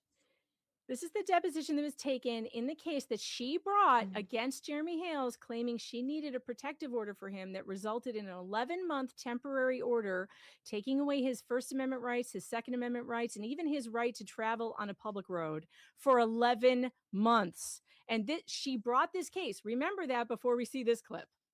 All right. Is it shared? Because I'm not on the screen. You're not on the screen. Do you even know how to do this? I have, well, I'm not. Okay, hold on. Let me move it over because I have my PDF file on the other screen. You're going to make me. Oh, now I lost it. God damn it. All right, there it is. How do you All not right. know how to do this yet? You've been doing this. Oh, for shut years. up. I know. It's always a struggle. All right, here we go. And I don't understand, so I plead the fifth. Not answering anymore. You're pleading the fifth. Let's make sure we understand the question you're pleading the fifth to. Court reporter, could you please read back? Let me just rephrase this. See if she still wants to plead the fifth. Hold on. Let's try it again. Ma'am, you've testified that this picture was taken the same time you had asked Jeremy Hales to use his tractor to remove the tree. No, I did not. I never said that that was taken the same time that I asked him to move the tree. I never said that. Shame on you. Okay. Well, the record will reflect that you did, but that's okay. No, I did not. Okay. So this picture then was not taken. So this picture was taken when you. I do not know. But I showed it to you to refresh your recollection. I do not Now know. now do you see it says here pay for the land? Does that refresh your memory that this No, picture- I don't know when the picture was taken. I could have already bought the land, had the picture, and put it up afterwards, sir. No, makes sense. I don't know. when you paid for the land, Aren't you when pleading wrote the that, fifth? was that a true statement up here? If I say I paid for the land, then I must have. So I don't know. Okay. You did not. Okay, I plead the fifth. From now on, I plead the fifth. From You're now on. trying to confuse me. I already told you I don't have a brain that works like that. I plead the fifth. Thank you. Stopped, it works. Okay. You're not answering that question. Fine. So, can you pause it real quick? Yeah. Okay, so pleading the fifth in a civil matter That you is- brought. Right. Well, in any civil matter, so your Fifth Amendment right does exist, but you don't. It's not a get out of your issue free card in a civil matter in the same way that it is in a criminal matter. In a criminal matter, you plead the fifth, and they can no longer ask you about. Well, they can, but you have the right to remain silent. You assert your Fifth Amendment right, and they cannot draw any negative inference or conclusion from your refusal to answer. That is your right. And if if they use that as a basis for anything, that could actually sink the case. In a civil matter, if you plead the fifth, which is a criminal protection, they are then allowed to ask the court for a negative inference on whatever you refuse to answer. Like we can assume that they're pleading the fifth in civil court because there's a negative answer for them, negative benefit. So it's really not a great idea to plead the fifth in civil court unless you are willing to take on the civil negativity in exchange for that criminal, not immunity, but a reduction in your criminal potential liability. So unless you did something really, so what is this about? This is about a picture that she posted. They're trying to establish that she moved to Otter Creek because she stalked Jeremy there. And there is a Right. picture of her that she took when she was stalking out the land, where she posted on social media that she was moving it right across the street from famous YouTuber Jeremy Hales. And she's trying to pretend like she doesn't know when she took it, doesn't think it had anything to do with moving there because of him, even though it's all in writing and Yeah. there's also witnesses. So yeah, it's there. I could literally go to any moment in this deposition and find something ridiculous, screaming at the attorney, refusing to answer questions, showing us a close up of her ear. It's 7 hours of this. It's incredible. It's incredible. There at one point she skipped the last deposition because she said her mother died. So Right. when she comes back to this new deposition, you know, our attorney says, "When did your mother die?" And she goes, "Wait." First, he goes, "Well, why didn't you show up to your last deposition?" "My mother died." And then he says, "Okay, what evidence do you have that your mother died?" And she goes, "My mother didn't die." So it like That's literally, it's crazy. It's like she's absolutely out of her mind. Her mother was like, I don't know. She's now claiming, oh, well, she did die technically, but then she came back to life. yes, like Jesus and Lazarus. Mm-hmm. Yes. That's a Her good, heart good stopped plan. and all that. And then they brought her back. So she died, but she didn't die. And that's become a real big, huge joke. Anyway, I just wanted to show you a small clip of that because Yeah. it's hilarious. But there's 7 hours of it. There's one part where she screams into the camera, "What did you want him to do? Jump a fucking fence?" And I mean, it's so funny. She doesn't know how unintentionally funny she is. And if she would just turn this energy towards something good and, you know, create a life for herself and like capitalize on this thing, like she can make a fortune on Cameo right now. A fucking fortune. There are people who would pay her to like record their voicemails for them, you know? Yeah. And you should do I that. yeah, my child fell I down. I highly have that doubt on my that. here's a couple of bangers from the deposition. My child just fell down. I have anxiety over the roof. You are not a nice person. So there's a lot. Like it made it to the soundboard. I mean, that's how good they are. Or John, get away from the window. That's also a good one. It's funny. Sapphire Sky says, please turn off sub mode. It's an issue. Well, like it shouldn't be. You're subscribed, so you should be in there just fine. If you think you have to be a member to chat, I don't have members only chat. Like we'll grab our members on a different stream, but this one is just for subscribers, which is just anybody who clicks the subscribe button on the channel, which everybody should do. Click the subscribe button, click the like button on the video, all that stupid stuff that we have to say so people remember because they forget. Wait, here's another chat from Cookie. This is good. Put women back in the kitchen and repeal the 19th. I am a woman that supports this. See Myron Gaines and the founders who were too smart to give women the vote. Megan the cussing is unbecoming. I'm quoting this woman for God's sake. Megan, it is unbecoming. How dare you? How dare I? Dude, How I love dare that. I? I love that. See Myron Gaines and the founders.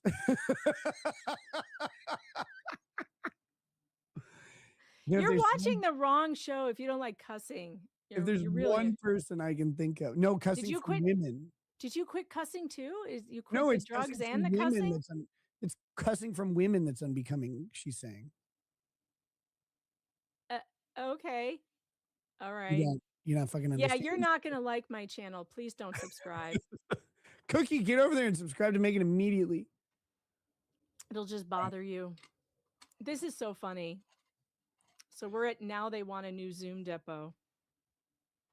So yeah, it's now they want a new Zoom depot content to broadcast on YouTube to mock and humiliate her and entertain Hales' viewers for his own profit. He and Shockett are abusing the court. They're ruining this woman's life. Wait, she's the one who sued him. Yes. And she's the one who acts that way in a deposition she knows is being recorded. Right. Like, we're not allowed to mock that. It's funny. And nobody there seems to lift a finger except to enter incorrect default orders after she filed an answer in the other case, Granger versus Preston, in case you forgot, giving Hales content we won in court and forcing her to expend more time and stress to deal with the court's mistake. Please read the attached. He must have lied to get his Florida bar license. And again, this is not the proper forum for this, right? He has a Florida bar license. If you have a problem with it, you make a report to the Florida bar or And whatever he licensing He board. did, they use. and they threw it right out. Yeah, of course. Of course. It yeah, never mind. I don't want to keep going into it. It's lying, lying as an attorney is a very serious thing. If you lie in a manner that, not like just general lying, but lying in a manner before the court, lying in a way that, lying to clients or about clients or for clients, those things are all bad. If you lie to get your license, that would be a bad thing. He's had this license for a long A time, long time.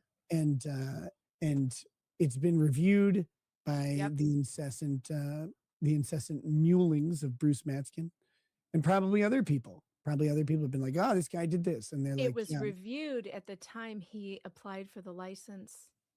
It was No, just reviewed like the default then. order, they just gave him a license. They didn't look into it. Yeah, right. That's what Bruce wants everyone to believe. And it's crazy because Florida is actually a difficult place for attorneys. It's one of the hardest bars. They actually do discipline a lot of attorneys in Florida. Like if you're going to F around as a lawyer, you probably shouldn't do it in Florida because they will come down on you. So it's going to be a lot of fun to watch Bruce get his comeuppance. I've been waiting for this for a year and a half since he entered the case. And it is personal at this point because this man has effectively, I kept my address and my location private for 10 years. 10 years. It's been 10 years since I was doxxed, and this guy made sure that I was doxxed and stalked and harassed just for telling the story as I see it. I think those of you who watch me, who've seen my channel, you know me well enough by now to know that I can't tell a story I don't believe in. I would never be able to fake it with you Further guys. proof you're not a lawyer. Right. I don't have that ability. Like I really don't. I would be a terrible lawyer. I wouldn't be able to do it. I get to the truth of a matter by doing my research. I report it as I see it. And he's been accusing me from day one of being in Hales's pocket, taking money from Jeremy Hales, taking subscribers, etc. Like that's what he's accusing us of, profiting off the story. Well, yeah, I profit off of the stories that I tell, but I never tell a story that I don't truly believe in. Welcome to the news. I mean, like, Yeah, everyone in the believe news profits off the stories they tell. I'm so sick of this. Remember when they went after Tug during Johnny Depp and everyone who was covering Depp in a way that the mainstream press did not like. They Yeah. went after you guys all saying, "Look at how much money they're making. You're making a fraction of what Law and Crime is making." Oh yeah. It's crazy. How much, like, they wrote a whole article about how much me, Emily Baker, and Legal Bites were making. How much improper English there, but they wrote an article about it. I gave them a quote too. People were like, "Why did you tell them?" It's like, because they're gonna come up with it anyway. Don't worry about it. But they got really offended that people would dare like report on something and make money off of it. It's like, you guys, this is what you do. The only thing is we had, some editorialized commentary, that's what people are actually paying for, right? Like they want your perspective or my perspective. I mean, they don't want to get a non-lawyer. I don't know how to politely say it, but they want that sort of input from whoever they're watching. That's what people are after. I see a lot of people in the chat saying something it's a funny meme, but lawyers lying is like, that's the tool you guys use. I think there's a misunderstanding about how lawyers do this. Some lawyers absolutely lie, 100%. They do it. You run into it a lot. Generally speaking, what lawyers do is they present a very biased case. Like, that's their job. Your job is to present the facts that exist, to present the facts and legal arguments that exist against you as well. But also you address those like in whatever way that you can. But a trial is there to sort out what happened, to find the factual record that exists about the case. And so that means both parties present the case that's beneficial to them. This is my version of the events. This is my version of the events. And then we have a court, either a judge or a jury, who determines what those facts are and what the actual narrative is. And then they apply the law to that. And that's how it works. Typically, what people think of as lawyers lying is zealously advocating from their client's perspective. And that's not a lie unless they know it to be untrue. Now, we go to great lengths to make sure that we don't know what is true or not true, because it's not really our job. But when it is presented to us, we're under a legal obligation to like present the truth. If you know something to be true, you're not supposed to present a falsehood and stuff like that. But I think people do misunderstand like a lawyer's role. We are not there to be neutral arbiters of fact and information. We are there to get our clients the representation and support that they need. Now, again, when you're presented with an incontrovertible truth, you can't like just say, oh no, that didn't happen. Like that ends up causing you trouble. But it's it's not a lie to present your side of the story. Lying is a malicious misrepresentation for gain. That's different. But yeah, in court cases and all this stuff, people often say things that don't end up being true. And that's not always on the lawyer. Sometimes it's on the client. They don't always tell you. When you find out later, Right. you're that like, happened. That happened in the Laura Owens case to one of her attorneys before the bad one. His name was Corey Keith. He was a decent dude, and he lied in court because of something she said to him, and he had to file a notice of candor to the court when he left the case, saying, "Hey, but my bad. I believed something my client told me that I later found out to be untrue," and that was the right thing to do. yeah, yep. If you find out, new information comes out, you find out that something was misrepresented, you have a duty under your ethical obligations to tell that to the court. But a lot of times you don't find out because it's your client's perspective. You get the story from them and you represent that story. I always try to fish out that information. If I ever suspected my client was leaving something out, I'd try and get that, of course. Like, you want to know, you need to know what you're going to be confronted with. That's the thing that clients don't always understand. You need to know, like, as the lawyer, I said, don't ever let me be in court with you and have my jaw drop from something the other person said. You got to tell me. Right. If I'm the one person you can tell, get it off your chest. But yeah, don't let me get caught like that, because I just need to know ahead of time. I'll deal with it. Most of my clients are pretty good about that. Here we go. This is from Cookie again. Feminism in the USA has morally destroyed our nation and the world. I agree. The founders knew how crazy women were, thus only soft white men gave these loose women the vote. Now our sons wear purses and heels. Shouldn't have given the vote to these loose women. Okay. How much more of How much more of this of these emails do we No, have? that's it. We're done. Okay, good. We're Good. done. I think maybe we should wrap this subject up and, Yep. and I get on agree. to But this is a long time coming, let me tell you.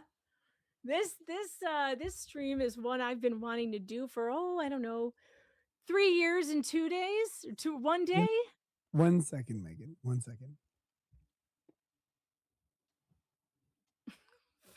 What's Fat Kita doing here? Where's he going? So he leaves me alone. He leaves me alone with it. Oh, fine. I have to text my daughter anyway. You'll just have to sit in silence, folks, and stare at Fat Kita. Don't call me fat. Rude. Well, that was you put up the thing. That is Fat Kita. You know it is. Oh my gosh. All right. So we've got a couple. I'm gonna pull up these two clips real quick. So this is. So the one clip. Does it have the or this 13-minute video? Does it have the actual clip Yeah, in it? Oh, it does. it does. It does. It covers the whole thing really pretty good, I would say. Pretty well. Oh my God. Whatever. Okay, don't be an ass. Well, maybe use proper English, and I wouldn't have to be. Fine. I shall. So if you guys are From not here on out. familiar, my best friend is a guy named Kurt. His YouTube handle is Uncivil Law.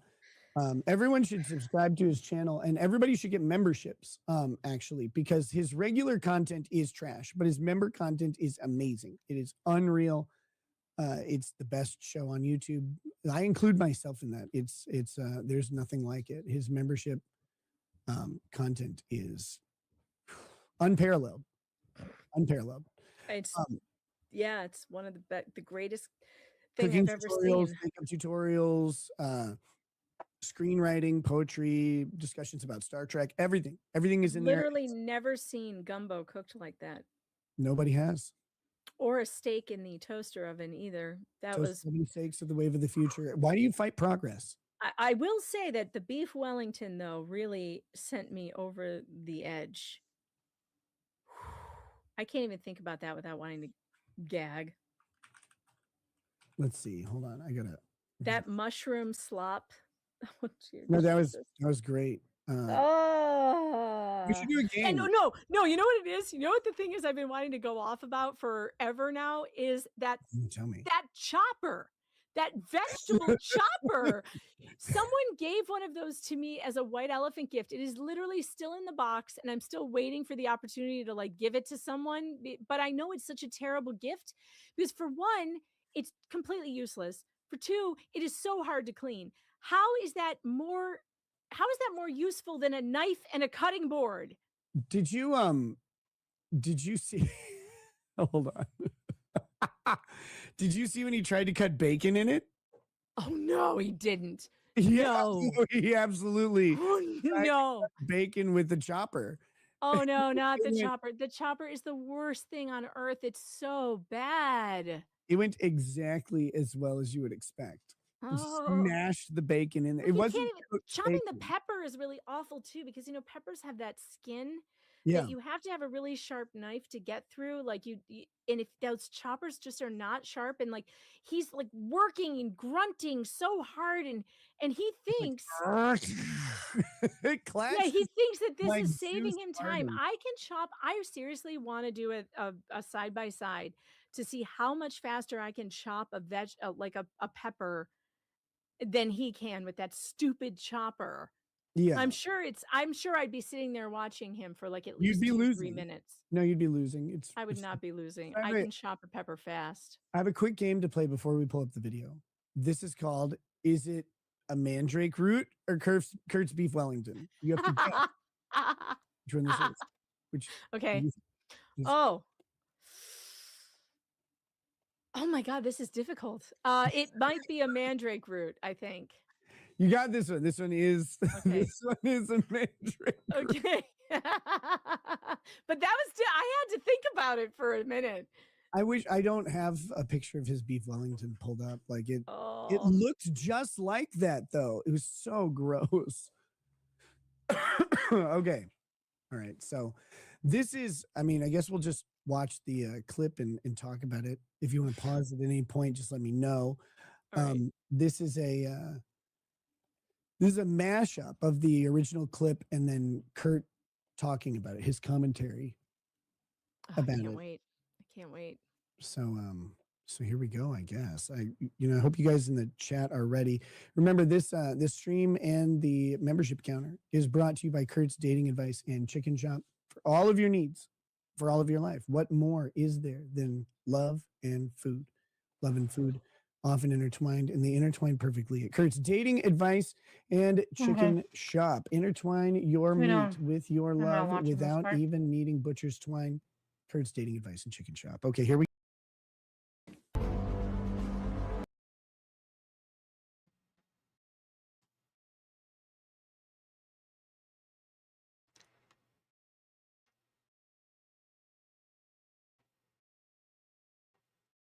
Brown University murder of MIT professor connected.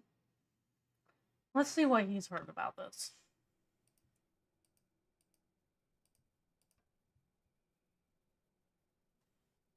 What? So it's a confirmed thing? No way. Wow. There's a lot going on right now. Oh, hold on a second. Give me a moment. I know people are sending me things. I want to just keep checking through what people are sending me, and people are saying things in the chat. Excuse me.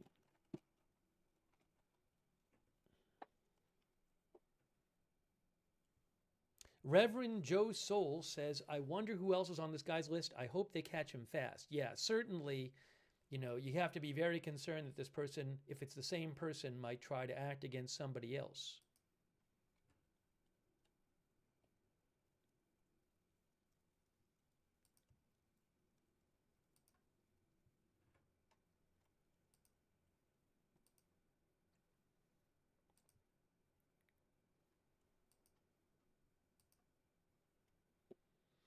Black Iris is wondering if there are ring cams or traffic cams of the MIT related to the MIT professor murder. We just don't know. We don't know what evidence police have about the MIT professor murder, but we're hearing reporting that they're looking in Boston for a certain car.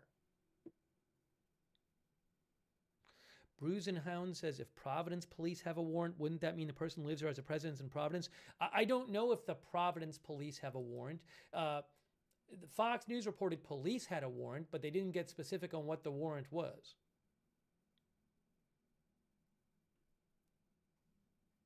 So I haven't heard specifically about any specifics about that warrant.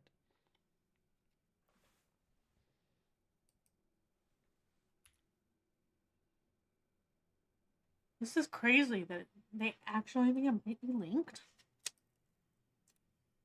That's crazy.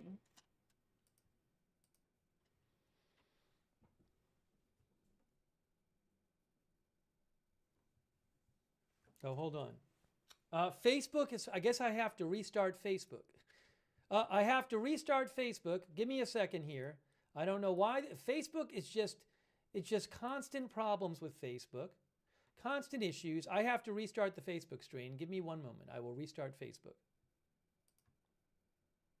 I will restart That's it. wild that they've managed Never to have connect those it. problems with the other platforms, but have it with Facebook. So I'm going to restart it on Facebook.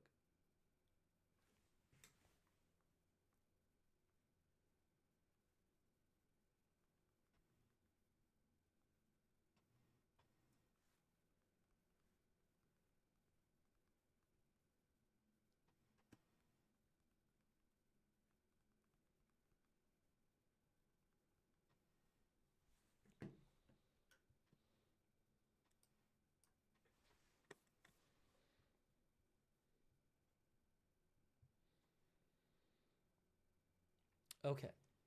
Give me a moment. Let's Give me see. a moment. I'm checking different outlets. We're checking for updates. Oh, what? I didn't put up the. I didn't have the. Sorry, I meant Let's to go have to the the ticker up. Associated Press. I have this whole and not ticker with just updates, and I Stream didn't Snipe put it then. on the screen over here. Well, that's stupid. Hold on, guys. There's the ticker with all the updates, right there. Again, WCVB reports that police have identified a person involved in both the Brown University.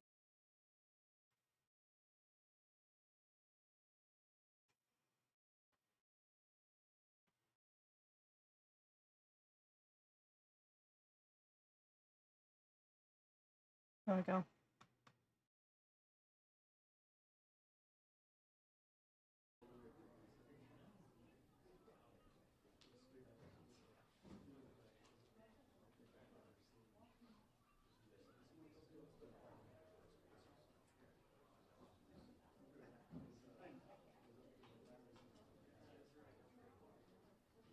Come on.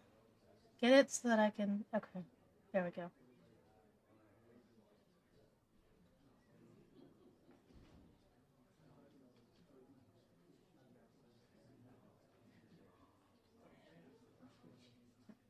Okay. Put this on top.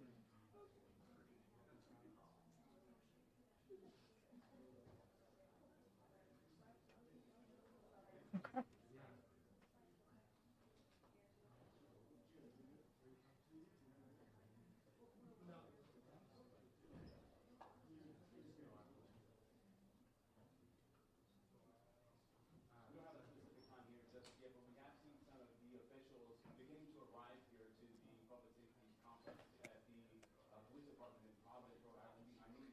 There's a press conference going on about this, but no. We need to talk about Kurt. We need to talk about Kurt. That's what we need to do.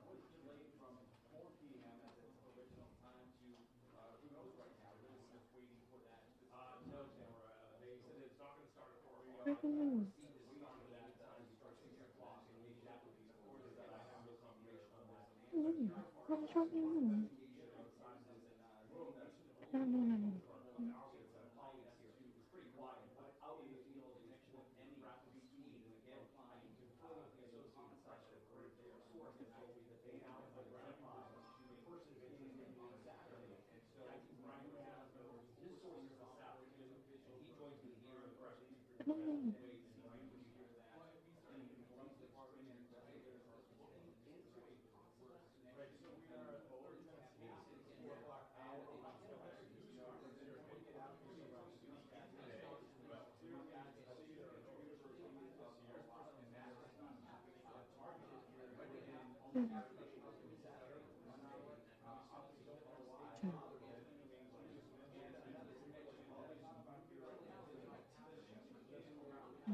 Come on, let's do this.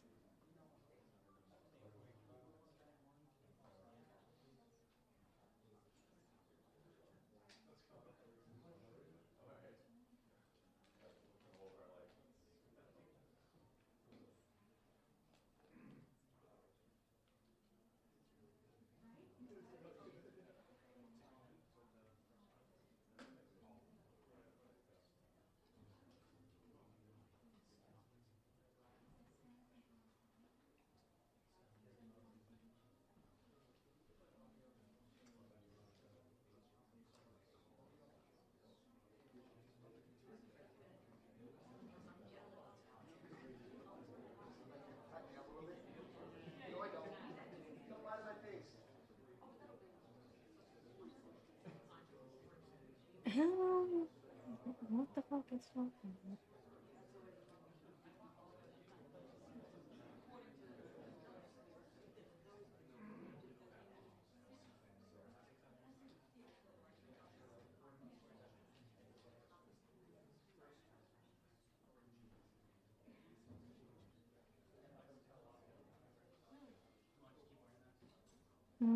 I'm not spending any more money.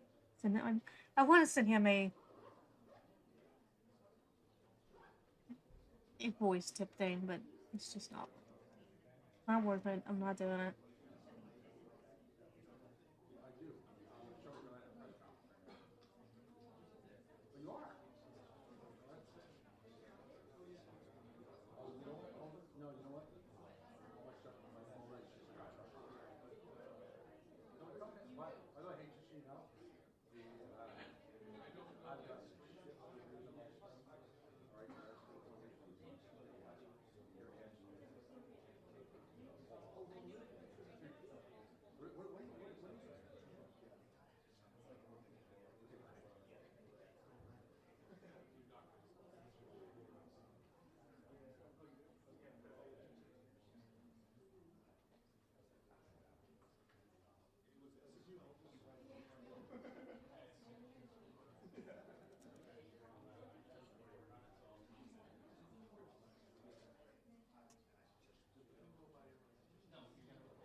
Hmm.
Oh, come on. What is taking this thing so long? Let's do it. Let's do it. Let's do it.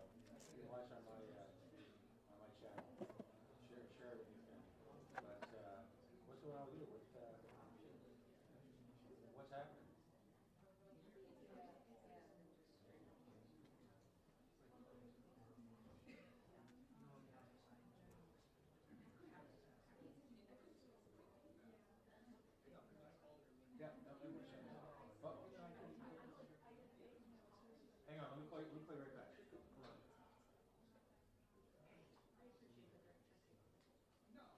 What's up?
goodness, is this press conference ever going to get underway?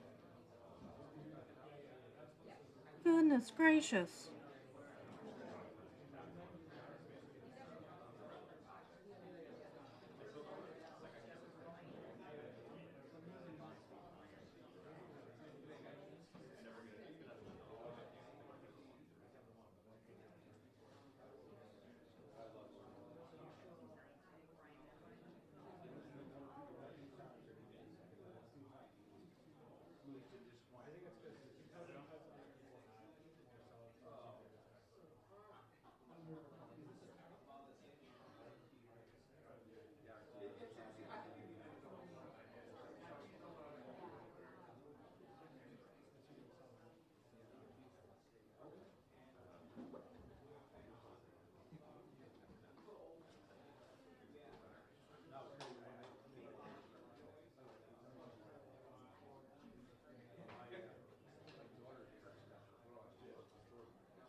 Okay, ready when you guys are.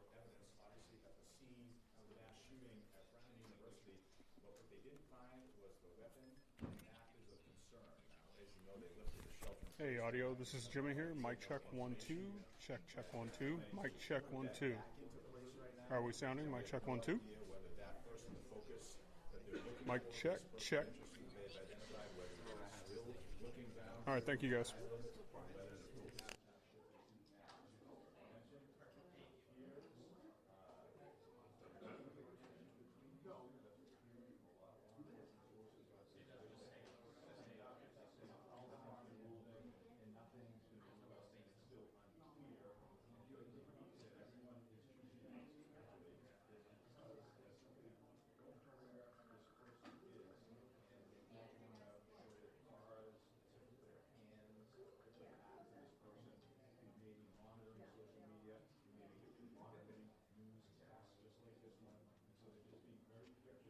Hopefully that mic check means that it's starting soon.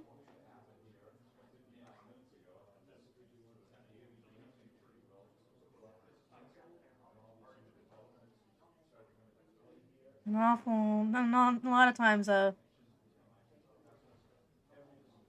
long wait like this seems like it can mean something big is going down. They're just having to get some ducks in a row and they're finishing up some things.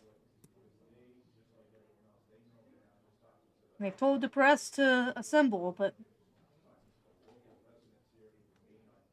because they don't want to waste any time, they want them to be all ready there and ready to go and get it over with.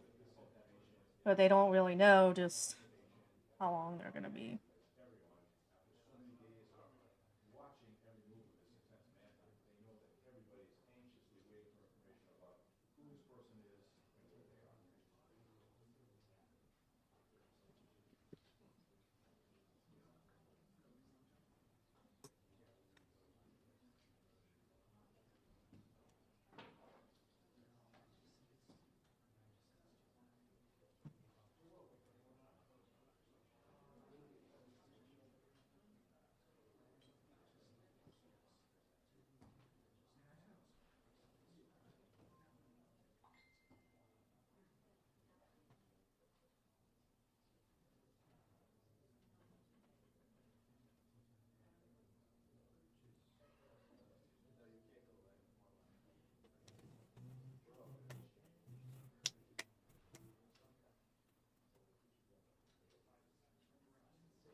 Tech. We're about to get started here.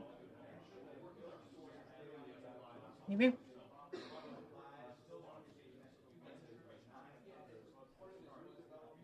No.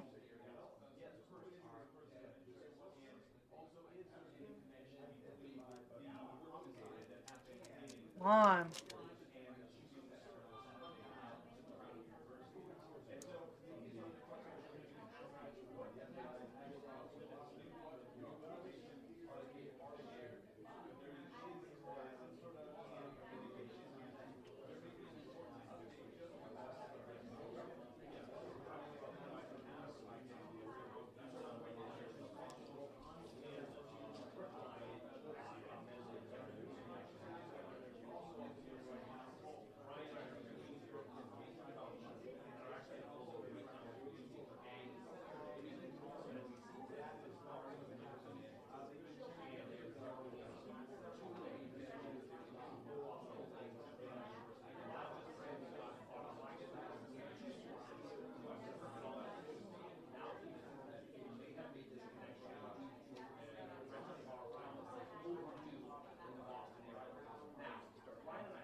Oh, come on!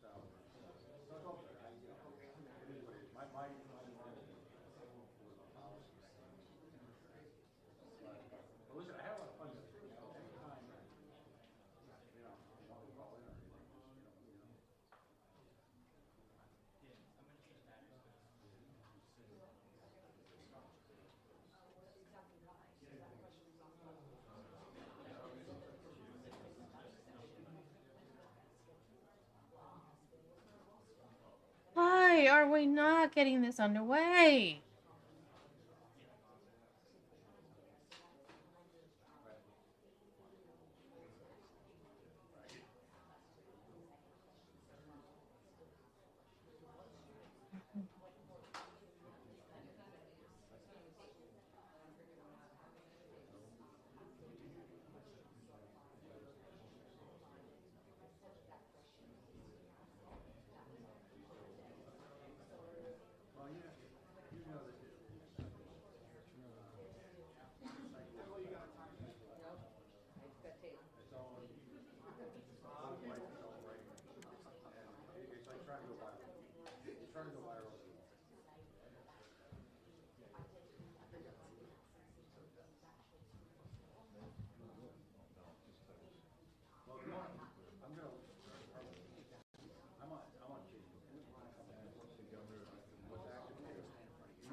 I want to see what I can find out about.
one's yet. Okay. No one's yet. Oh, okay, never mind. Never mind. I thought nothing. It's not connected to like so. Yeah, I know. So I just want to make sure they don't fall. All right. Sources say. Yeah, which is exactly what they do. So, a couple of my questions ran viral. It'll actually be supportable now. But I get some laughs and calls from people who heard my voice literally out of the blue.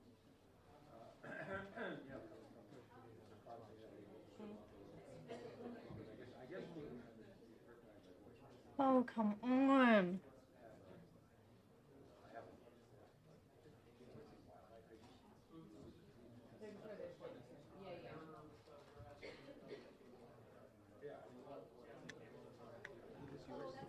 That's yours? The sign language interpreter is going to be right here. Do you want me to tape it at all, or? Is that okay? So if I'm the sign, if I'm ASL.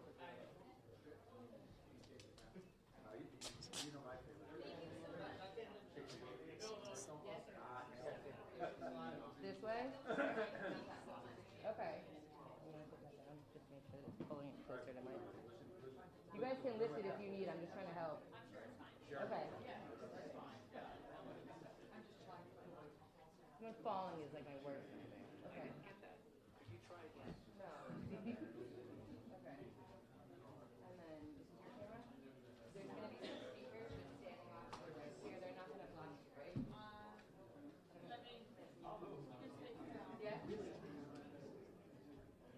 Okay, perfect. Okay, perfect. Okay. All right, otherwise you're fine.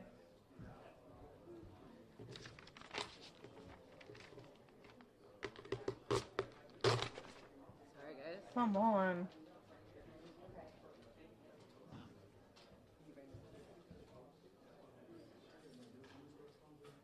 What is taking so freaking long? Boy.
Listen, open door. I'd love to have you on it. Please fight on it.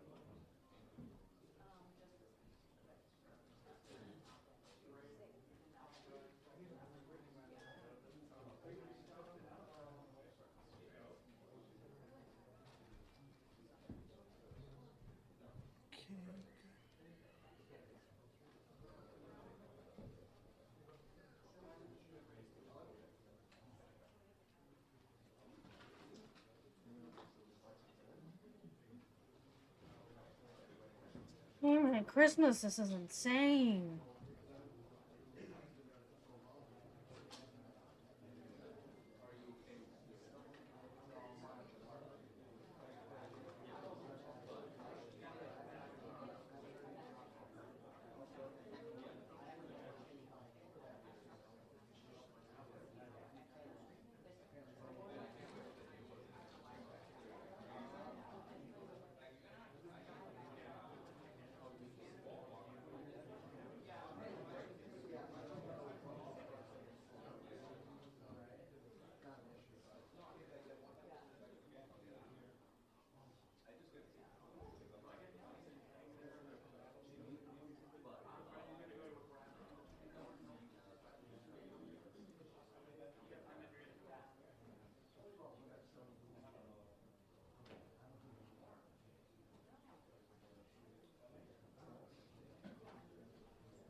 I'm trying to find something that maybe ends here at Brown University shooting.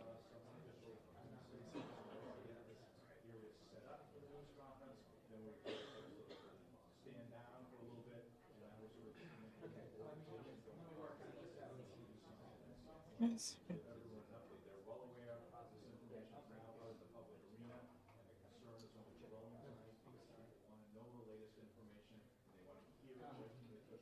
All right, let me see what I can do.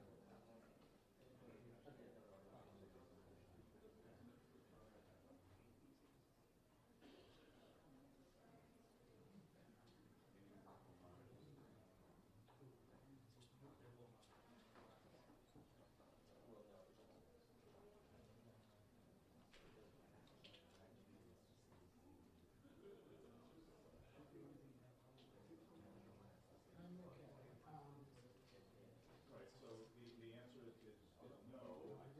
On the record, behind the scenes, as we mentioned, we've seen 9 federal agencies involved, the FBI, the ATF, HSI, which is Homeland Security Investigations, the IRS is involved.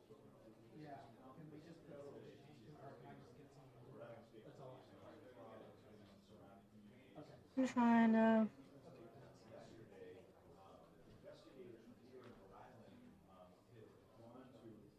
Supposedly there was a warrant issued.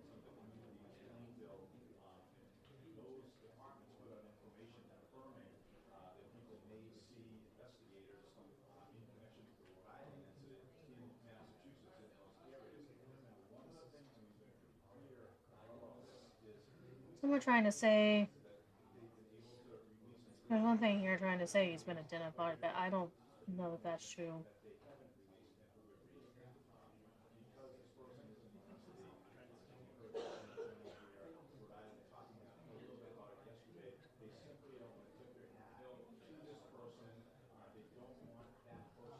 Hmm.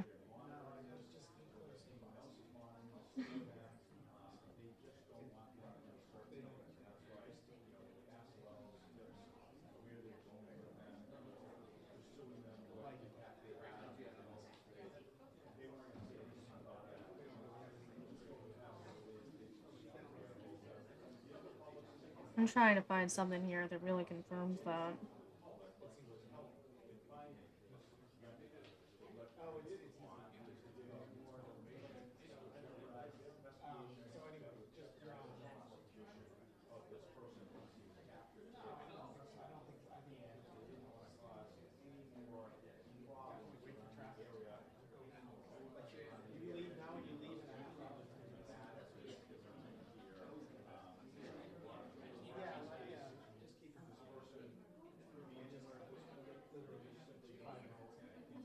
There's an account calling itself News Radio.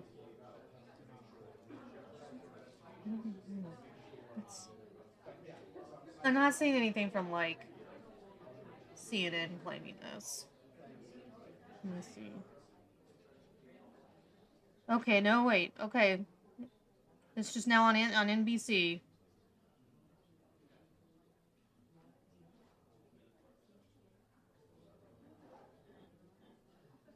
Breaking news on CNN.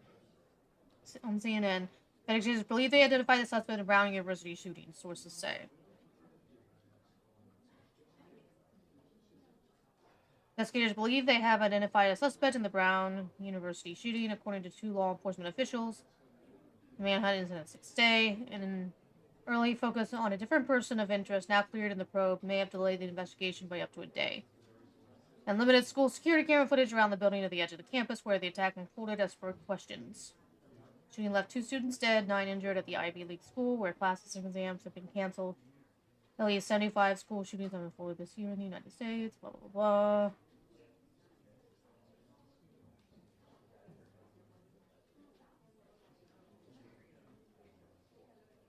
And even a warrant has been signed for their arrest.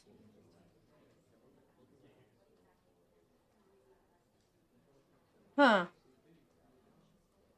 So, allegedly, some sources are saying that they even have an arrest warrant for this guy. Why aren't all the accounts on X that were trying to say, we think this is the person's identity, jumping all over that? Why aren't they?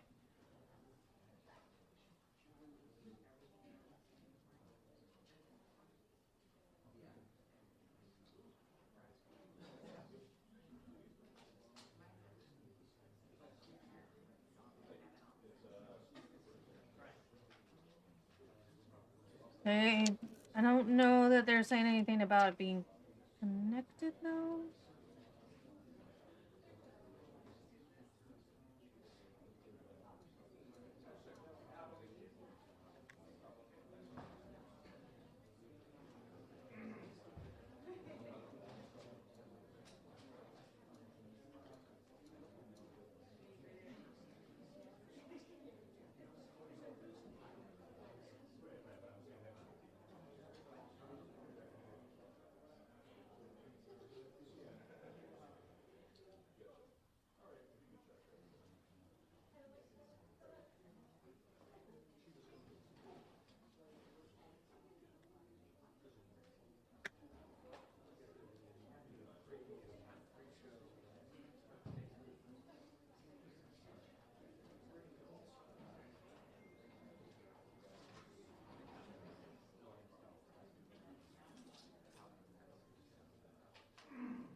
Hey, what Fox News is saying.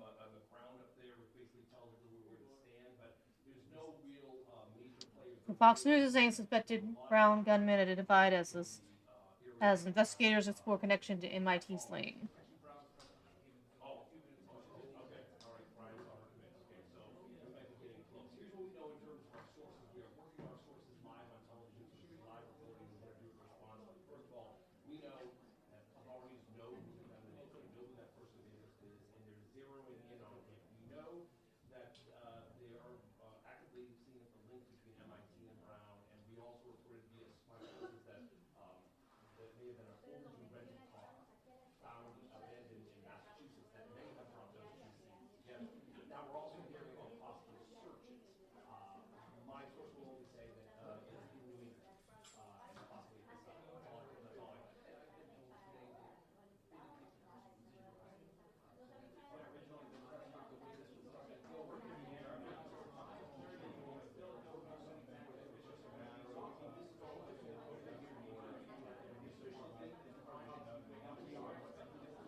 This is insane.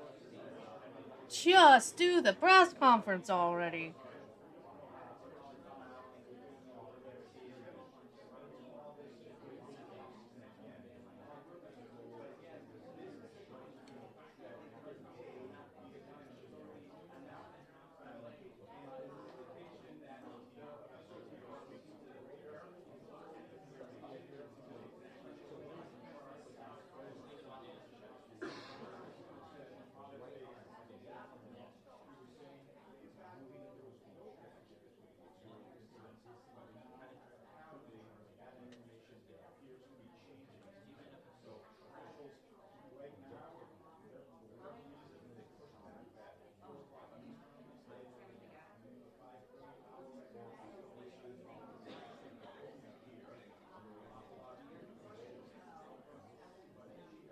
Excuse me.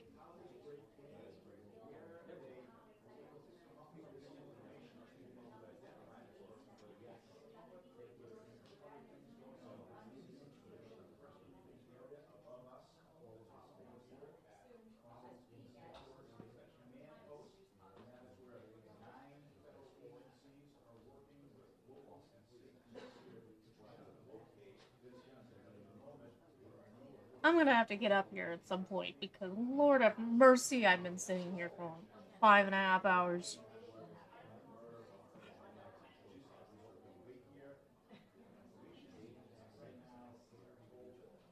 I even have to check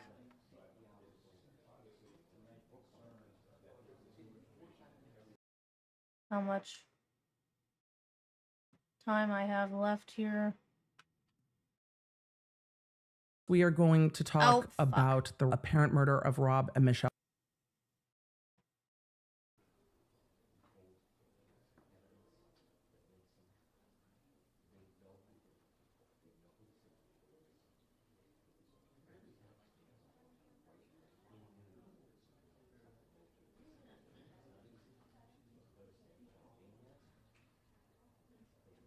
I have 40 minutes left. 40% on my headset. Which, all things considered, I guess is pretty good.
Mic check, mic check, mic check, mic check.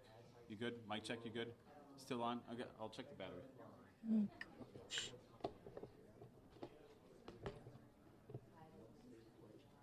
What are we doing?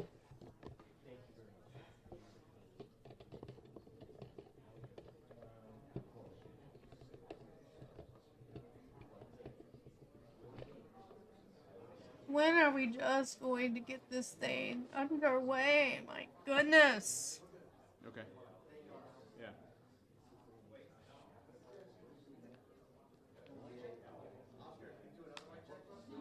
Mic check, mic check.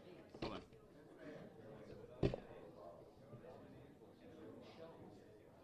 Mic check, 1 2 1 2 3 1 2 3. Mic check, 1 2 3 4 5. You got it? Yep. Okay.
This is insane.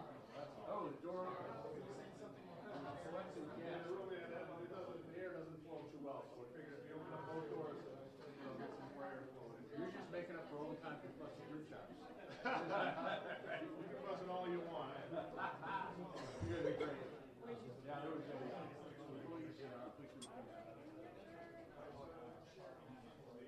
I don't have no strand. I can't stay my whole time over here. No, Latino Public Radio, the man who's rock. Donuts. Donuts. The man who brought us Dunkin' Donuts fucking water bottle. And the guy who made us raised points for the comments.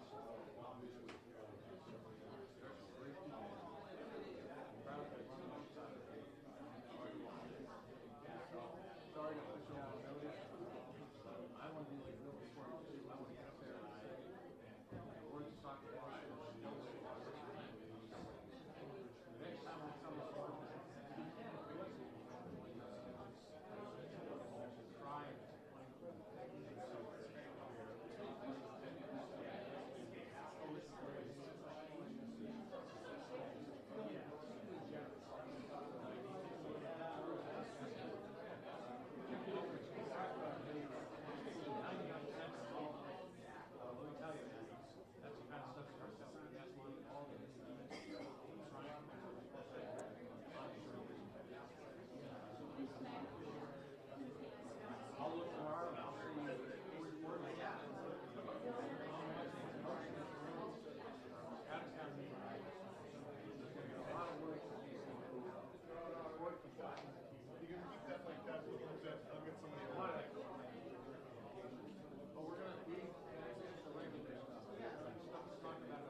It appears that they may have located a video, or not video, a car connected to one of the homicides.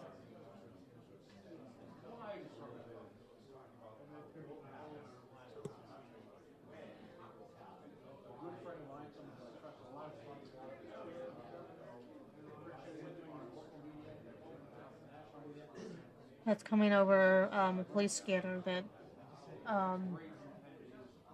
Lookner is listening to.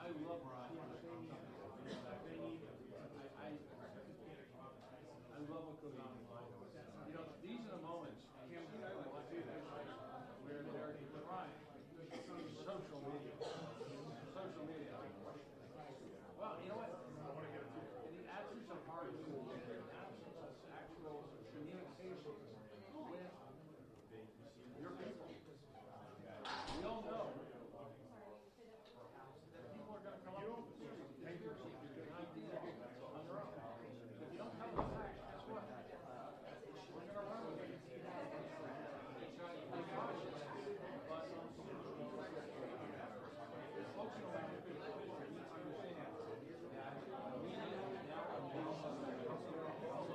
There is possible flight radar that's connected.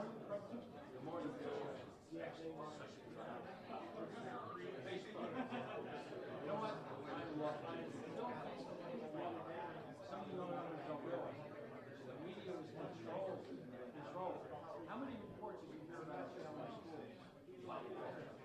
Sometimes former heads. How many reports came out about our local schools in the last 25 years? Roughly a trillion. 0.0. So you know what? Burn the damn. You are entitled to nothing less than people in this government still fading away from relevance. Who deserve nothing less than complete So, hey, a couple other things while I'm here. God bless all of you. Starting January 1st, we go on WNRI.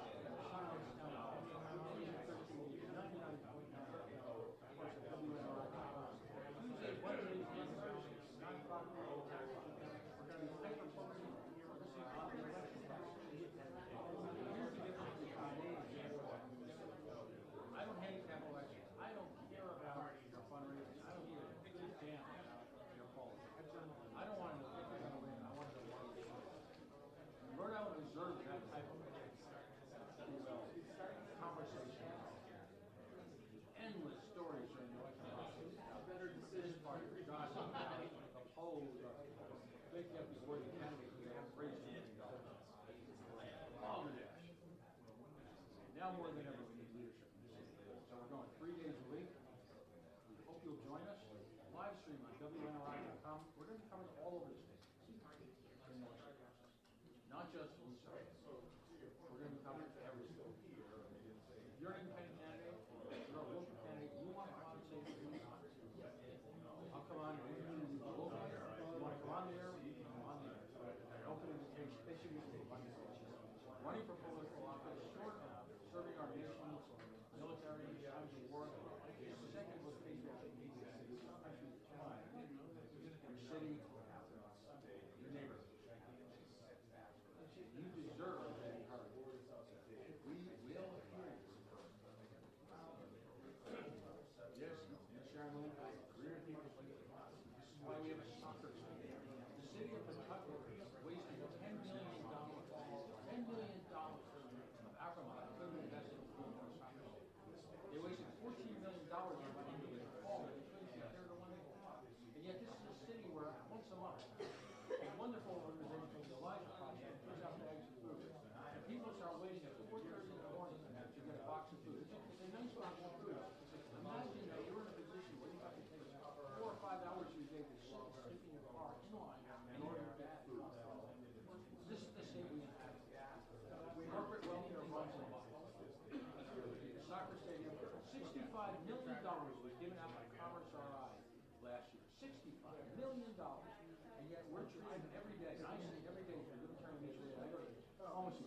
show up during COVID. The health guys show up right now, and they don't show up right now. To the hell with it.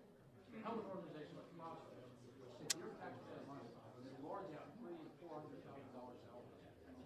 People getting rich off the backs of their work. Help them defund CrossFit. I don't know what to say to get folks to feel the hate. There was a Miami Herald reporter once said, I want to rip people from the suburbs of Illinois. And that's what I'm doing. Face to face. Feel the hate. Let's go at it. I'm energized. I want to Apparently, they are now got New Hampshire.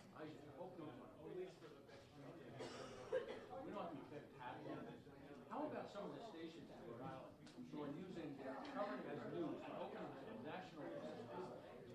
One prominent television station is obsessed with raising kids. And that becomes a news story, as opposed to an endless series of community engagement, community events in your town. How about media in the state covering restaurants before they go out, instead of becoming, if you will, the autopsy room for generational failed businesses?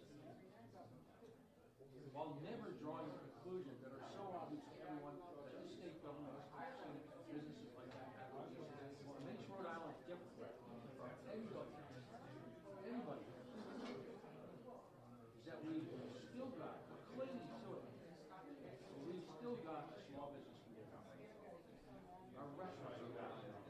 Our culture is local. It's too hard for me to figure out what on earth the darn thing actually is. Which helicopter it is I'm looking for.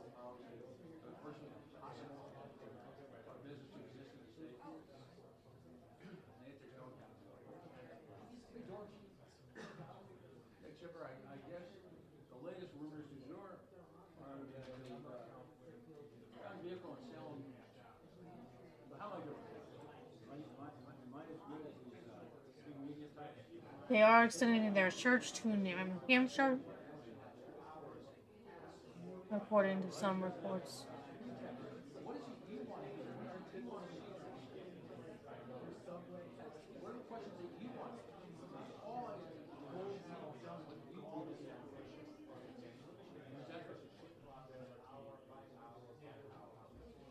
I'm not here to sit endless money. There is currently a Boeing F/A-18E Super Hornet, 18E Super Hornet, circling off the coast of Venezuela.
Trying to get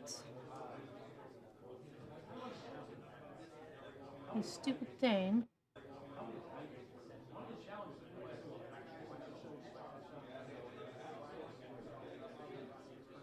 To show that I have another window open here, and it's just not.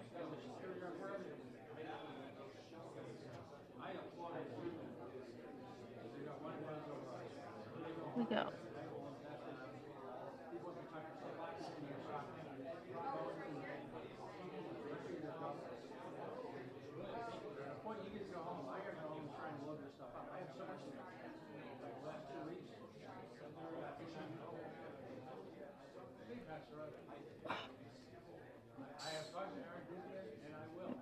Not.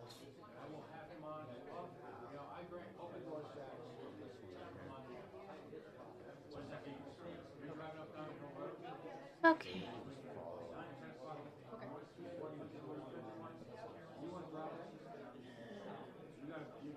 Better.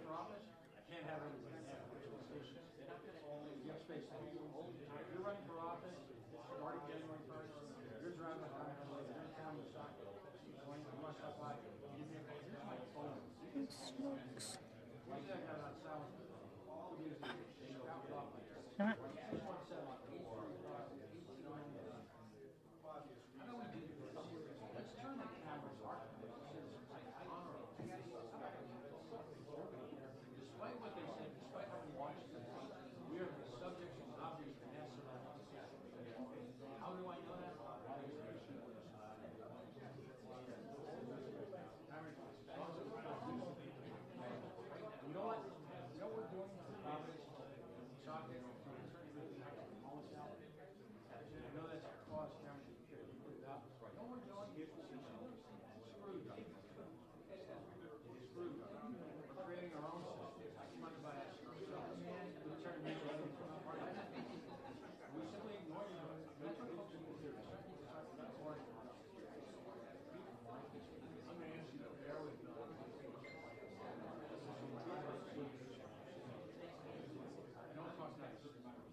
I am really impatient for this thing to get underway.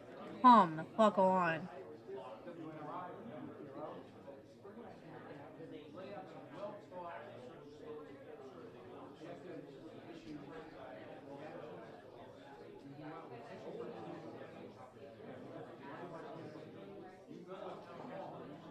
Because, in part, because I've been waiting to use the restroom. Because I thought this damn thing was pending.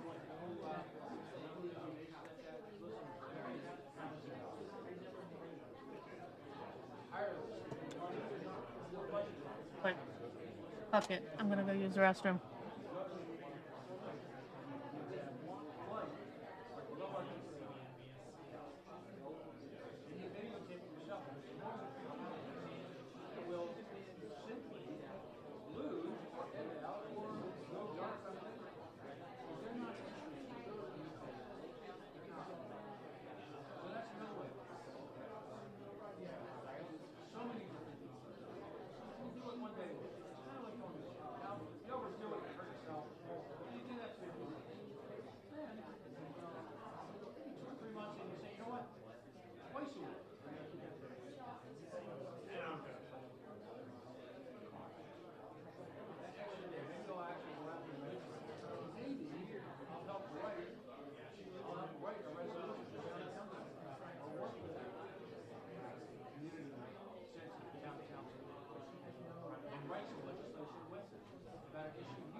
Why won't this press conference get underway?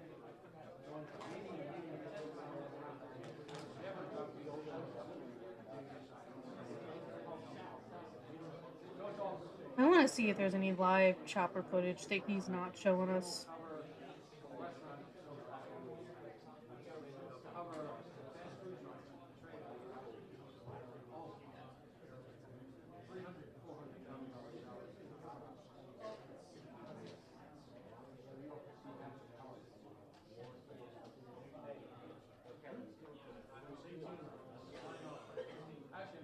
The microphones are here across Providence, for instance. As you can see, the army of media from all across the country, if not beyond, behind me. We are going to use unattributed, by the way. Remember, stand for it, two other people. All over report something. But the beginning is published based on so we're going to hang this.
Trying to figure out.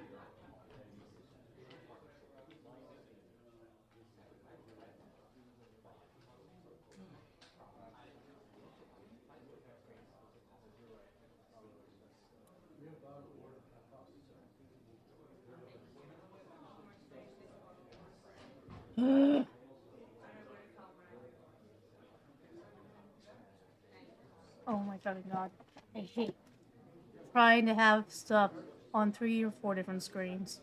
I have them on 3 different screens here. Okay, the stain is still alive.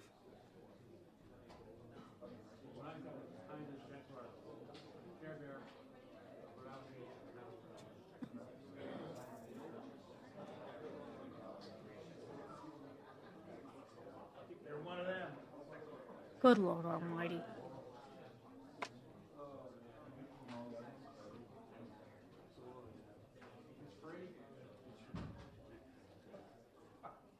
Live chapter 7.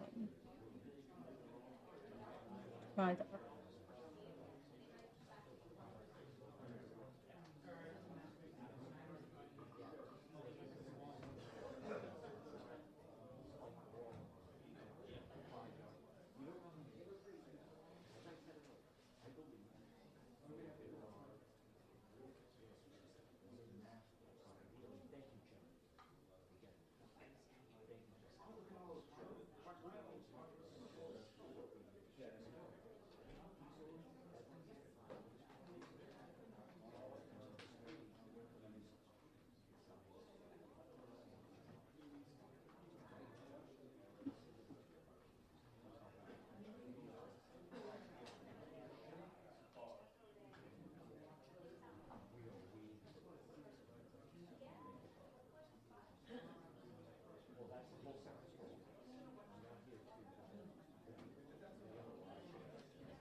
might have found something that's showing the helicopter.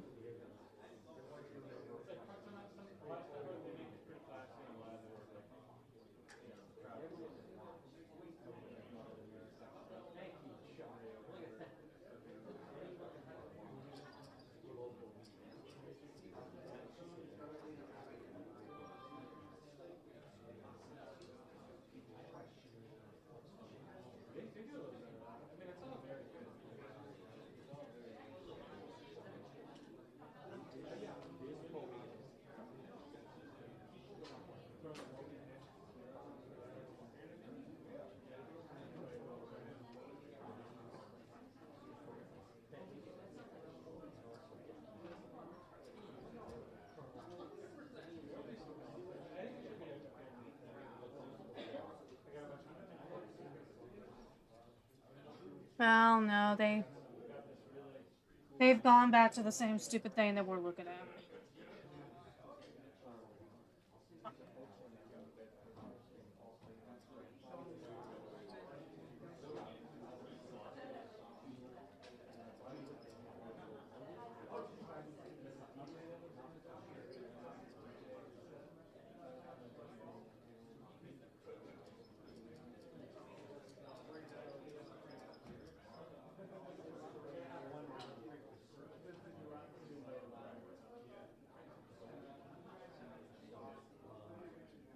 Well, they're like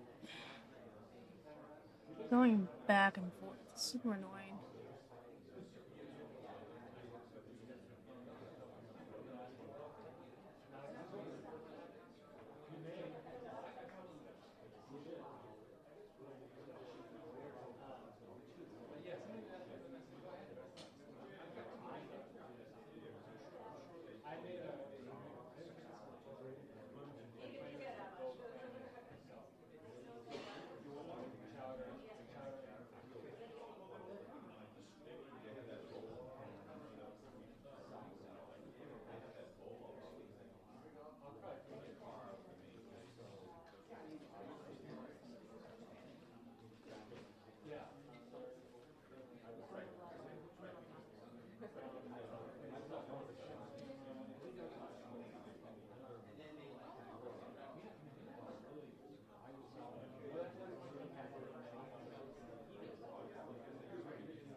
I think I'd.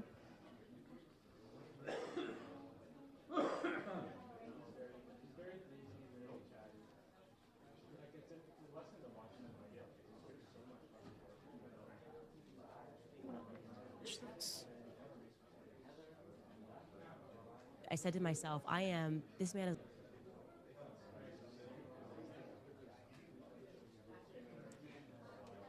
It is outlandish. It's ridiculous. My And own there's soul zero going, evidence of it, too. I'm turning my back on him because I'm afraid of backlash No, he's for 90 allowing him to tell the I truth. skipped over it, And so so, he's and my soul 95 is in to conflict. 100% certain it was Eric. And I decided that, you know Eric. what, this is not my platform, okay?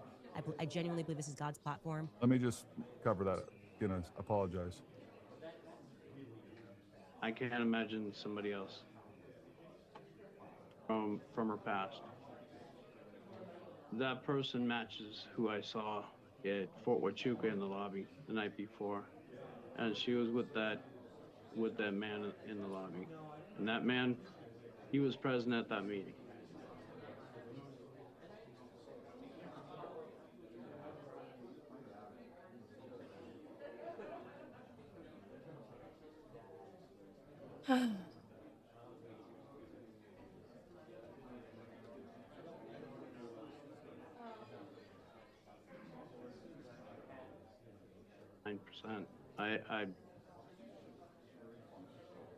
I can't imagine somebody else.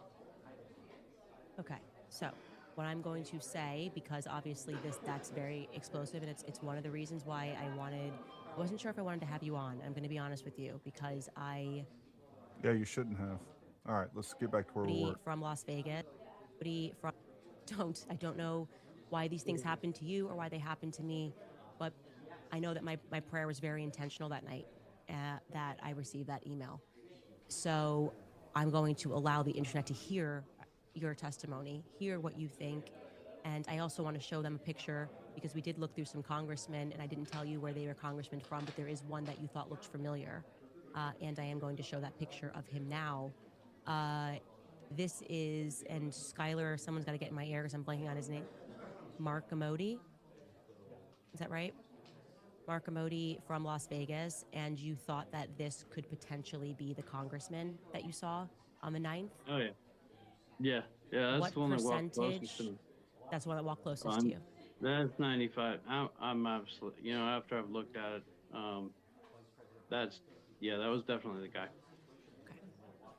Now, we have then been able to look at flights and look at who could have been at that meeting. We were able to confirm, based on a call sign, that there was somebody heavy duty that was at Fort Huachuca, on that morning, who made sure to turn off their transponder. So the picture is coming together, that you saw what you saw, and that call sign did change at a certain time, which lets us know that then it could have been moved to a congressman. There could be a chance that that person they were blocking you from seeing when they all lined up might have been someone that is, it could be Kash Patel. It could be Kash Patel. That's someone who could have a call sign. We've been running ideas. It could also not be him. And I want to be clear. I do think you saw, I think that is the reason they surrounded you, was to make sure you couldn't see who was walking out. I think your instincts are right on that. And I don't know what to say other than I know what you are going to go through now. And I want you to know that you have an ally with me, and I know how much you are already going through fighting them.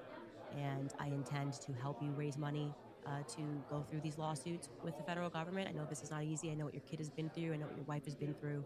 And no one should have to go through this because they told the truth and potentially stumbled upon something corrupt, did definitively stumble upon something corrupt. And I think the public will be with you because they see what I'm going through right now, being sued by a transatlantic president overseas for just trying to tell the truth. And I just want you to know that, I know that this is hard for you, and given everything you've been through, but I am here with you. I am going to fundraise money for you. All right, all you mommy sleuths out there. According to Jason Witt from the Jay Witt podcast, he's saying that this guy's name is Mitch Snow. Mitch Snow from Kennewick, Washington.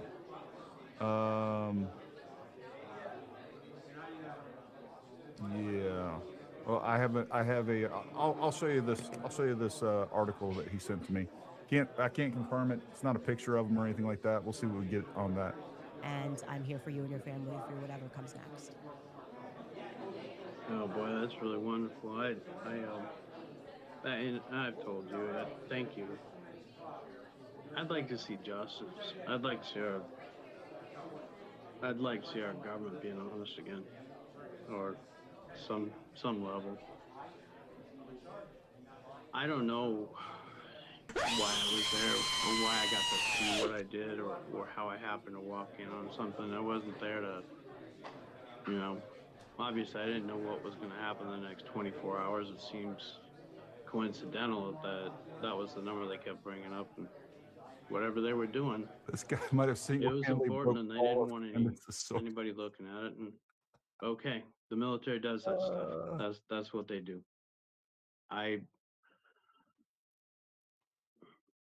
thank you, for everything. But really, no, great point. After hearing some of the other stuff, hearing about some of the threats against you, and I watch some of the other podcasters, Valhalla, really good guy, even if he gave me a bunch of crap about stuff. Fellow brother there from First Group. No, he had when he interviewed the French Foreign Legion, he got to learn a little bit about sometimes how in the intelligence world how things cross over, and other countries are a little bit dirtier and they borrow resources from us. Fort Huachuca is one of those places they would have to have done that. And when I had to pray myself and be on, I just wanted to give you a tip, since you're pulling on these threads, and I had no idea that you were going to do all this. I want you to know that there were literally 51,000 emails unanswered in that box. Okay. And I went to church and I prayed and I said, give me something. And it was the first email, just like I said to you. I mean, what did I call 4 minutes after the email was sent? And it was actually me. I didn't send it to like my producer. I was just like, hey, maybe this is it. And I can't help but to see God in that, and not, God as in people being trained in intelligence to make us think that everything is holy, but rather truly I saw God in that. And yeah, it's stunning. It's hard not to see God in something like that happening in that order. So I don't know what comes next, but I just want you to know that like you have an ally in me, and I will. No, you don't just walk in on I am a fighter, like this. and when I see good people and bad things happen to them, I will fight. And same for the people that watch this podcast. They are fighters as well. So, and they've had my back, and they will have your back. I promise you that. I really appreciate that. There are a lot of people in the military who we see things. I'm sure there's people down at Fort Huachuca and other places that have seen things, and there's a lot of people that stay quiet, to stay nice, to not be in conflict. And I had to pray. This doesn't help. This doesn't help my situation at all. It's going to aggravate it, I'm absolutely sure. And but the truth matters. And It was Erica. I did go back. That's why we wanted to send this up to you. We had no idea. All of a sudden, you'd be calling us. That was, you really interrupted our gym time, by the way, and we really need it. Typically, I try to laugh things off quite a bit, but Yes. things are getting He's quite accusing serious. Erica of being at the And hotel.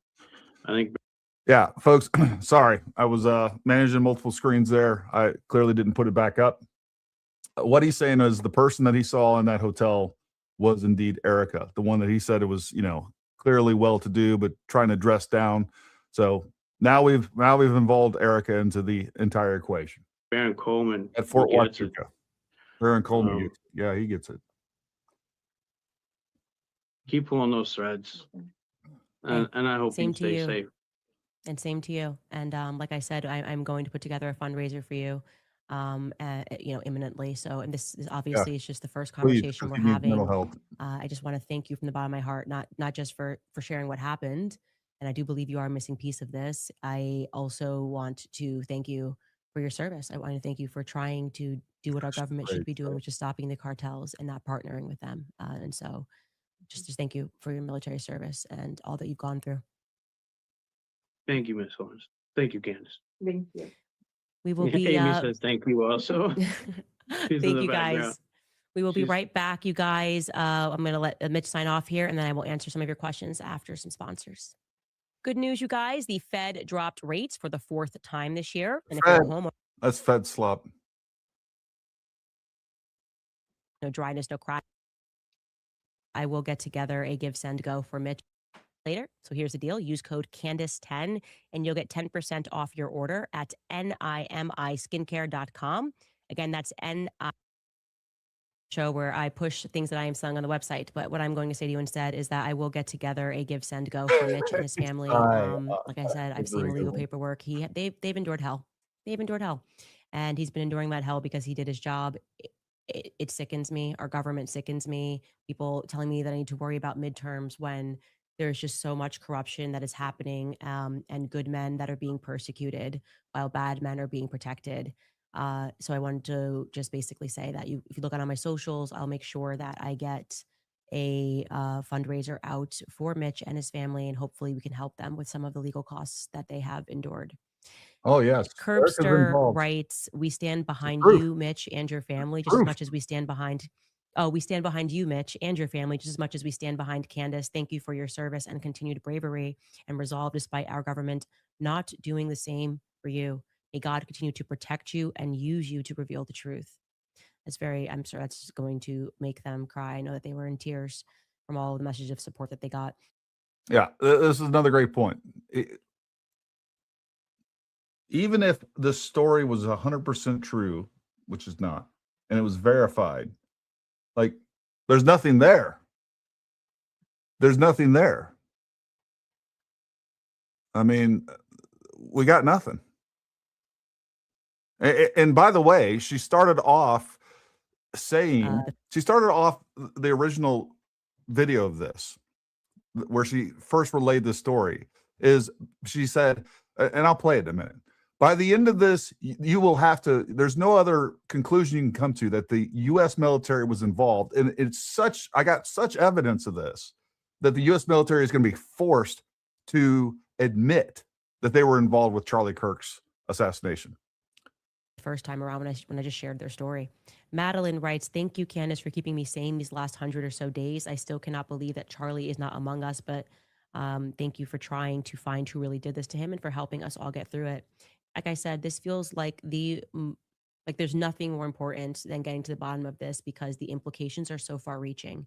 And for me, it is, I don't care about politics anymore. I just don't care. And I do believe that our government was involved in this. Our government is involved in the cover up, and the people that would have to okay that would be the very people that Charlie fought for. He fought for them to get into office, sleepless nights, fighting for those people to be in office. And so, like I've said over and over again, I don't care about your midterms. I just don't care about your midterms. I want to know who killed Charlie Kirk, and I want to know why. I want to know why he had to die. Martin Box writes, thank you for being my compass throughout the last few months and helping me to gauge right from wrong. Christ is king. Indeed, Christ is king. Bitsy Figurino writes, I recognize the psychological religious operation going on since Trump was elected. It's been wild to watch. Christ called us to be peacemakers. I would like to help with Preborn. I'm in Arizona, and I'm also an ultrasound tech. They will know us by our love. Please reach out to Preborn. They do fantastic work, and you are right to recognize that. They were also gaslighting us about that. And I was saying, like, there are so many of these people that have very high up military connections who have these platforms, and all they do is they focus on the Bible. And I'm telling you, there's something wrong. There's just something that is wrong. And you can kind of see the mask slip now because these people purport to care about what happened to Charlie. And the easiest thing is to demand truth. And instead they're protecting people like Josh Hammer. It's just like such an obviously bad person. Still not started. And they'll go out of their way to protect those individuals. That's a psychological operation. That's not the truth. And it's actually in many ways the most. Throw up a few of these super chats. So 20 years ago, he was in the desert with the cartel. He saw Eric. No. Just recently, just recently he goes back to the desert just recently, September 9th. He got there on September 8th. September 9th, he saw Erica in September 9th. Right before that. That's what she's saying. CJ Correnti says, I feel dumber now than I did before watching Candace Owens mystery guests. Incongruent ramblings. That's all I got. I think we're right there with you, buddy. I think we are right there with you. Sadistic of all psychological operations, because what they're doing is they are asserting themselves as we are the most literate in scripture, so we can tell you whether or not your soul is going to be condemned if you listen to this person or you don't listen to this person. It makes me sick. Like I said, I hold the most contempt for those that hold up the Bible as they criticize people, knowing fully well that they could care less about what's in the Bible, and they just want to take swipes and attack somebody and feel justified in doing it. It's so arrogant, and I think it's also waiting. Are you saying the police or feds haven't looked into the trans Tifa stuff, or Candace hasn't looked at it? No, I think the police and the feds are looking into the trans Tifa stuff. I'm saying Candace hasn't bothered to look over there at all. She hasn't looked at that at all. My one in my left which ear died. doesn't make any I guess sense. The one in my right ear is at 50%, I guess. tremendously evil, because there are people that follow you and they are true Christians. Not only has she not looked into that, but folks, if you're on X and you bring up any of this stuff, they're like, oh, the next thing you know, you're getting bombarded by bots. Like, I'm constantly getting trolled by all these accounts that were started in September 2025, have less than 50 followers. Sometimes they have 100. Sometimes they started earlier, but a lot of them are started in September of this year. And they immediately, you bring up any of this stuff, like trans Tifa, the left, next thing you know, they're calling you a Zionist. They're saying that you're taking money from Israel. They're calling you a Fed. Like, this is a coordinated by somebody. And again, I don't know if it is, I don't even necessarily believe that Candace is involved. I think there's a lot of outside forces that are exploiting Candace and, pushing this narrative, because it undermines the United States. It undermines the Trump administration. It undermines the conservative movement. I bet there's political forces involved in this too. A lot of the George Soros funded nonsense. And then on top of that, one of the other big things that it does, it completely undermines the credibility of independent journalism.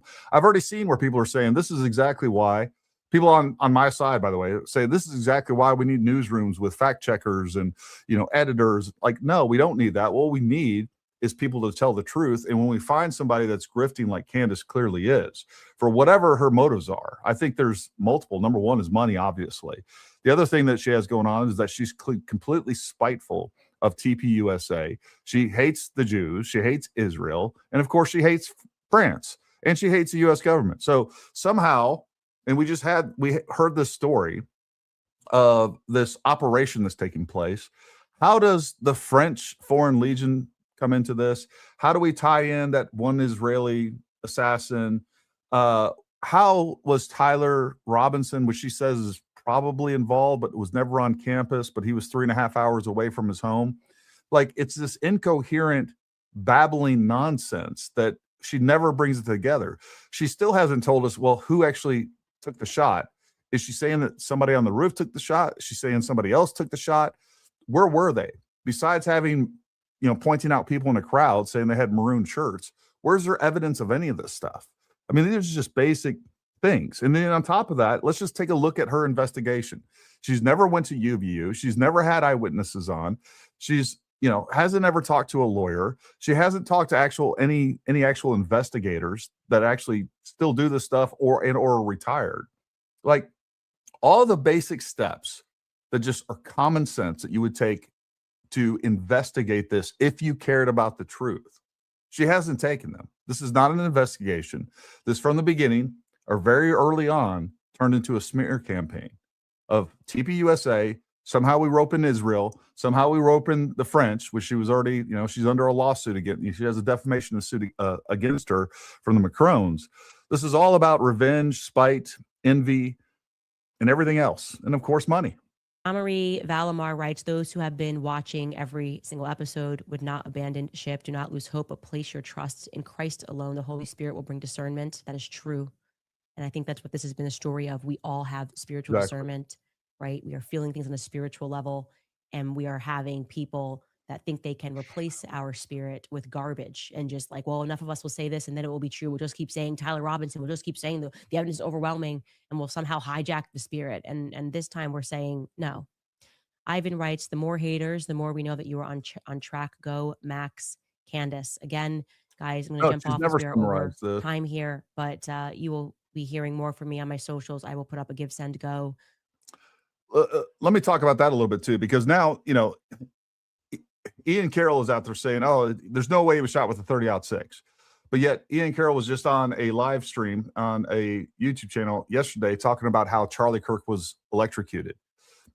None of this even needs to make sense. And that's the problem. It's all chaos. It's just sowing nonsense into this to confuse everybody, to take away blame from Tyler Robinson so they can hang this, I don't know, they just need the ability to blame Israel, to blame the people they don't like, to blame anybody and everybody else, to undermine the conservative movement. That's what they need. And for that to happen, Tyler can't be the one. Now, I'm completely open to the fact that there were other people involved. As a matter of fact, I just interviewed Chase Hughes yesterday. Went to his house, talked to him. What an awesome guy. And one of the main things I wanted to talk to him about, if you guys don't know, this guy is specializes in probably the world leader on psyops, on hypnosis, on mind control. And the intent there was to talk to him about how easy it would be to manipulate, to weaponize somebody online. And what he told me and how he broke it down was shocking to me, was absolutely shocking to me. So I think there's, number one, I know there's more people involved. At a minimum, Lance Twigg knows. I think some of these other Antifa and Trans-Tifa type people are definitely involved. I think people knew about it. They could have provided material aid. There could have been people down. George Zinn could be involved. Hunter Kozak could be involved. I don't think that Tyler Robinson did this alone. At a minimum, he definitely let other people know, which will definitely implicate them. There could be more. And the FBI and everybody else, not the FBI, but right now Utah is still investigating it. They're probably getting assistance from the FBI as well. But the investigation is ongoing. It didn't stop 33 hours. They're still investigating all this stuff. And they may have people in custody for all I know. We don't know. And that's part of the problem.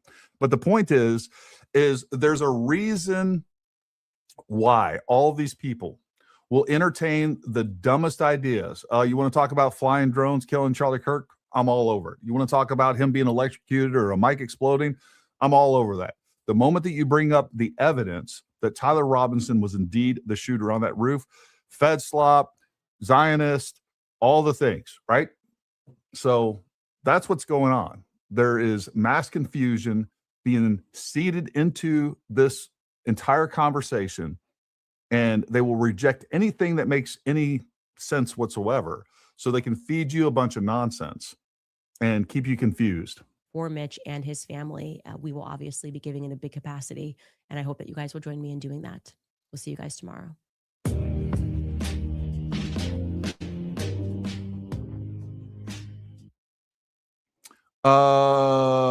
Here, let's get rid of this. Let's remove this so we can boom. And I'm gonna get rid of these screens. This is split. Let me separate that. Get right there. All right. Gary, how can you deny a fellow member of First Group who brought up Nate with VAT on our pod today? You and the Beret community should make short work. I don't know exactly what you mean by that. I have talked to Nate. Nate, while he doesn't think it's a 30-06, I mean, I don't even know how much he wants me to say. I mean, basically, he believes everything else that I believe. Like, we're not off base on this. So I'll leave it at that. You know, you can ask Nate what he believes, and he can tell you. F. Meg Kelly for defending this woman, and shame on her. I agree with that. I don't even know what's going on with Megyn Kelly. Don't even know. I'm going to have to bleach spit my brain after this. I agree. Do you know if it was a modern Mauser M98 standard or Gerwer 98? M98 is a hunting rifle from 1999, present chamber in 30-06. Mauser 98 was 8mm. So it is definitely an older Mauser 98. The Gewirr, probably. I believe that is an older gun. Here's what I believe based on pictures. I believe it's an older gun that's been rebarreled. And then they also put a modern stock on it. It could be one from 1999, but it's definitely an older gun for sure. And I mean, it still could, when I say it's old, it still could fall within that 1999 to present range. Definitely older gun. I believe they also said that it was passed down from their family members. I mean, we just don't know. All those things are assumptions, quite frankly. But it's very common for those older guns to get rebarreled. And, you know, if that gun was from, you know, the mid 1900s and they had it in the family, and then, you know, in the 50s, 60s, 70s, whenever they got it rebarreled with a 30-06, make perfect sense to me. What I do know, and what I think is interesting, is that is essentially a short action rifle. So that is a single shot when you are now, so which is fine for hunting, right? But it's definitely not magazine fed or internally magazine fed. That is a single shot rifle at that point. Shady Lady here, his name is Mitchell Harrison Snow, born 12/10/1969, and resides in Pasco, Washington. So here's what we're going to do. We are going to look that up and see what we can find on this guy. Mitchell Harrison Snow.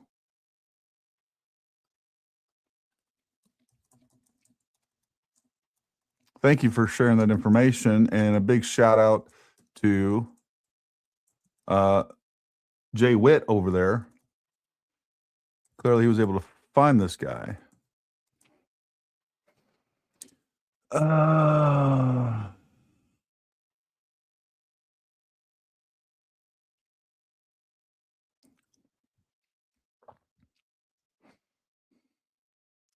I'm looking through here to see if we can find anything on this.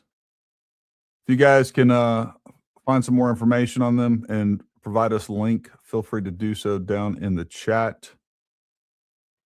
Probably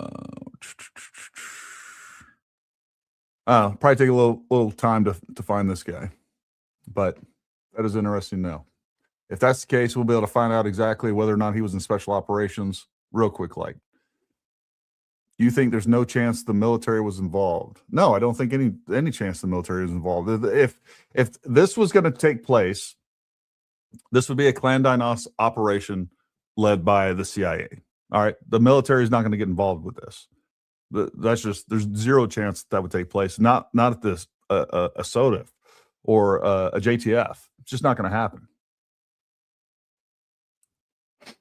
No, Gary, our Jason Bourne guest said he was a member of First Group. You guys should make short work of his stolen value. Oh, I see what you're saying. Yeah. It sounds like he may have already even talked to Nate.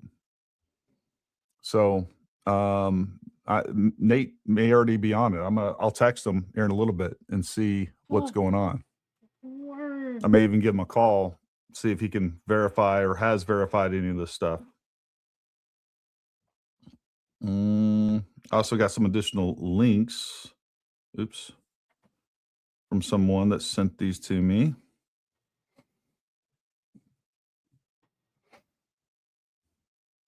Boz Biatch, thank you very much. We appreciate you. Val 2788, $1.99. Folks, if you like what you see here, make sure you like, subscribe. We always appreciate that. Do you think this might be, do you think maybe she has early onset dementia? No. I think she's suffering from some narcissistic induced delusion. Yep. That's another great point.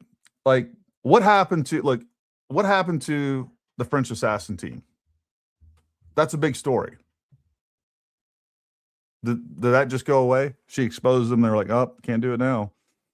No fear, not worried about it. She's out traveling. She's doing all the stuff. So doesn't make sense to me. If she knew who did it, she wouldn't be investigating it. She's investigating and trying to pull information and facts to figure it out, right?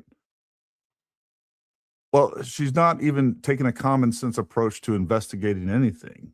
And then on top of that, what she's doing is, even though she doesn't have the facts, which she admitted to, or any evidence, which she admitted to on Pierce Morgan, she shouldn't be accusing people. That's not how you get facts. Like, the first fact that you should find is finding out some information there on the ground, which I'm like, a lot of things changed for me once I went to UVU. It answered a lot of questions. It changed my perception of what was going on there. It changed. One of the big things that changed for me was the fact that the idea of an alternate shooter, which at the time I was still entertaining, like, okay, look, maybe this happened. Maybe we had something going on. That place is so much smaller. And then on top of that, being able to retrace his steps and going over to where they say that the rifle was actually found. That was interesting. So, I mean, she hasn't been there. She hasn't interviewed, other than, I guess, she interviewed this guy. I believe she talked to, I don't know if she did it on air or not, the guy that actually took the picture that was 500 feet away. Where he took that picture from was 500 feet away, but she's taking it as gospel that he was wearing all black, he was wearing tactical gear, he had a mask on, and that person could tell what rifle he had from 500 feet away. There's no way. It's not possible. So it just doesn't make any sense. Nate's going to love his name being dropped by this guy, some sort of proof, fellow first group guy. Yeah.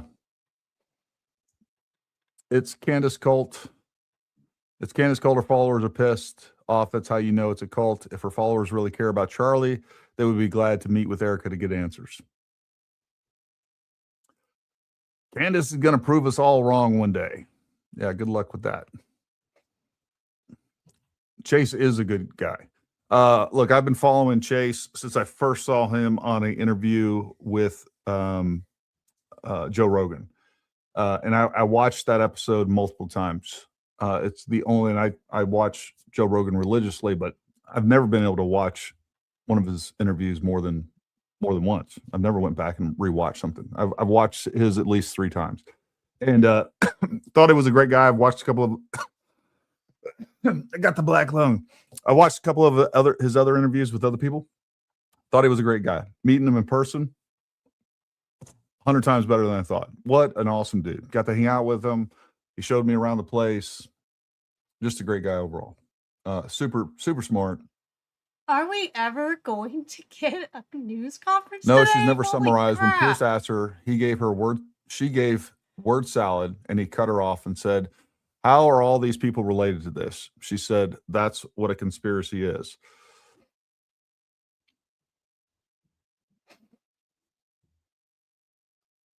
Yeah, that's another thing that I offered. All right, I offered Ian. I posted, "Hey, you know what? Let's get everybody together. Ian, let's have a debate.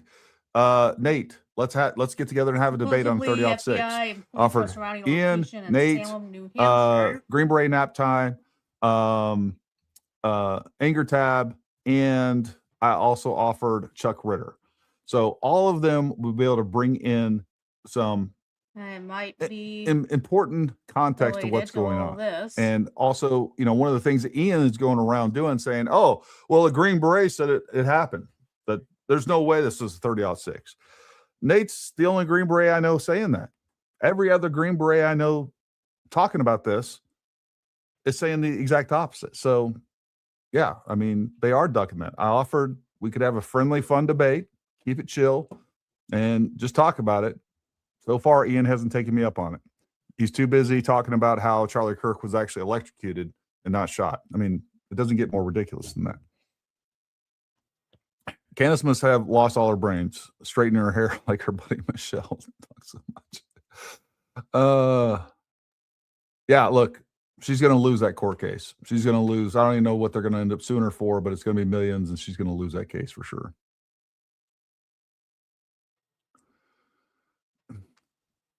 This is a very common liberal tactic, by the way. It's actually masterful. She projects what she says the enemy is doing when in fact it's her. I agree. Candace is spot on. Don, you misspelled Candace.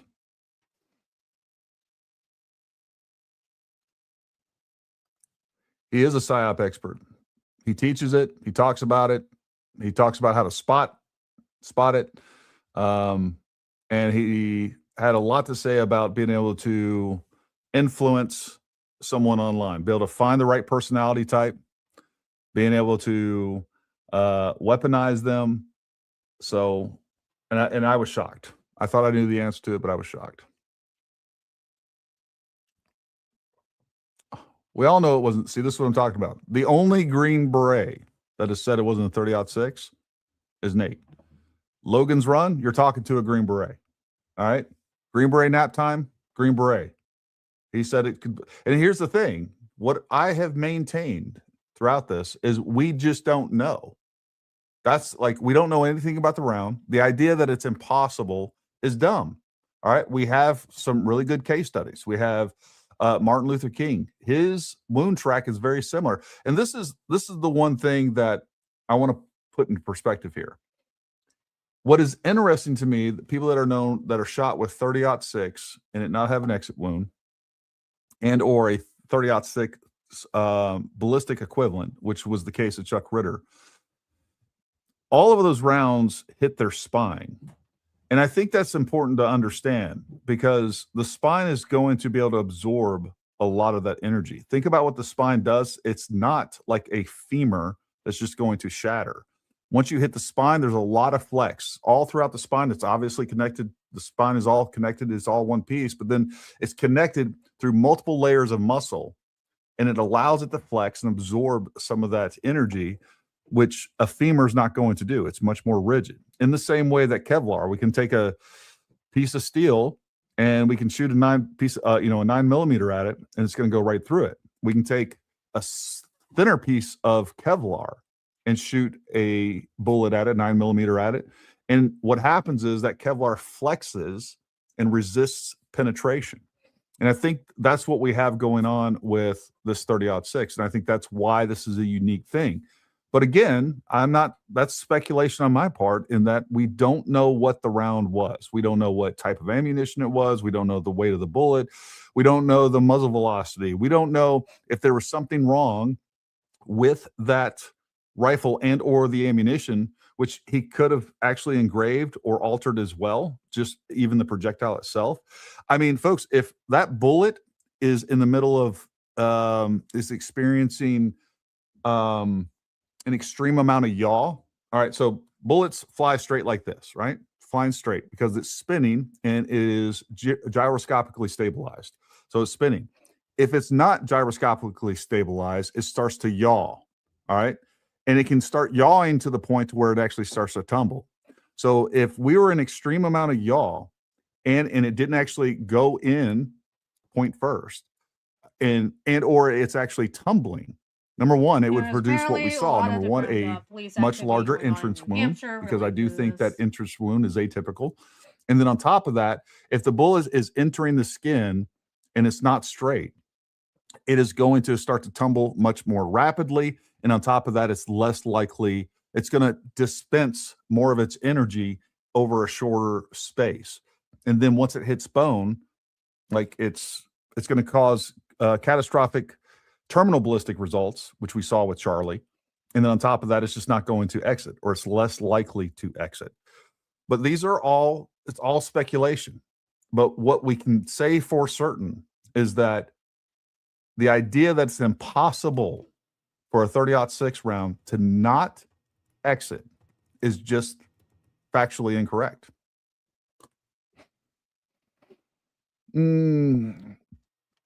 I saw another super chat up here.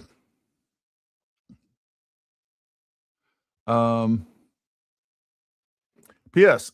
Thanks, Summer, for correcting my order. Your hoodies are the bomb. If you want one of our hoodies, go to ParamountTactical.com and some of our other merch. I am interested. You know what? I'm not even going to talk about it. There's a piece of apparel that I'm thinking about making. I think you guys might enjoy. I'm just going to get it made. Look at this handsome man jumping in here. Jay Witt Podcast. Had to end my stream to get over here and hear how it's really being broken down. Let's go. You know what? Here's what we're going to do, Jay Witt. I'm going to throw you a guest link. Look, we have another guest coming on at 8 o'clock. So what I'm going to do is I'm just going to throw Jay Witt another guest link. And if you're up and running, man, you can jump in here. And I'd like to hear your breakdown of that as well. So copy that, send that to Jay Witt. Well, we've lost. And boom. There you go, Jay Witt. I just sent you a guest link. And let me go ahead and send a guest link to Andrew Faraci, because we're just going to keep it on this.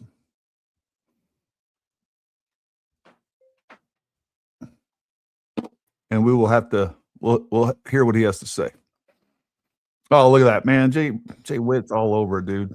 Jason, what's happening? How you doing? Grace and peace, Gary, man. Thank you so much for having me on, man. I appreciate you. You're welcome, man. Anytime. Always love having you.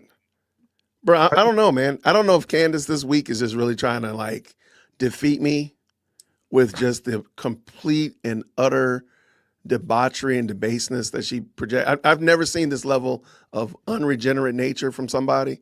It's actually impressive, I have to admit. What she did today was, did you see it? Oh, I did. Yeah, I just finished doing a reaction video to it today. Hey, as a matter of fact, I want you to answer the super chat. Sure. I have a hard time dismissing Candace when Charlie believed in her. Let's stop for a second. Let's just stop for a second. What is your evidence that Charlie believed in her? Is it when he fired her? Is it when he no longer showed up and platformed with her? Is it when he said, I disagree with her ideas, but she's my friend? Yeah. Which one of those things is it? I'm not trying to be ugly, but please stop caping for Candace. Stop it. Just stop. The other thing that I think is very indicative is the fact that all the text messages she has are from what, 2018? 2018. I have a text message from Gary from today. So if I said, hey, I want to show proof that Gary and I are friends, besides the fact that he put me on the show, I could show you a text message from today. Yeah. Not from when we were in third grade chasing little girls on the playground. Like, now, remind me, did he invite Candace to their wedding? I have never seen a picture of Candace at Charlie Kirk's wedding. Absolutely. She was not there. Let me finish this up. Could it be someone setting her up to look bad? Yes, I do believe that God is setting Candace up to look like a complete and total fool. If you want to read Daniel chapter 9, I think this is her Nebuchadnezzar moment. This is it, because she just won't stop. And her pride is going to keep pushing her into complete and total chaos. I think, did I finish it? No, you did. Okay.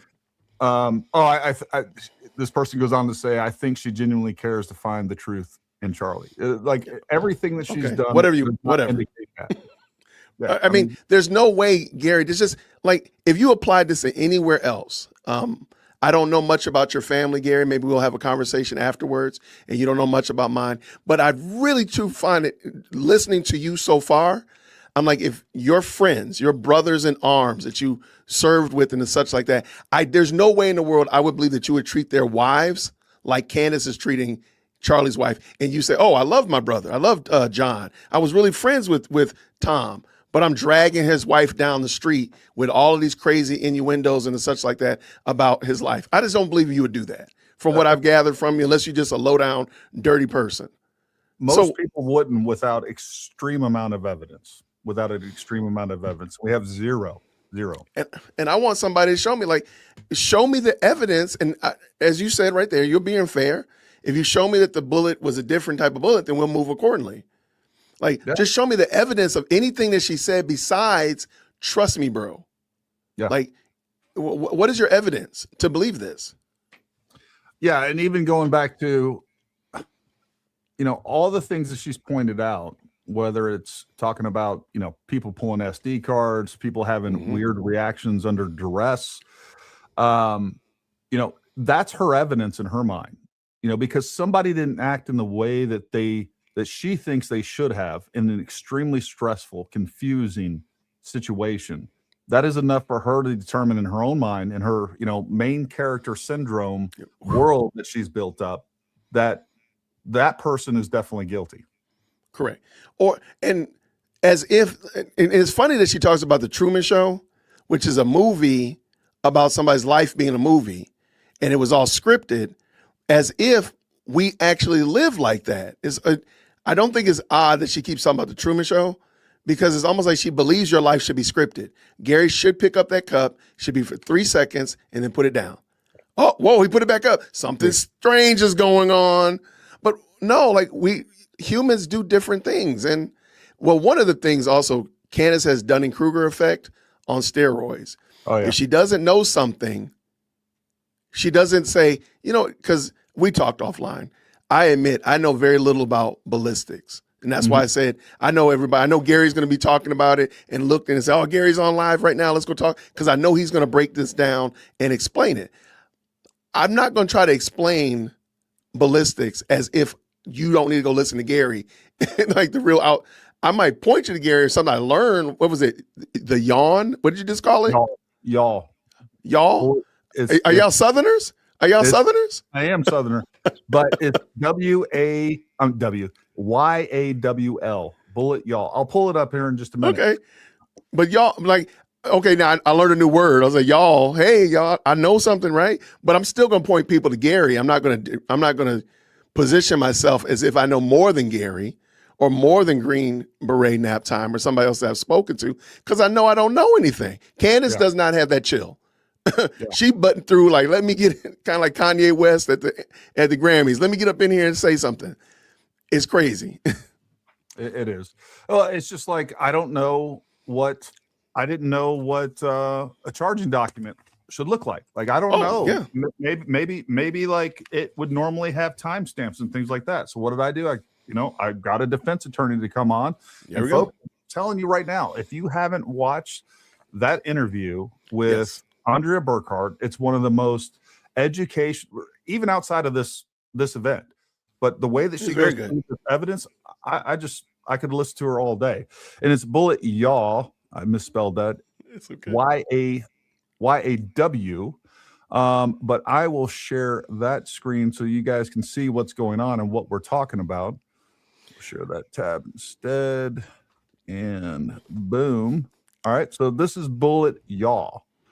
And I'll get to this comment in a second. Don't let me forget that. But anyways, so Bullet Yaw. Bullet yaw is the wobbling of an angular deviation of the bullet's nose. It's longitude axis. So you can see right here, folks, as this is flying straight, it's going to fly like a bullet would normally fly. But it can actually get to a point to where it starts to tumble.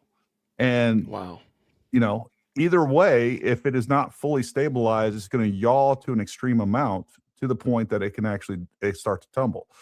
So, that's what we got going on. And if it does start to tumble and it's an extreme yaw, then what's going to happen there is it is not going to penetrate very deeply like it normally would. So these are all things that can happen, quite frankly, with any bullet. And it does happen. For the other reason this can happen too, folks, is if there is a defect in the bullet. And we've seen this happen with even, precision rounds. For those you don't know, I teach long range. I was a former sniper. I've been shooting long range professionally for over 20 years. I currently teach long range. We have our own line of long range rifles. That's not me, doing a promo there. I'm just saying, like, these are the things I know. People, gun manufacturers send me rifles and send me ammunition to test and to review all the time. Like, this is what I do. And I'm telling you right now, if we have a bullet in extreme yaw, it is most likely not going to have an exit wound, and there's a lot of other reasons why that could happen as well, not just because of bullet yaw. I got you. Yeah. So there's that. Let me go through one of the things I want to do. I thought it'd be kind of fun because I got like an hour, a little less than an hour, before I have a guest on, and you can stay on through that with that guest too, Jay. I thought it'd be fun here in a minute to actually go through her interview with Pierce Morgan as well. but we'll hit some of these super chats real fast. I don't know why you keep giving her the benefit of the doubt by hypothesizing her being used by a nefarious adversary. She is the adversary pushing the psyop. I agree with that. Look, I don't think No argument for me. I'm not saying that she is not guilty. I'm saying that she is. But what I'm saying is that she is a prime target to be exploited, in all the things that she's saying being pushed by all these other forces at play that are going to capitalize on what she's saying. It undermines the Trump administration. It undermines the conservative movement. It undermines TPUSA. It undermines the credibility of every independent news, whatever, or podcaster that are trying to, genuinely give you the truth. It undermines all of that. Like, there's lots of different things, goals that can be achieved that are nefarious and or are not in the interest of the United States. Let me also just add that she positions herself in it because most of her show, most of her insight comes from the tip line. Yeah. She puts herself in a position where she could get where the nefariousness can funnel in, and she's just a willful tool. We know it because I'm sorry, I don't believe that guy today. I don't. There's a lot of gaps in there that just don't jive with me. But this has happened before with the 920 building, everything about the Egyptian planes came from the live chat or from her tip line. That's a problem. And so she seems to be open to it. Whereas if Gary had a tip line, I'm going to go on a limb and say Gary would probably be vetting everything that comes in there if we're talking about something that's in his wheelhouse. Or if it's not in his wheelhouse, he's going to get an expert. Andre Burkhardt, you're going to get an expert to verify what we're talking about. She doesn't do that. She says she verifies it, and we see all these big gaping holes. Like, what does your verification look like if you miss this big hole in your story? That's my only pushback. No, that's 100% correct. And that is one of the main, these anonymous sources were anonymous. One of the main reasons that we didn't believe MSM and why they lost credibility, because they're always pushing these stories that come to find out just aren't true. And it's because of some crazy anonymous source. Like, why would you bring that over to this space? Says Rebel with a Cause says, my gosh, the comments in Candace Owens' YouTube video prove there are people who exist in dimension A and those in dimension B, just like during COVID era. What happened to common sense and critical thinking? The other thing that you'll notice, there's a trend, or there's a clear pattern there in her comments. Mm-hmm. Look, these are leftist liberals to begin with. Just to be clear, these are people that hate the Trump administration, that hate Israel. These are people that are driven to believe the story through hate because of a couple of different dimensions that you can kind of pick and choose from. And that's why she has such wide appeal. I don't care if you're a leftist. She has appeal. Like, everything she says, like, I'm buying into that.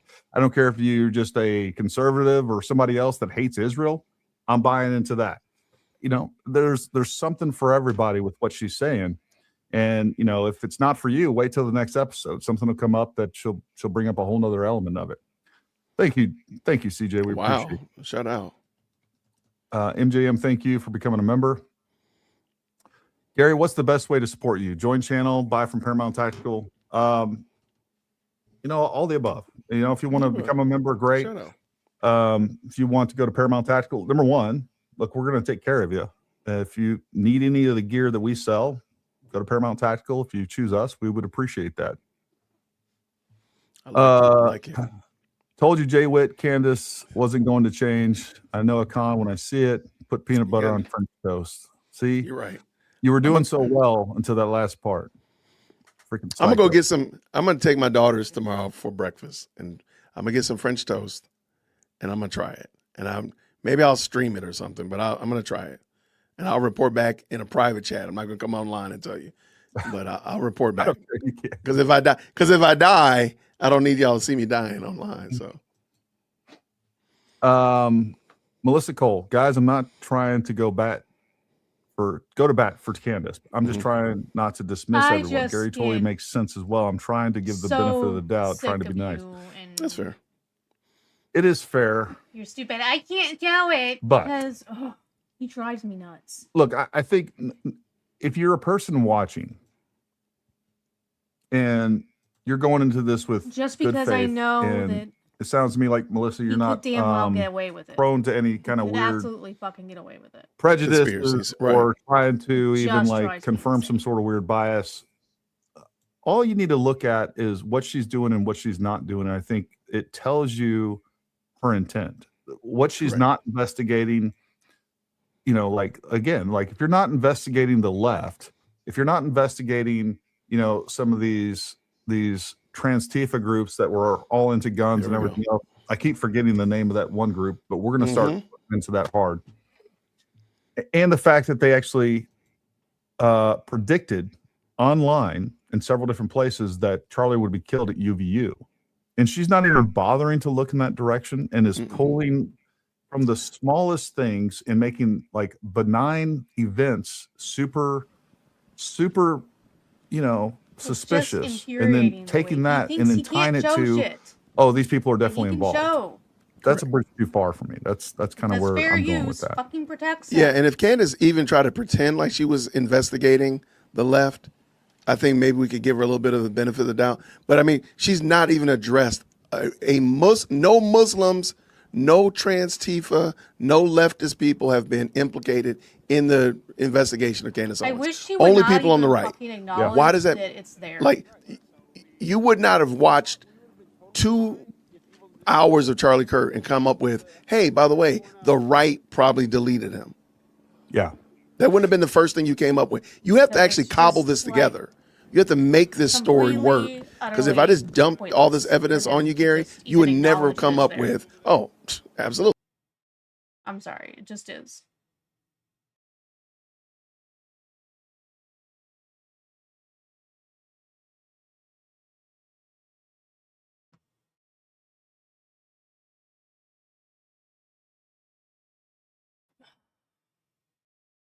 I'm getting some things switched around here.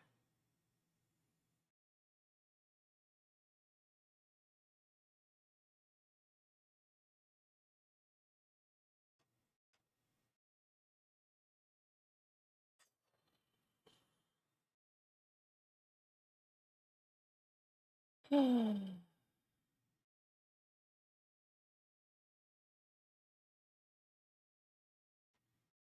would not believe how incredibly fucking difficult it can be just to get this damn embed code.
Like, I don't know what kind of gotcha game you're trying to play. Well, let me ask you a question then.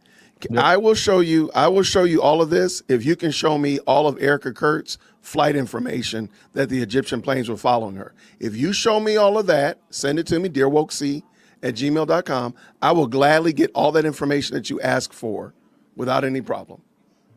Yeah. There you go.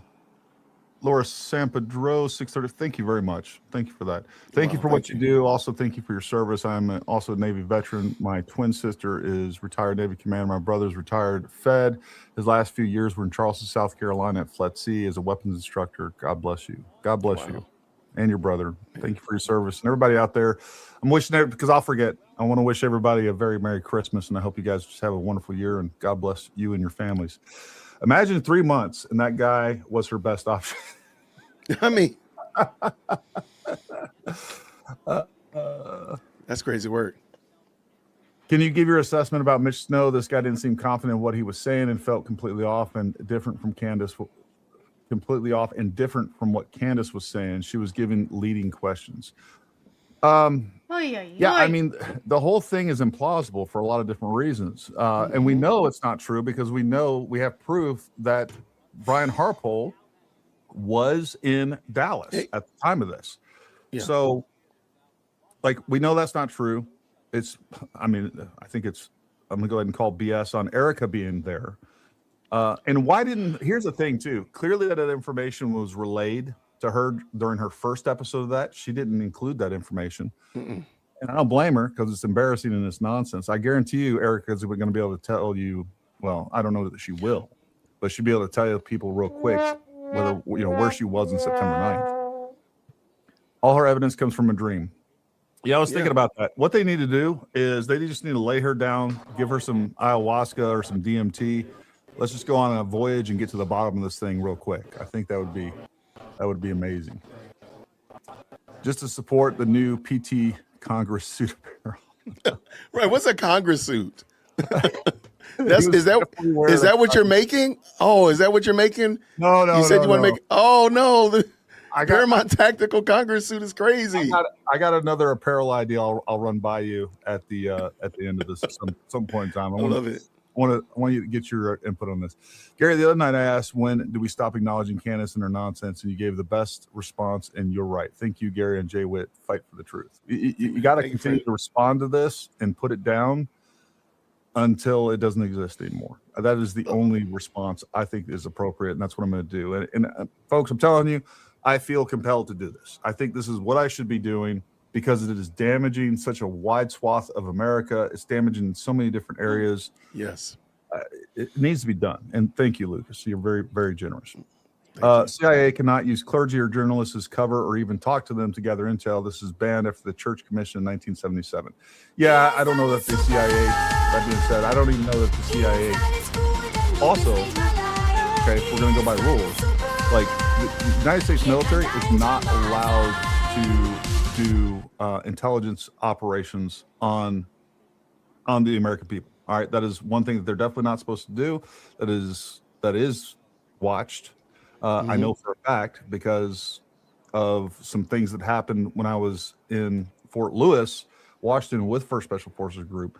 That's how you go to jail real quick. Now with the CIA, they're ungovernable. I don't know what they do or they don't do. So just because there is an executive order doesn't mean they follow it. We have a constitution that says that if there is a UAP program, that should have complete oversight by Congress. And I do think there is a UAP program, and I do think that it has zero oversight by Congress.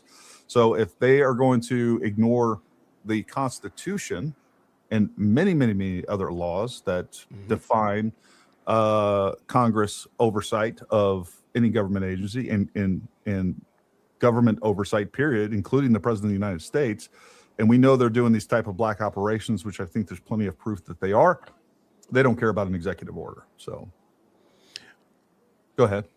No, I agree with you 100%. I was only going to add just for you all to consider, just to think about.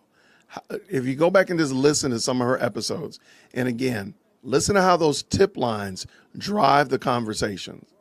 So the tip line today with the CrossFit gym that was getting taken over by gym members that just so happened to be training at Fort Ayahuasca, whatever it's called, Huachuca. It just so happened, like, look how convenient that was. Like whenever the stories start to die down, something else convenient just pops up. And she was at her wit's end, so she goes to church and prays. Not praise for Erica, not praise for her own family, not praise for peace in the world, but God, help me, give me something so I can keep this dumb grift going. And I guess the lowercase g God of her prayer sent her that email. Yeah. Like, it just seems convenient. A lot of this stuff just seems dastardly convenient. It really does. It really does. And folks, I do want to play real quick. See if I can find this episode 277. I just want you to hear her opening statement of that episode. Let me see what we got here. What she says, how there is no way. Yep, here we go. I'm going to play this for you. They're not. I don't think they're gonna go kinda live with weird. the press conference until whatever they're Don't worry, I'll doing there. here is done.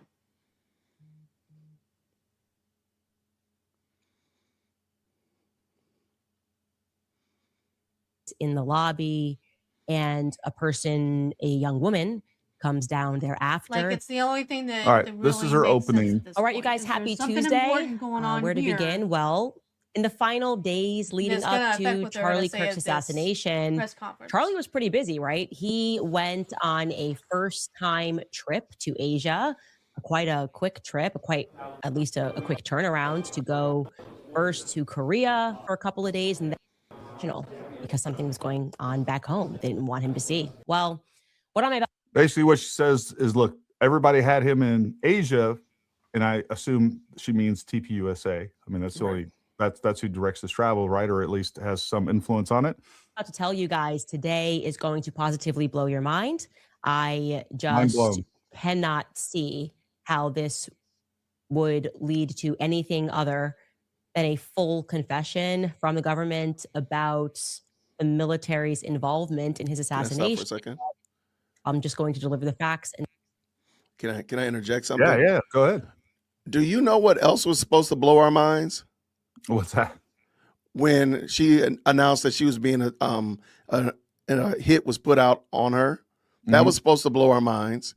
And pretty much everything else was supposed to Everything blow is our minds. supposed to blow Every our day, every episode is supposed to blow your minds. And I think because so many people have started making noise about the lack of evidence, that's why she brought this guy on today, because she's never done this.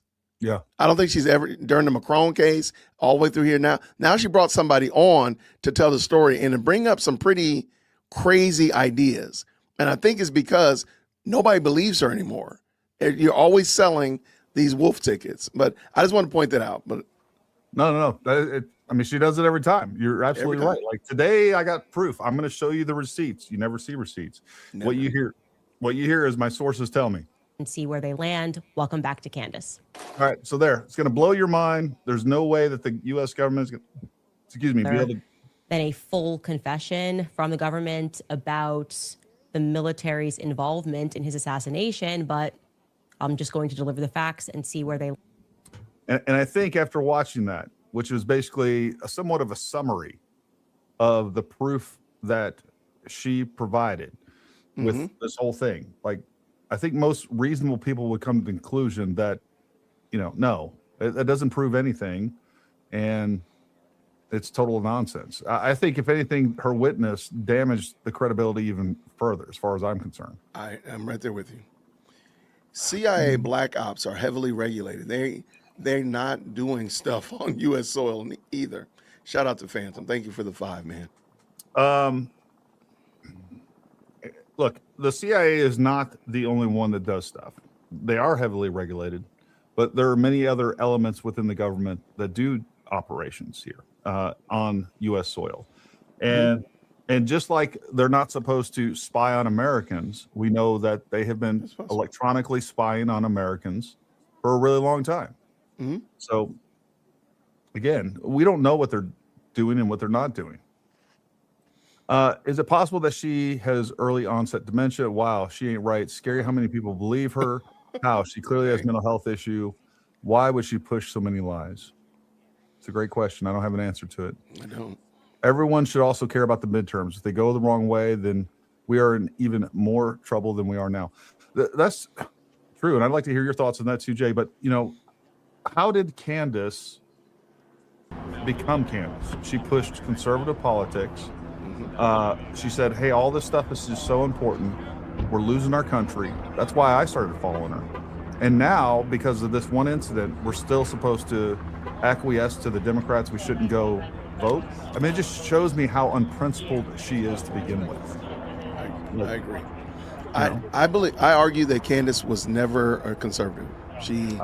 There was a vacuum of, and let's just tell the truth, shame the devil. Supposedly Conservatives and in Salem, New Republicans Hampshire, do deal according with a to slight level of Luke identity Brenner politics at the as Loop well. Report. There's an optics Yeah, game here on as well.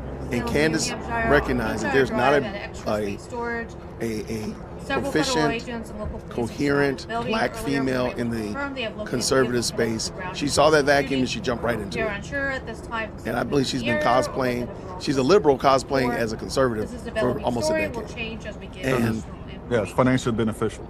It was beneficial, and it's given her a platform. And now look where we are now today. But the more and more you look back, you're like, she really has always been a liberal. She just said things that conservatives understood, conservatives agreed with, and conservatives would head nod and say, yeah, absolutely. But because of her phenotype, she knew that they're going to let me get away with this. And I feel comfortable in saying that because look at how Candace attacked other black female conservatives. If you go back and do some research on that, she's pretty vile. And she did some pretty nasty things to tear down other black females that should have been her compatriots in this space, but no, it's just her. Why is that? So that would be my push. And I remember a couple years ago when Dana Lash was actually saying that she was warning people about Candace. And I just kind of brushed that off as like some internal strife, like, there's just some female on female hate going on there or whatever else. I wish she would have shared more information on that. The Goats, Jay Speed, something along those lines. So what happened when they were dropping cocaine in football fields in South Central? I wonder what your mindset was when the story came out. I don't really understand the question or how it relates. What I think you're trying to say is that, indeed we had government operations that included drugs and things like that. That is true. But just because we take one true element of this story that we can confirm doesn't make the rest of it true. And again, that's what disinformation operatives do. That is a known tactic where they will take things like at the beginning when she first told the story in episode 270. We may need to keep here. Sorry. So obviously there was a connection made. I think the important question, Adam, in relation to your question is what was the connection between those two cases? And I think it's perhaps would be interesting to see whether or not that is in fact what brought us to this location. Whatever it was that may have connected those two cases, because obviously there was something that they saw. This is a storage unit, but there's obviously, we are right off the interstate as well. So we don't know precisely, I can't say confidently what brought them up here, but I think it's noteworthy that that connection was made, and it was soon after that we were brought to this area. So that's obviously going to be a question for the investigators that certainly we will be wanting to pose for you if we get that chance. Is what was that connection? My other thing may have just died.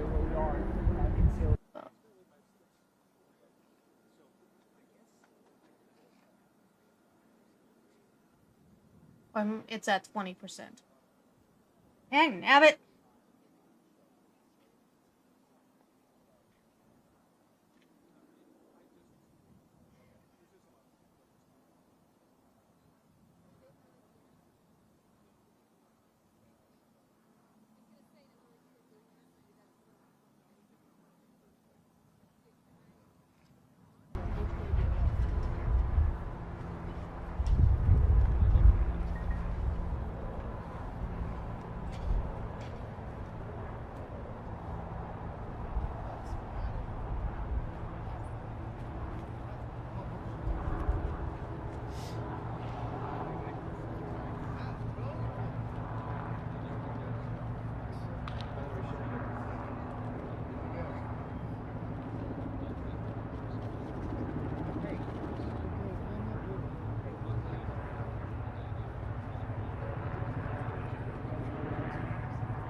I heard Trisha. I didn't hear Arthur. We should be good.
After Blake Neff, who works on Charlie's show, sort of fumbled this invite. I'd almost say it was a fake invite publicly, and then in the middle of the night said, "Oh, Candace is not able to be here Can we tomorrow." stop for a Never second? messaged me. Yep. And I think there was quite a bit of public backlash with how they went about it. It's just not the way that we try to set meetings.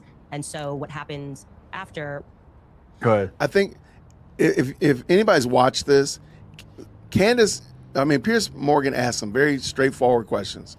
Candace goes all around the mulberry bush to answer this question. She could have just said, Turning Point reached out to me to have this interview, and everybody would have been fine. But the problem is she goes through this long diatribe about it, which conflicts with what Megyn Kelly said later on. And Megyn Kelly, by the way, contradicted herself when she was on her stage when she was talking to Ben Shapiro. So in the Bible says for a reason, in the multitude of words there's sin, because just answer the question. If she just answered the question, she wouldn't have created all of this confusion, because now everybody's looking weird at her and Megyn Kelly because Megyn Kelly said something totally different than what she said. That's it. Yeah, no, I'm a little confused and disappointed at Megyn Kelly, the way that she's handled this for sure. Was they reached out to me, said Erica would agree to do a live stream, just the two of us. And then after Erica's PR blitz, they reached out again and said that they felt that it was better for us to meet one-on-one, as opposed to us sitting down having Megyn Kelly moderate, which was the idea originally. Right. And so where did you have your summit meeting? At a hotel here in Nashville. And a lot of your supporters, fans of your show, think that you may have been lured into a trap. Did anything while you were there make you think you were being lured into a trap? I don't know that a lot of my fans think that I was being lured into a trap. I think ahead of time they had some concerns, obviously, because I think in general, after you see a public assassination and you start tracking so many lies that are happening, there's going to be an understandable amount of angst that people feel. And I certainly felt the angst as well. I've obviously been very clear that I am suspicious of some of the characters that are at Turning Point USA, so I totally understand why the public was concerned. When you saw Erica, she was obviously angry about you in that CBS town hall. What was her demeanor like when you met her? Well, I don't think that she thought she was angry in that. I think maybe that was the characterization from the public. I certainly thought she was angry as well. Let me stop for a second. Yeah. I think Candace, again, I don't take Candace seriously at all. But the idea and the notion that this woman has spent the better part of 90 days dragging my dead husband up and down these social media streets, you want me to believe that the only reason she came across angry in that town hall meeting is because they framed it like that and they edited it like that, but she's okay with you? Okay. Yeah. If that's what you want me to believe, but there's no reason to believe that. Like, as if Erica has no heart, no soul, which I think is what she's trying to create, that narrative, like Erica does not care about what's going on with Charlie or what happened with Charlie. That's why she introduced this new theory today. Or I'm sorry, she allowed Mitch to introduce this new theory today so that she can kind of create this idea that Erica's just cold and calculating and strategic, not really a caring wife that we think that she is.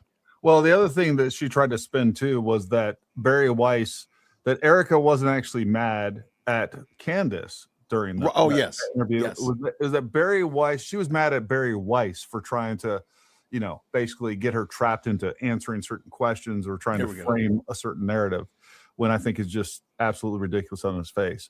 MTX 485 says, I also saw Bridget McCrone at Fort Huachuca. There we go. I'm sure you did. Right Verified there. That she was a bit annoyed by the questioning, the way in which There we go. Barry had set up the question with the podcaster Candace Owens, which I think was definitely being driven more by Barry Weiss's feelings towards me, long-running feelings towards me, than it was perhaps for the benefit of CBS and trying to pretend to be an impartial journalist. So I think she was frustrated by the line of questioning, is what she explained to me. So how would you categorize the 4.5 hours? If you were looking at it in totality, what was the tone of the conversation? What do you think you both got out of it?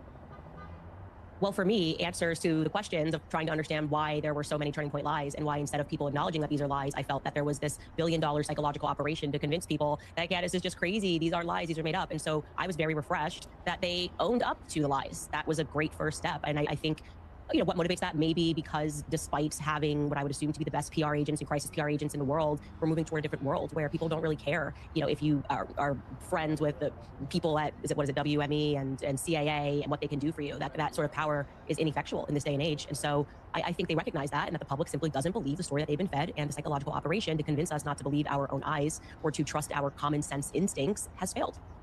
And I think on their end, they got more clarity on how I figured out certain things, more clarity on. Uh-oh. Nope. I did it on purpose. All right. I forgot, folks. I agree. I think we'll get more out of watching the Turkey Tom video, because I think a lot of people have not seen that yet. And I've had about my daily fill of Candace to begin with. Her voice, especially at 1.5 speed, is freaking. It's tearing my brain apart by its Don't do that.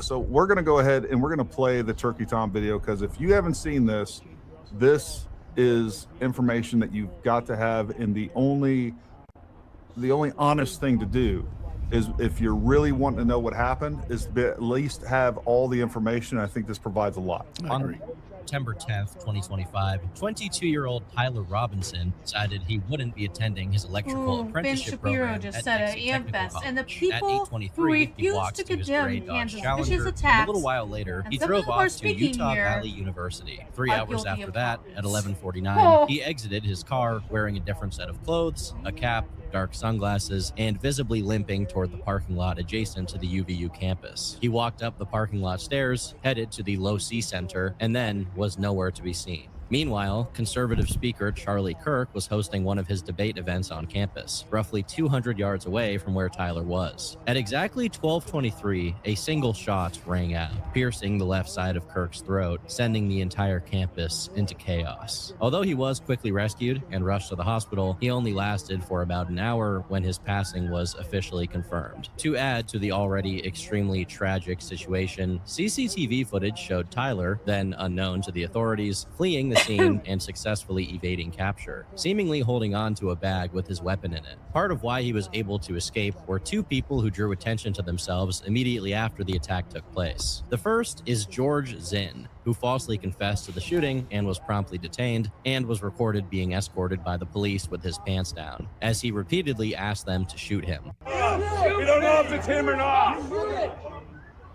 As it turns out, George Zinn is a man with a lifelong career of being a deranged nuisance orbiting political events. There are pictures of him accosting the former Utah House Speaker Greg Hughes, as well as former New York Mayor Rudy Giuliani. But more importantly, George is on record claiming to have personally witnessed 9/11 and instantly knowing that Al-Qaeda was behind it. Given Zinn's profile, this was most likely a tall tale, a false account to get attention. Something similar happened in 2013, when shortly after the Boston Marathon bombing, he emailed the Salt Lake City Marathon organizers and offered to help place bombs. Look, and folks, I think this is somebody that we should definitely be looking into, both George Zinn and Hunter Kozak. And again, maybe they are. We don't have that information, but I know Candace hasn't really talked about George Zinn very much. She's brought him up once or two times in the 25 episodes or so that I've, but it's a non-thing with her, and it should be for all of us. And maybe he was just there and decided to, I don't know, out of the spur of the moment, which seems really odd, to be able to say, hey, I'm the shooter, and to distract from the actual shooter. Seems odd to me, needs to be investigated, and I'm sure it's being investigated, but it's not even being considered by Candace Owens, which is a real problem.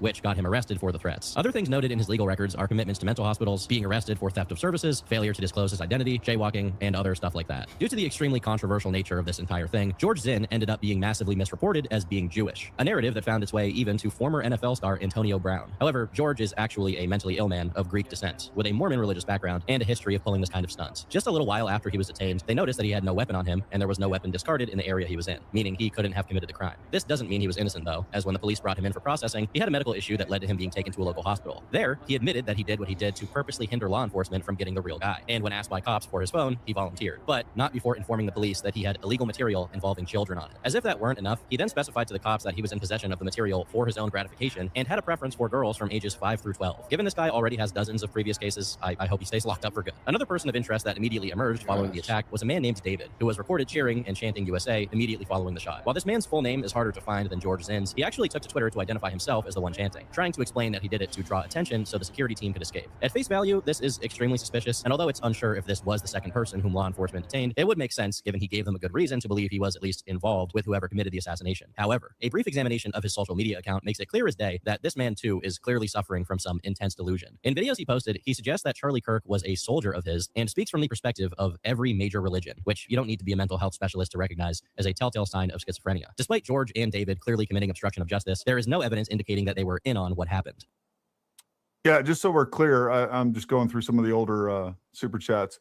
James Clapper testified and admitted that they were picking up the data of regular citizens in front of Congress. That's where that came from. Mm-hmm. James Clapper admitted that. He's a leftist scumbag as well. Shows the vet's ID with April 31st as DOB. Yeah, trust me, we're going to do a deep dive into who Mitch Snow is. And we should also be able to figure out if his original name was over the course of the next day or not. Law enforcement swarmed the location and started piecing together the shooter's movements leading up to the assassination, and a series of strange things were discovered. While examining the vantage point and CCTV footage that showed his escape from the scene, they eventually found that the killer had dumped his weapon nearby, wrapped in a towel. The weapon, which is a Mauser Model 98 30-06 caliber bolt-action rifle with a mounted scope, was found along with its bullets. The casing, which was spent, had the words "Notices bulge, oh whoa, what's this?" engraved on it. If you're familiar with this kind of language, which I unfortunately am, this is a meme phrase usually associated with traps. Basically, the idea of it being that the speaker is attracted to a person who looks like a woman, only to find out that they have a bulge, which the speaker is then interested in, and the word OO being a classic emote associated with anime. The intended irony here is obvious, as Charlie Kirk is infamous for his opposition to transgenderism, so having this phrase engraved on it immediately suggests a political motive. There were 3 more casings, all of which were unspent. The first one read, "Hey fascist, catch," followed by an up arrow, a right arrow, and 3 downward arrows. Yep. Which Could is you stop real quick? Yeah. Okay. Is it fair? I don't know if you could go back just a little bit to those 3 bullets that are shown. Mm-hmm. Is that fair to do that? Because we don't know that those are the type. Are those the type of bullets? Well, I'm sure. I don't know. Grab a stock photo of some 30-06 bullets. Those look like they could be indeed 30-06, but really, I would say just recognize them for the placeholder and the visual that they are, not necessarily trying to indicate that these are, anything. The actual bullets. Yeah. Right. Because I can see somebody running with this and be like, "Oh, see, that's as long as my arm." 100% they will. Yeah. The first one read, "Hey fascist, catch," followed by an up arrow, a right arrow, and 3 downward arrows, which is the stratagem code for the Eagle 500-kilogram bomb in Helldivers 2. Like the previous casing, this one also had a clear political message with an internet culture-related element. The second unspent casing had a brief passage of the song Bella Ciao on it, an old Italian folk song closely tied to the anti-fascist movement. Again, clearly political in nature. Although, unlike the other ones, this one has no internet subculture aspect to it. Lastly, the third unspent casing read, "If you read this, you are gay, Lamau." These casings alone strongly suggested that whoever the shooter was, it was someone young, at least someone young enough to be familiar with these online phrases. Unfortunately, even with the prints being lifted from the weapon, they weren't able to identify a culprit. At least to the public's knowledge, these prints didn't immediately reveal the shooter's identity, although they would become useful whenever a person of interest was detained. For the next... All right. Hey, what we're going to do is I'm going to go ahead and pause I don't really understand pause this what's right here, and we're going going to come back to that in just a second. Let me separate these tabs so I can see what's going on, because we have a guest, and I want to bring him on. Let me remove this. Andrew, welcome to the show, man. Thanks for coming on. What's going on, guys? Yeah, of course. Thanks for having me. Can you hear us okay? Yeah, totally. Awesome. Well, listen, look, you know, I just wanted to bring you on. Number one, you were there on September 10th. Yes, And sir. I guess if you will, just take a moment and just tell everybody about who you are, why you were there. And then me and Jay will probably have some questions for you. I'm sure the chat will have some questions for you as well. Yeah. Yeah, take it from there, man. Awesome. So my name is Andrew. How's it going, everybody? So I was hired by Turning Point as a contractor to do photos for the Utah Valley University event on September 10th, and we had scheduled to do some more later in the year. But yeah, I was hired by a friend who works for Turning Point. She's on the event team, and so we had connected months prior to when Charlie was at Boise I State have been University. I streaming reached out and for said, hey, if you ever 8 need another hours. camera on hand, let me know. I'll be more than happy to help And out. not all of that A was few more spent months waiting for after, the she'd damn be press conference, but reconnected. come And on. she's like, yeah, we have this huge tour coming up in the fall, and we'd love for you to be a part of a few of them. And so I did an interview just showing my work and kind of come like the my fuck process on. of what I do at This is events, and insane. they were on board. So yeah, Utah Valley was my first event with them, and yeah, I was there that day, and it was yeah, pretty crazy. So, to give everybody additional context, well, let's give everybody additional context talking about what has been made claim, what people have accused you of. I guess, right? Yeah. So just kind of tell us a little bit about that. Yeah. So I don't know if you guys know who Jimmy Dore is. Oh yeah. But he came out with a video, basically saying and insinuating that I was potentially the shooter, or the second shooter, and he said that I had attached a gun to my camera, and that's how I did it. To give you guys a frame of reference, I was to Charlie's right, about 10 to 15 feet away, and a little bit behind him. And what I was doing at the time, I was taking a photo of the second person speaking. I think that's is it Hunter? Is that his name? Yeah, Hunter Kozak. Yeah, and so that's who I was taking a photo of at the time when the shot went off. And but yeah, there's been crazy theories that have been out there for multiple theories, right? But that was one that I was like completely caught off guard by, and yeah, definitely received some doxing threats and some not the best messages every day online, so that's not fun. But yeah. And just to be clear, I mean, basically, just you being there, that ended up costing you your job, right? I mean, I was a public information officer for a county that I worked for in the state of Idaho.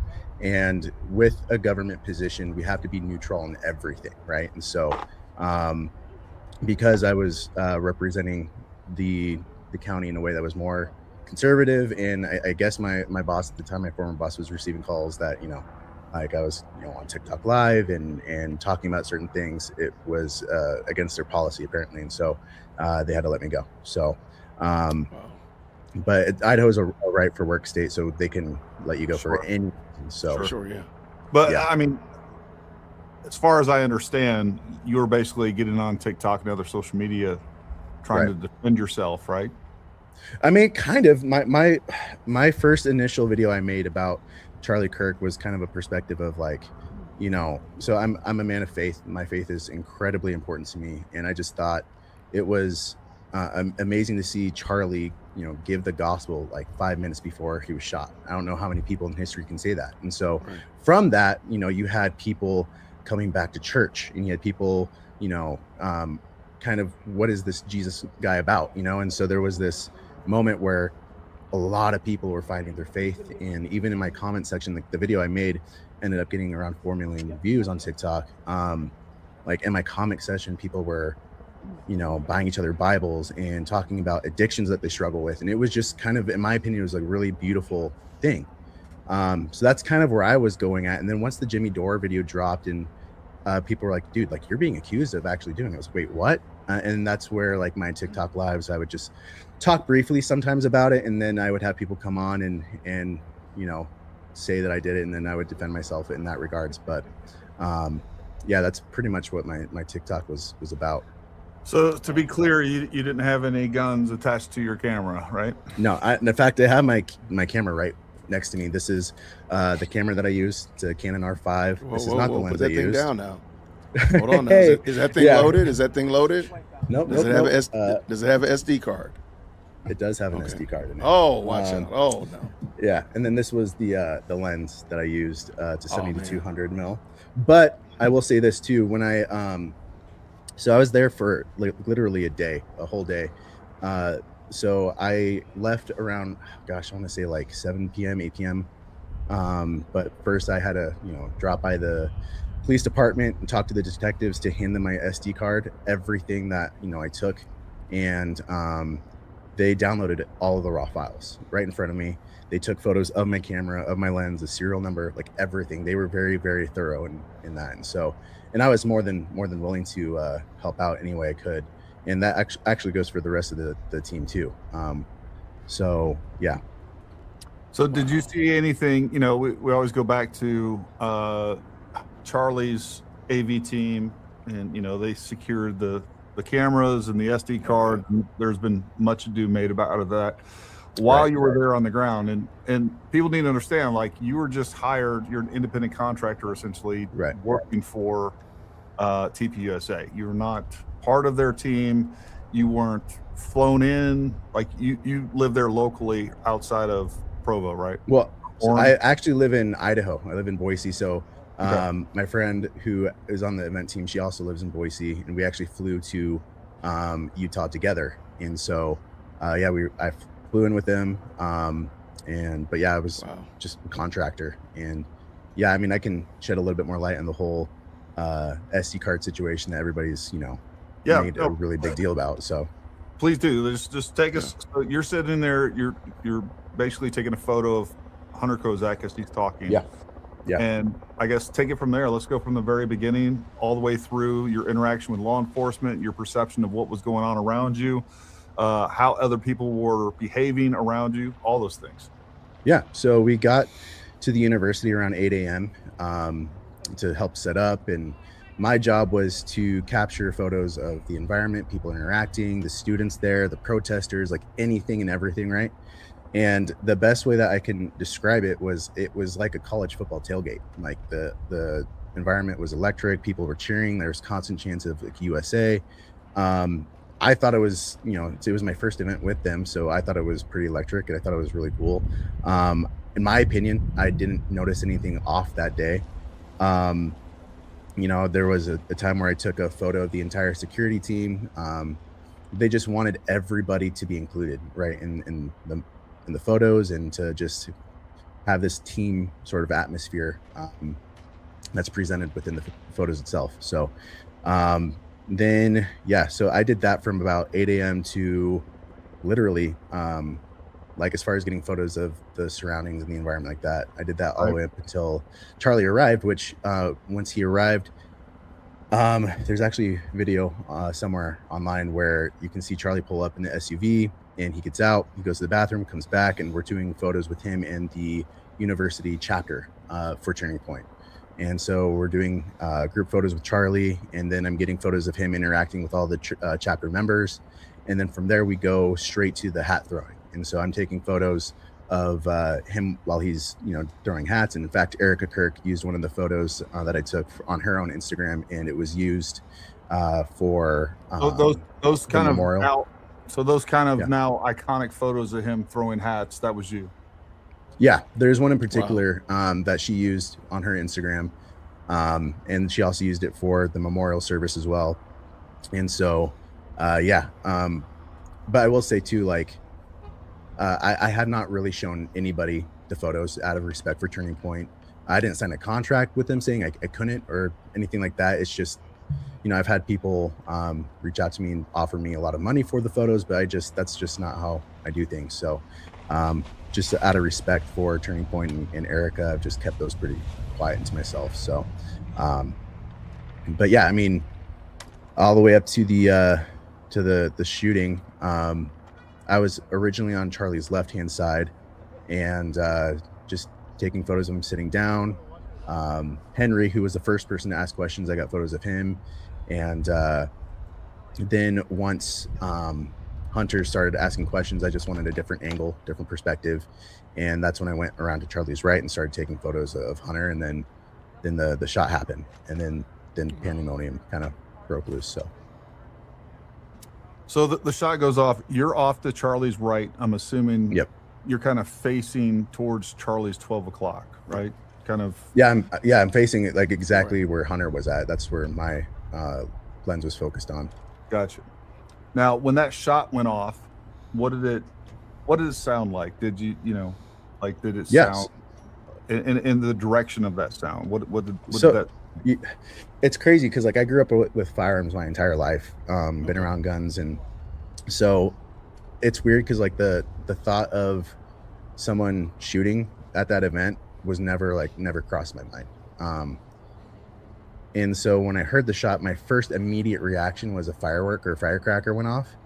But then reality quickly set in. I'm like, ooh, no, that was definitely a gunshot. And then I thought originally it came from my right, but I was also standing underneath a concrete barrier and the wall was like right next to me. And I'm pretty sure sound went off the wall into my right ear because my left side was completely open. And so, and once I realized it was a gunshot, that's when I looked to my left and I saw Charlie's security team all over Charlie and taking him back to the SUV. And then that's when I was slowly walking backwards, and there was a car behind me where there was already like 15 people behind, and trying to maintain composure, and just kind of took cover. Hold on real quick. So yeah, you saw Charlie's security team down behind the table. Yeah, they tackled him, and So did you see them trying to? Well, what did you see them doing? I'll just say that. Good question. So honestly, like, because I was pretty focused on the what I was taking a photo of, which was Hunter, like, dude, everything happened so quickly. I just saw them tackle him and then take him to the SUV as quickly as possible. Like, I was in shock. I was like, I didn't even realize what had really happened. I was, wait, what just happened? My mind's trying to process everything. But yeah, this whole team was taken back to the SUV, and that's what I saw. Did you see anything suspicious from the security team? Anything that they were doing that made you think like that's weird, or that seems like No, everybody, like, it was like routine. It was like a routine day. Everyone, like every single one of the security members were so friendly to me. Like I said, it was my first time there, but they treated me like family. And they took, I could tell Dan, going on anymore? he took his job very, very seriously. And he's always on Charlie's right-hand side. Like in every video you'll ever see of Charlie at college campuses, he's always there. And so it was just a routine thing. They're constantly in communication. That's where you see the earpieces. And if you see one of the guys doing this, all of them are probably doing it too, because they're just communicating. And so I think their main responsibility is to cover like the immediate perimeter. So anybody that's jumping over, and from what I know of, it was Utah Valley University's responsibility to cover and make sure like the rooftops are secure and stuff like that. That was not part of Charlie's team's responsibility. So yeah, everything seemed normal. Nothing seemed off to me. Yeah, that's all I can really say about that. So what did you perceive the direction of the gunshot when it went off?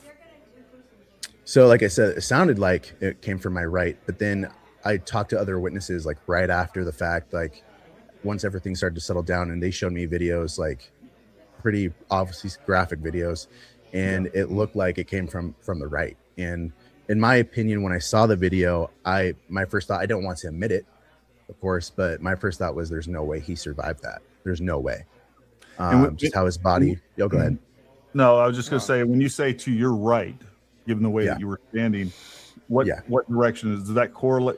Where does that correlate with? I guess was. I think that would be. I think that would be south. So like the staircase.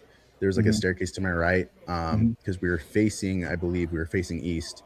But yeah, so I think it would be south. So it seems. Let me. Like, go ahead. Now I was gonna say, would you say that where you thought you heard the sound come from correlates with what you've seen so far as relates to where we believe that the Tyler Robinson was when he did the deed. Does that seem?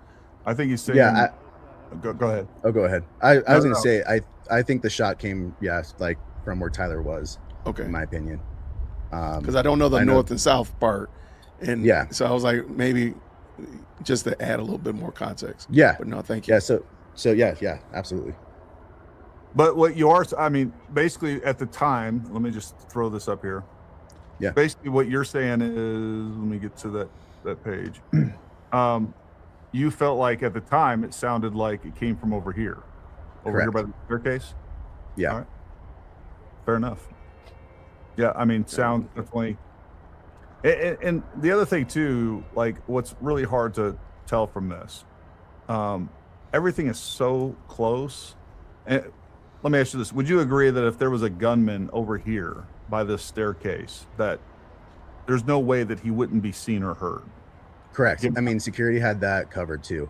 That was like while I was doing photos, like right after the photos, actually, I was obviously overhearing some conversations that the security team was having, and actually Dan and I literally stood at that stairwell, and he said, "This place is pretty open. We need to make sure that this place is secure," and so they had that covered too. So, but yeah. So, what would you attribute the fact that you were over here on Charlie's right hand side, and you were facing toward the center? Hunter Kozak would have been somewhere in here, right here. Yes, sir. Now, and you're saying that you heard it seemed like at the time you actually heard a gunshot go off from this direction. What would, if you were wrong about that, what would you attribute that to? Just how sound travels, and how it bounces off things. Like I said, I grew up with firearms. I've been to shooting ranges multiple times, and so just how sound travels and how it can bounce off things. I think that's why I initially thought it came from my right, because I was in an enclosed area. But yeah, in my opinion, I do think that the shot came from head on to where Tyler Robinson was. So the gunshot goes off. We see, next thing you know, the security's on top of Charlie, and now they're transporting Charlie to the SUV to get him to the hospital. So did you follow them along with that? What happened with all that? My mind went to like, what's next? Like, is he an active shooter? Is he going to go on a rampage? How many shooters are there? That's where my mind went. And so my mind went to like duck and cover as soon as I went behind that SUV. And then, and internally I was definitely panicking, but because there were so many people screaming and freaking out, I kind of had to tell myself, like, calm down, relax, breathe. And then the only photo that I did take after the fact was of the senile old guy that you guys were talking about not that long ago. And as he was being arrested, because my mind went to, this could be used for evidence. And so I just wanted to make sure I got that. But that was the last photo that I did take. Now, a lot of the photos that came out after this were, a lot of them came from, cell phones, and people were cropping way in, and, the resolution wasn't all that great. Did you see any of the security guys with blood on them, blood on their hands? Did you see blood on Charlie? Like, describe some of those things for me. Yeah, I saw the aftermath. And the police did their best to say, stay away from the area. But yeah, I went next to the table. There was blood all over the table. There's blood all over the ground. Once everything settled enough, we, like myself and other witnesses, Charlie's team, his security team, were taken to like this, basically it was like a faculty area within the university. And we were there for probably maybe 45 minutes to an hour while the SWAT made sure the whole university was safe and secure before they let us go. And so I do know the detectives definitely questioned some of the security teams, but yeah, they had blood on them. They had blood on their pants. And that's another thing that people don't realize because it's not talked about. But like everyone within that hour, there's a lot of tears, you could just tell this whole security team was defeated. Like they just looked in shock. And so that was really hard, because here's people, like I said, I was there for my first time, but there's people there that have known Charlie for a very, very long time. And so to see just the grief and the shock and the terror that were on their faces, it crushed me. So wow. Yeah, that's so what happened after? So they take Charlie off. You know, you guys get taken into this faculty room. I'm Yeah. sure you're questioned to some extent. Was law enforcement there at that point? Yeah, law enforcement was there. Also, huge props to first responders, because, you know, they did the best they could in a very scary situation. And yeah, we're in that room for about an hour, and everyone's checking their phones constantly to see if there's any updates on Charlie. You know, I was texting my best friends and my family to make sure I'm okay. And so it was just a lot of like, just making sure everyone was okay. What can we do for each other? That kind of thing. So yeah. And I'm sure just everybody's in shock, right? Oh, it was, yeah. There was a lot of crime, but there was also a lot of silence. Like, people were just, they couldn't believe it. Can I ask what? Yeah. How long were you there? Like, how long was your day In total? You said you got there. Yeah, in total. Yeah. So we got there like 8 a.m. I think we left there around 4:30, and like we got, like, I remember we left shortly after we actually all found out that Charlie didn't make it when he was pronounced dead. And so I mean, there was already, like, I've never seen so many police vehicles there in my entire life. Like, it was crazy. And there was obviously a lot of reporters outside. I know ABC National News contacted me and wanted an interview, but I declined just because I didn't know what they were going to ask me. So, but yeah, it was, I would say we probably left around 4:30 p.m. Andrew, Wow. what, Okay, you know, okay. going back to, I'm sorry, Dave, did I cut you off? No, I was saying, no, I appreciate him for sharing. You know what? Yeah. Let's go back. So you got there at 8 a.m. and the event wasn't starting till right at noon. What was going on before the show? Yeah. So, you know, very similar to pretty much any event I've ever been to. You help with setup. You know, people were bringing out drinks for everybody, like waters and snacks, and basically making sure everybody was, you know, prepared. And then, like I said, for my job was to take photos of, you know, students showing up, the volunteers that were helping out there for Turning Point, just really capturing the environment. I even talked to, like, the protesters that were there. And, you know, even when I was walking up to them with the camera, they definitely looked a little timid, because, you know, there's been a lot of videos at that time that you had other people trying to basically do the whole gotcha type videos to get views and clicks and stuff like that. But I was just glad that they were there. I asked, you know, hey, like, where are you guys from? What brings you over here? You guys need anything? And they were super friendly. And so, which I really appreciated. And so, yeah, it just, that's basically what we're doing from 8 a.m. until Charlie showed up, was getting things ready.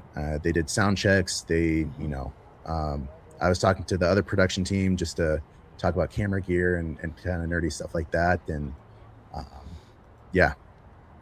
And just for clarity, you're only a still photographer. You're not a videographer.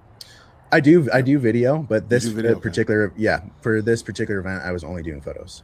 Do you do drones at all?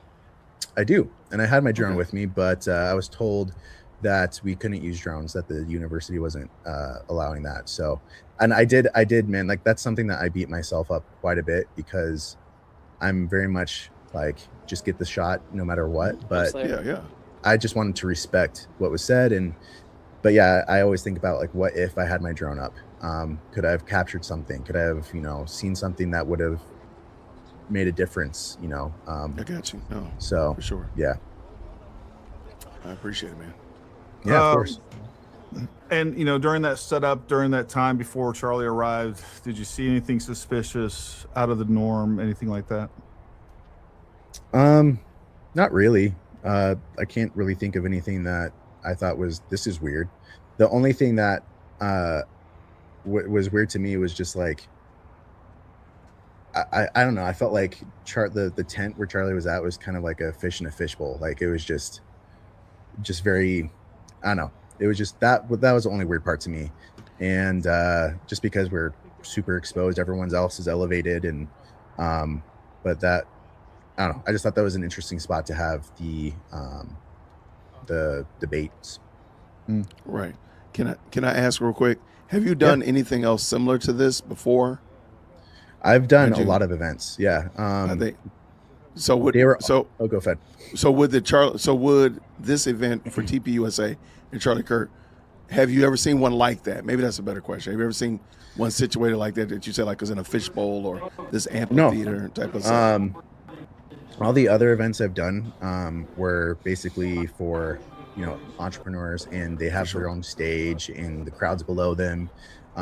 So it was very much like that, and everything was inside. This was actually the first event other than like concerts that I've done where it was, you know, outside, and it was this type of environment. So I got you. Okay. Interesting. The when you talked to the protesters, was there any kind of themes that they were kind of going with? What were they actually protesting? What were they saying to you? What was their problem with Charlie, TPUSA? I mean, it was, yeah, I mean, they were they just didn't like his views on things. They all had the LGBTQ plus Palestinian flag, but like they didn't say anything like bad to me. Like I just came at them like they're normal human beings. Like, hey, what brought you out here? Like, what are you studying? And, you know, basically it was those type of conversations. I didn't want to make them feel threatened or by any. I wanted to make them feel comfortable. And so I just talked to them about normal stuff, and they were incredibly kind back to me. So, but that's, yeah, they're just very pro LGBTQ plus, and the whole they had the flags and everything like that. So, sure. Now, up to the point Charlie's taken off, like after Charlie was taken off and they hauled off George Zinn, where did you go? So after the fact, once things were settled down, I went to, you know, the police officer to say, hey, like, I was a photographer for Turning Point for this day. I've got photos.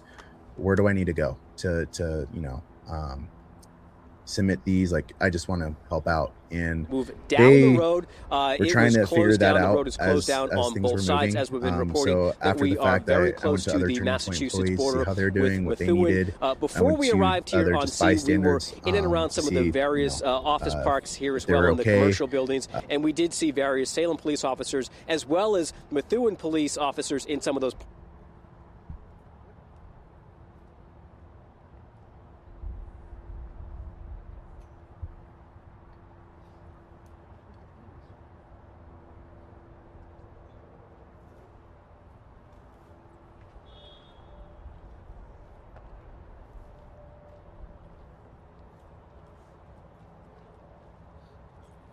Get everybody that said that they were a witness and brought them into the that faculty room, like I said. Yeah. Now, when Tyler was, were you there when they started taking down cameras and you saw him take? Did you see him take out the SD cards? Like, what was going on with that? So Terrell, yeah, I didn't actually see him take the SD card out.